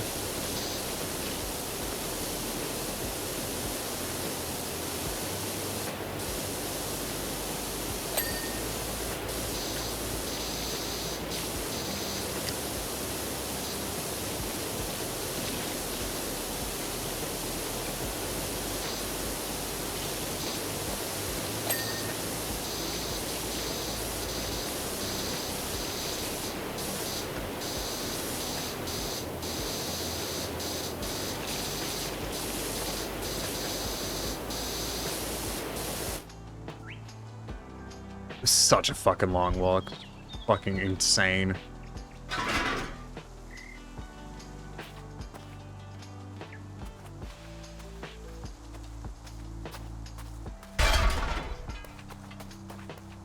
Thing was getting in my way. You used to commute to and from work on your bicycle. I love pissing people off by using the left turn lane like you're legally entitled to. Yeah, because what the fuck else are you supposed to do?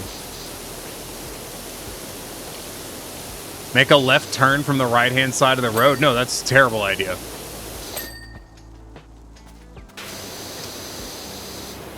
It's a really good way to get hit by a car.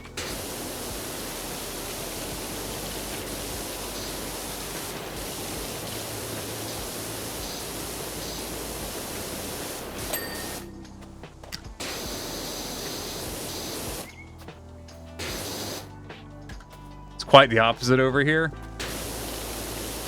Yeah, like, there's... In downtown Atlanta, there's a lot of, shall we say, sketchy fuckers on bikes.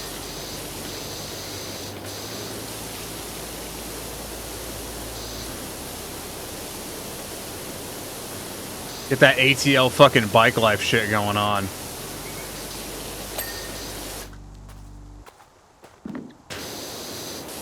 Going out there and fucking borderline killing themselves.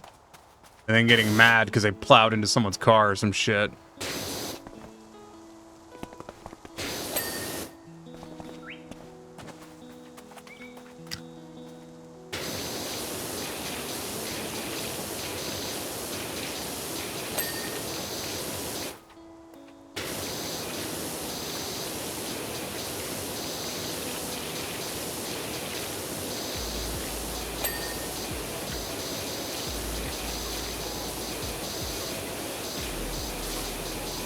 My thing with some of the bikers I've known and whatever is they'll do something like they'll do something dangerous, you know.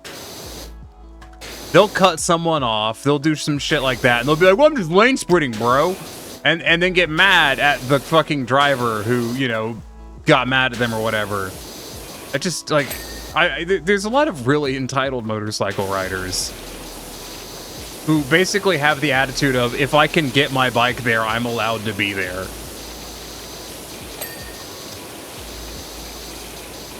I was talking to a guy one time, and he was talking about doing wheelies down this fucking, like, main thoroughfare in the middle of the fucking day with traffic. And I'm like, you understand why that's a bad thing, right? And he's like, no, it's a victimless crime. And I'm like, okay, but what if you lose control while you're doing your fucking wheelie down this goddamn road and plow into someone's car? He's like, well, it's a victimless crime. And I'm like, cool, but what happens when you fuck up and plow into someone? And his response was, well, it's a victimless crime. And I'm like, yeah, you're actually fucking stupid, aren't you?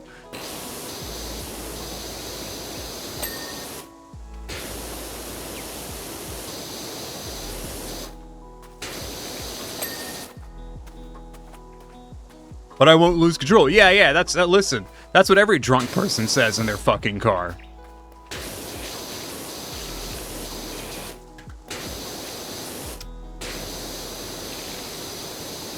In my opinion, if you think that there is a zero possibility of you losing control of a motorized vehicle, then you do not understand how you just don't have a good concept of driving. I've almost lost control of my truck on multiple occasions. Not doing stupid shit, because, you know, oh, I hit a patch of black ice. Oh, I had a fucking tire blow out while going 80 miles an hour. You know, shit happens. And if your attitude is that there's nothing bad that can possibly happen, then you're the guy who eats it into the fucking wall because your tire blew out or you hit a patch of black ice and you weren't fucking paying any goddamn attention, so you just slammed into the nearest object. Iggy's favorite is the joggers with the baby buggy and dog. Yep, you just take the whole road all the way. Yeah.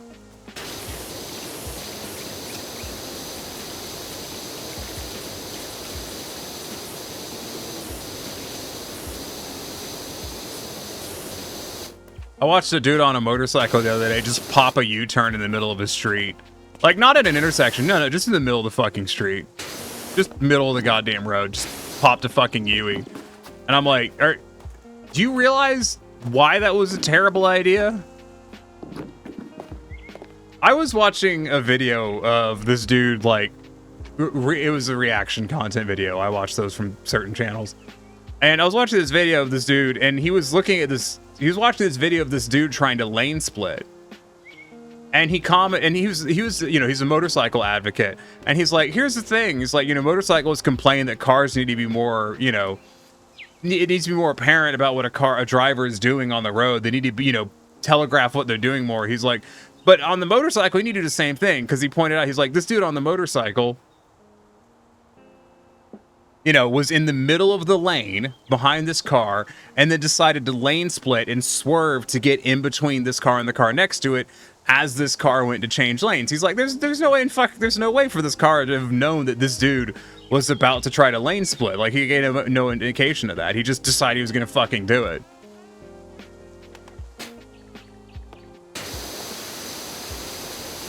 You know, not to be an entitled fucking car driver, but I have met some insufferably entitled motorcycle riders.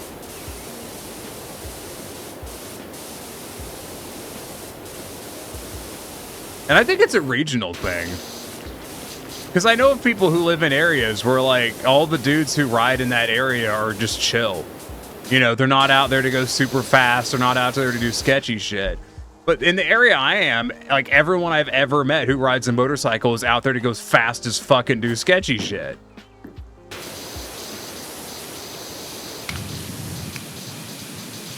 Like, I think motorcycles are really cool. I think they're really neat. But, like, I have no interest in going out on a main thoroughfare, doing 40 miles an hour over the speed limit and popping a wheelie because it's sick. Like, no. Here's college students on roller skis. They'll ride 4 abreast down the road and move over for nobody. Ugh. My state hit 100 plus traffic fatalities before April this year. Honestly, that sounds like rookie numbers. Well, I ever been in one car accident. My buddy and I were at a stoplight when someone ran it, T-boned another car, which rolled over and hit us. You don't even have to be moving to be in an accident. Someone else can make that decision all on their own. I was listening years ago, I think this was under the Obama administration. I was listening to an interview with the person who was in charge of the whichever department is in charge of, like, roads and road safety and shit. I can't remember the name suddenly. And I was listening to this interview with her, and she stressed really heavily, DOT, yeah, Department of Transit, thank you. She stressed really heavily that people need to stop referring to vehicle wrecks as accidents. Because, and I quote, almost 100% of the time, it is not an accident, and it's something that could have been entirely prevented if someone just hadn't been doing something they shouldn't have been doing.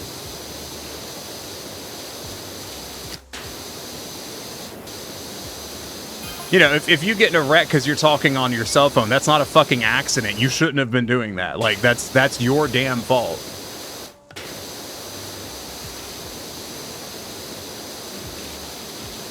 And I appreciate that attitude.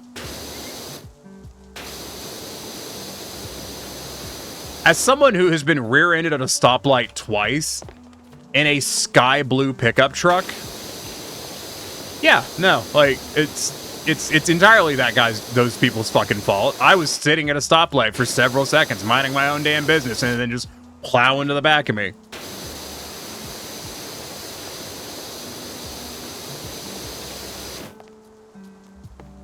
Or the time a dude decided he was going to cut across 5 lanes of fucking traffic on the interstate and just hit the side of my truck because I happened to be there. Like, yeah, I like the idea of not referring to them as accidents because they're not accidents. They are entirely someone's fault.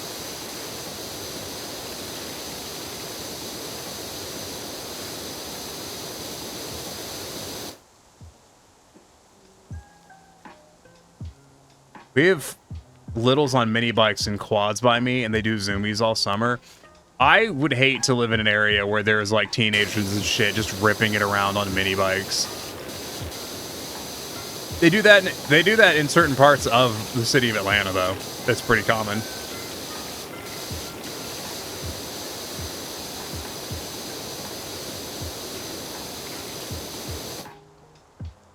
Reminds you of Hot Fuzz, calm collisions, yeah.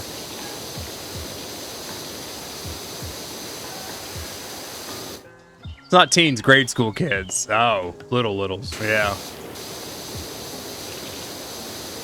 You know, grade schoolers aren't legally allowed to be on ATVs. I know that it's not going to stop any fucking one, but... in the US, if you get caught selling an ATV to someone under... I don't remember what the legal age is, because I didn't work in sales when I worked at the fucking dealership. If you get caught selling an ATV to someone who's under the legal age, you will immediately lose your dealer's license. It is a federal law.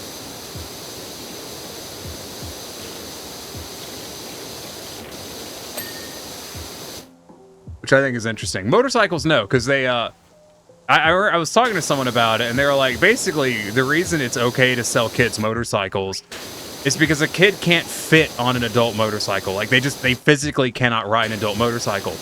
But adult ATVs, kids can drive. But they're not physically large enough to actually manage the ATV. Because riding an ATV is a lot more like riding a motorcycle than it is, than people think. Like, you really have to, use your body weight to control the machine. But kids are just physically too small to do that. And enough kids died on them that basically the federal government went, listen, we're either going to make these illegal outright or we're going to ban kids from riding on them. And so, banning kids from riding on them was the option that they went with. But it is super dangerous to put a kid on an ATV. It really is.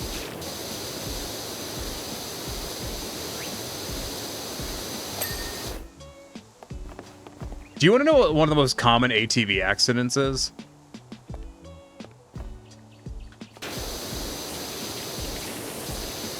Most common ATV accident is climbing a hill and having the ATV roll over backwards on top of the rider.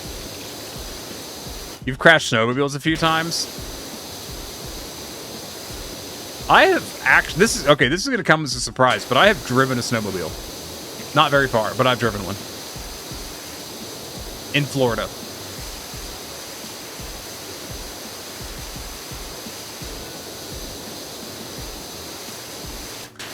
I will not explain. You've never driven one? You rode one when you were little? Whenever an embankment it rolled over, narrowly missing you? An ATV or a fucking, snowmobile?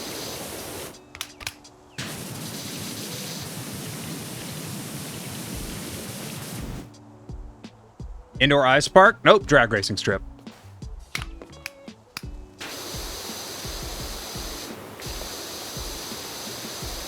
There was a purpose-built snowmobile drag racing strip Little ATV like a 400cc. Well, medium. Yeah, 400cc is not a little. Like that's still a pretty decent size ATV. But no, so when you go up a hill with an ATV, they will, especially on steep inclines, they will rear up. Like they will try to rear up and roll over backwards. And that is one of the most common, if not the most common, ATV crash.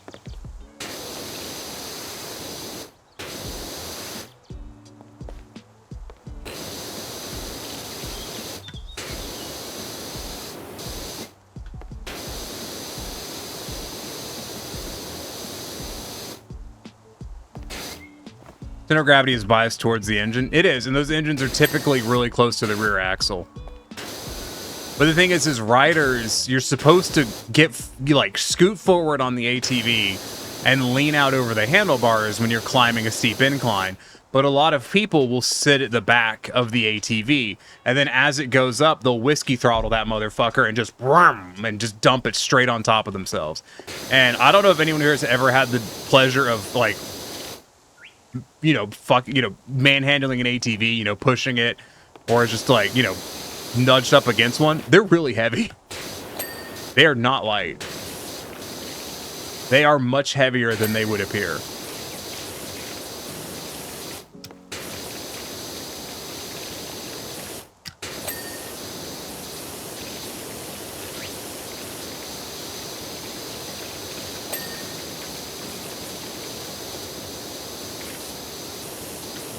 ATVs are super cool though.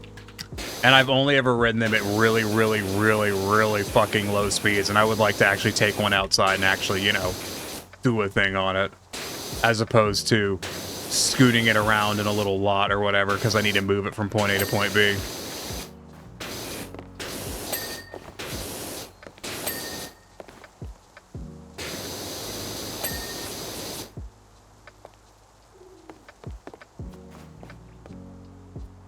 I was passenger on your father's ATV while he was riding and we nearly rolled it back going up a steep embankment.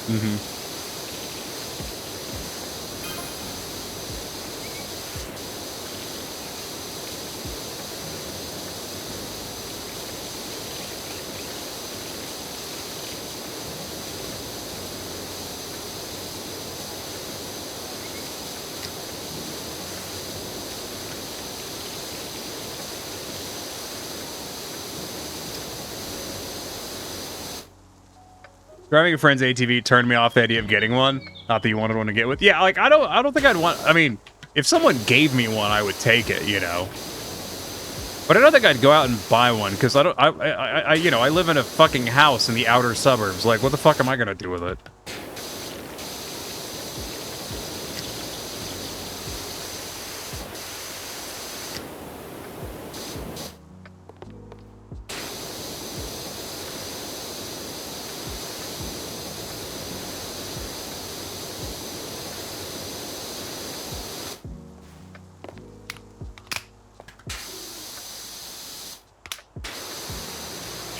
I bet there's people who can draw pretty pictures in Powerwash Sim.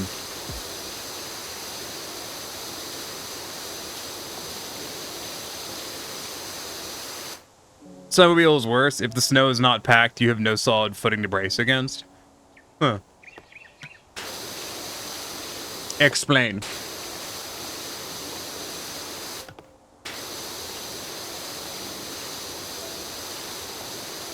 You're talking about for climbing a hill?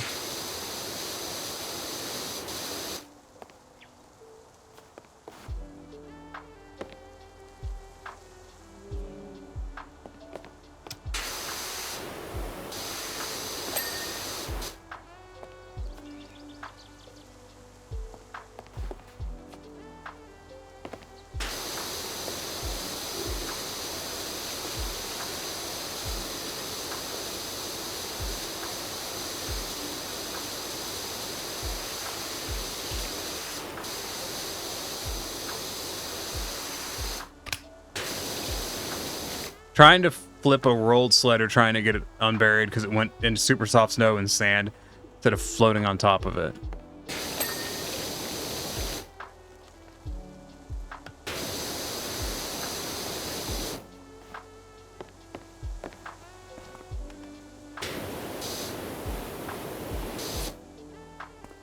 Hmm.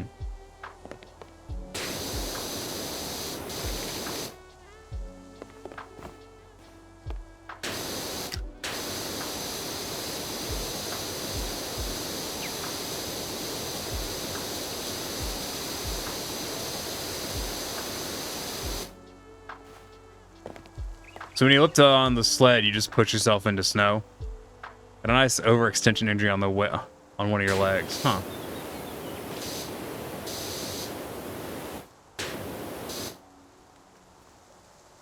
What am I missing on this main? Oh.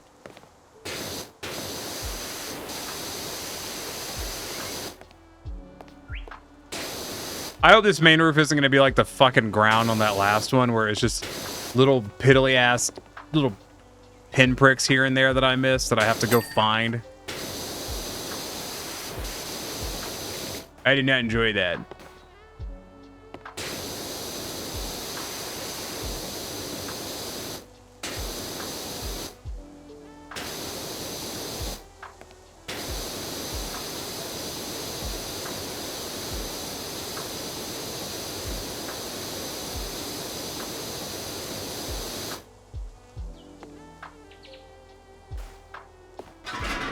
Yeah, I've always liked the idea of power sports, but I've never really had the opportunity to get into them. Which is weird, because my uncle races dirt track. He races, like, two-stroke dirt track. So you'd think I'd have an opportunity, because I got family that does it and shit. And you'd be wrong.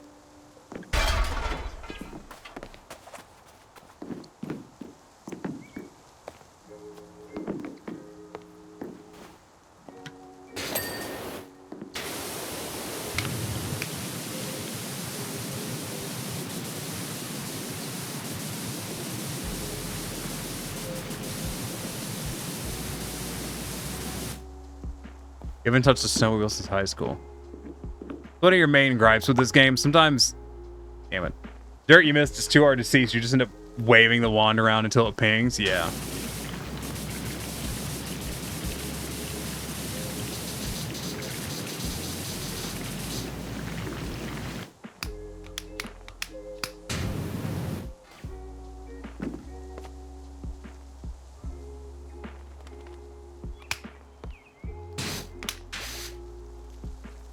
I think I'm gonna just buy cleaning fluid. Yep. Good. It's water. Yep. It's good. It's very wet. I'm gonna buy cleaning fluid and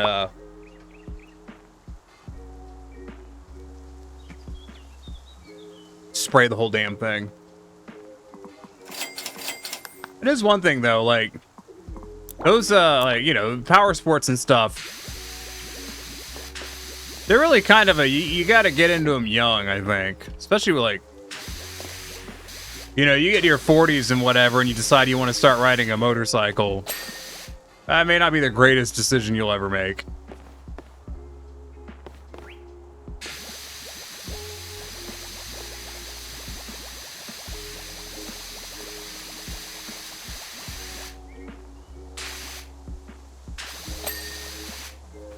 You know?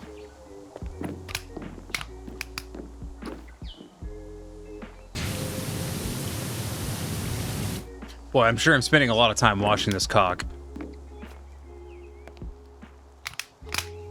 This would be better off with the sprayer. There we go.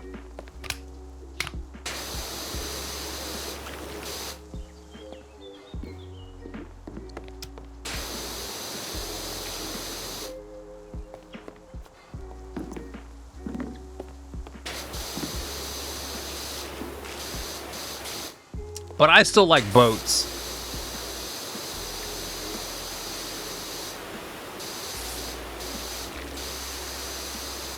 Yeah, I know boats are expensive. Yeah, I know, but I still like boats. Houses are expensive. I like those too.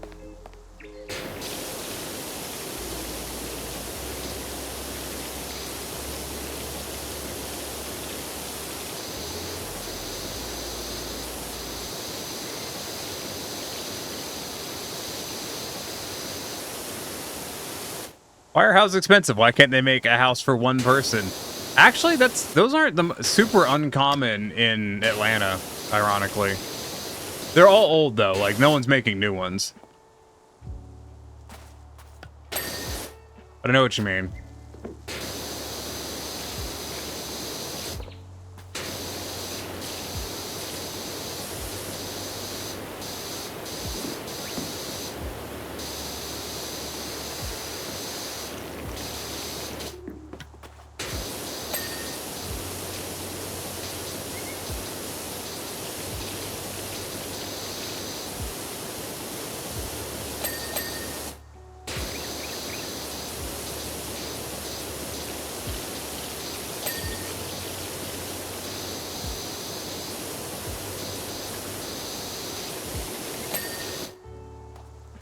Six tiny in an amphibious houseboat. I don't want an amphibious houseboat, but I could just have a houseboat.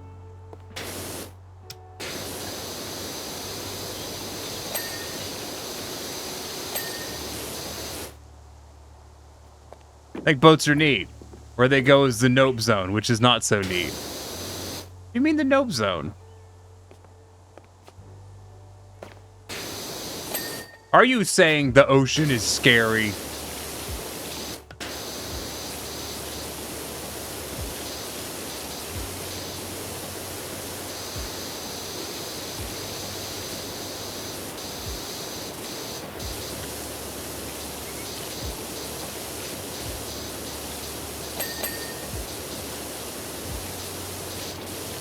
No, the ocean is neat. It's what's in the ocean you don't like. Oh, yeah. Pirates. And submarines.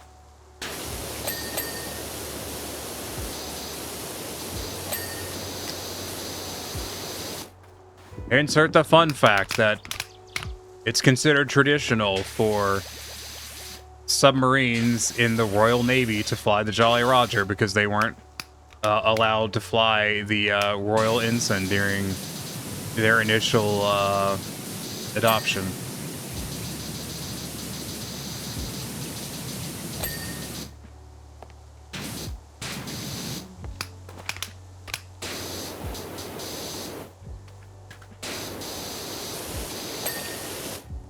Not that submarines fly flags really anymore, but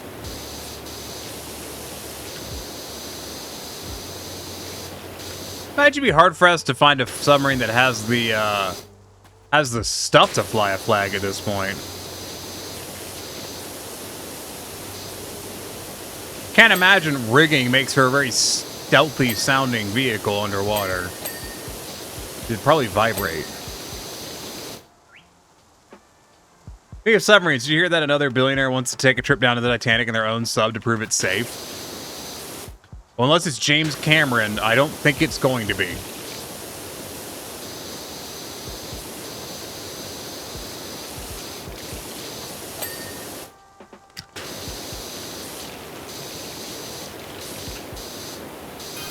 You know, hear me out on this.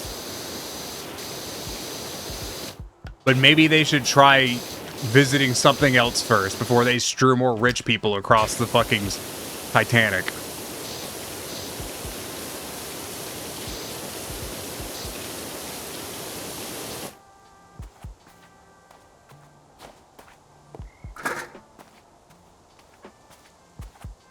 Can I put this down somewhere else?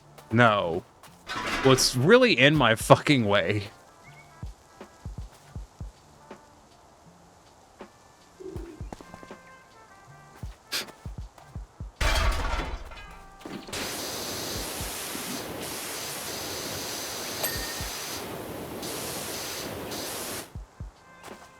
Oh, brother, yeah. Don't worry, the submarine cost $2 million to make. It's almost double the budget of Ocean Gate's craft. Wow.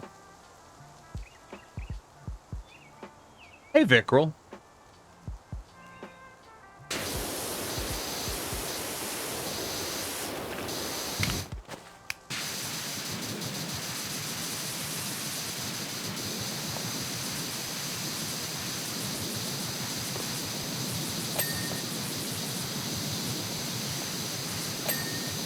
There you go.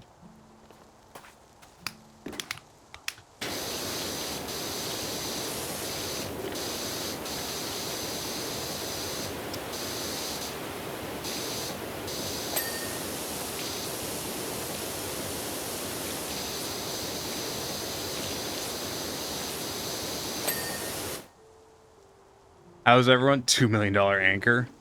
No, anchors are useful, Gate. Existing for the moment. Yeah, me too. What time is it? 10:30.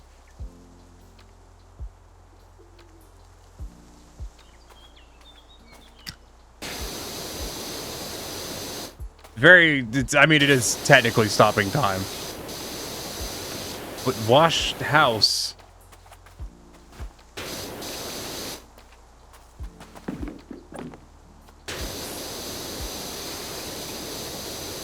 Wash house.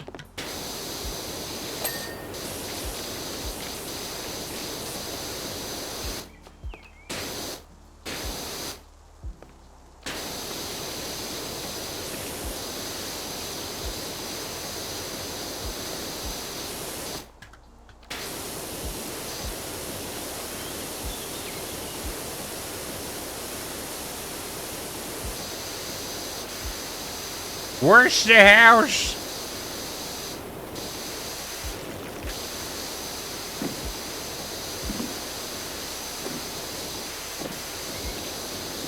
Oh, we're getting there. Been hosting a session of SnowRunner for most of the day where he managed to do 4 missions in a span of 5 hours. Nice. I saw Sledge was doing SnowRunner.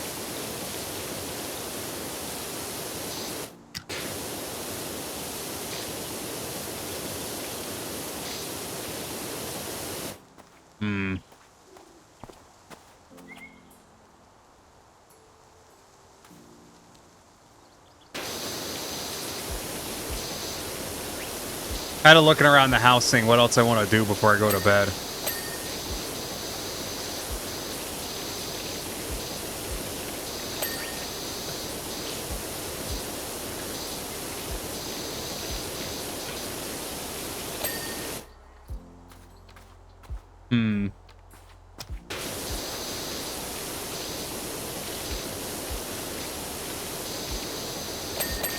Try to get a couple of these little bits done.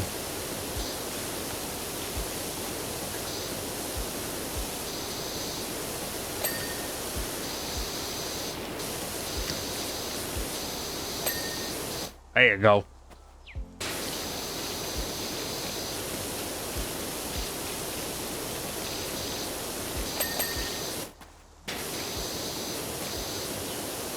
And the other side did not do it. That was a bummer. I really thought it would.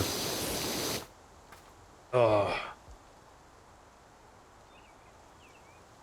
My abdomen is so tired. It hurts because, you know, the liver hurts. But it also hurts because just very physically active.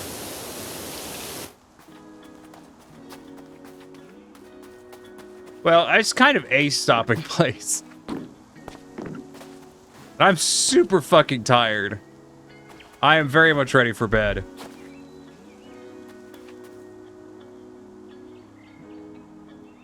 But I think I'm gonna go to bed at this point, because I am exhausted.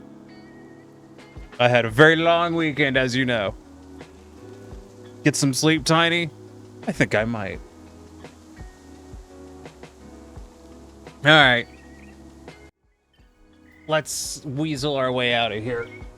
Also, I like sitting is very uncomfortable at this point, and I'd really like to stop sitting. Which is another minor detail.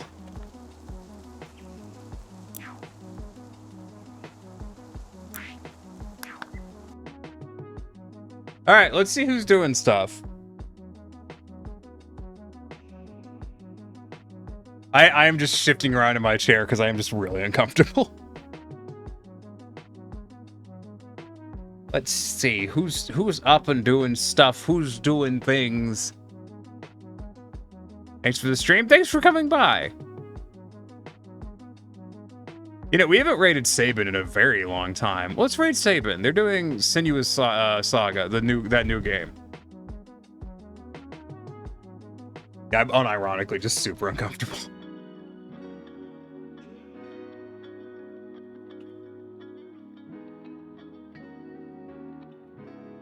Yeah, we'll raid them. All right, let me get you the raid call.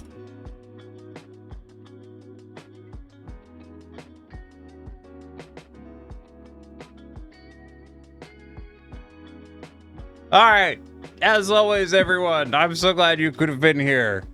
I appreciate you being here, considering I was not here yesterday or Saturday. I'll talk more about MomoCon probably the next day, you know, next on Thursday.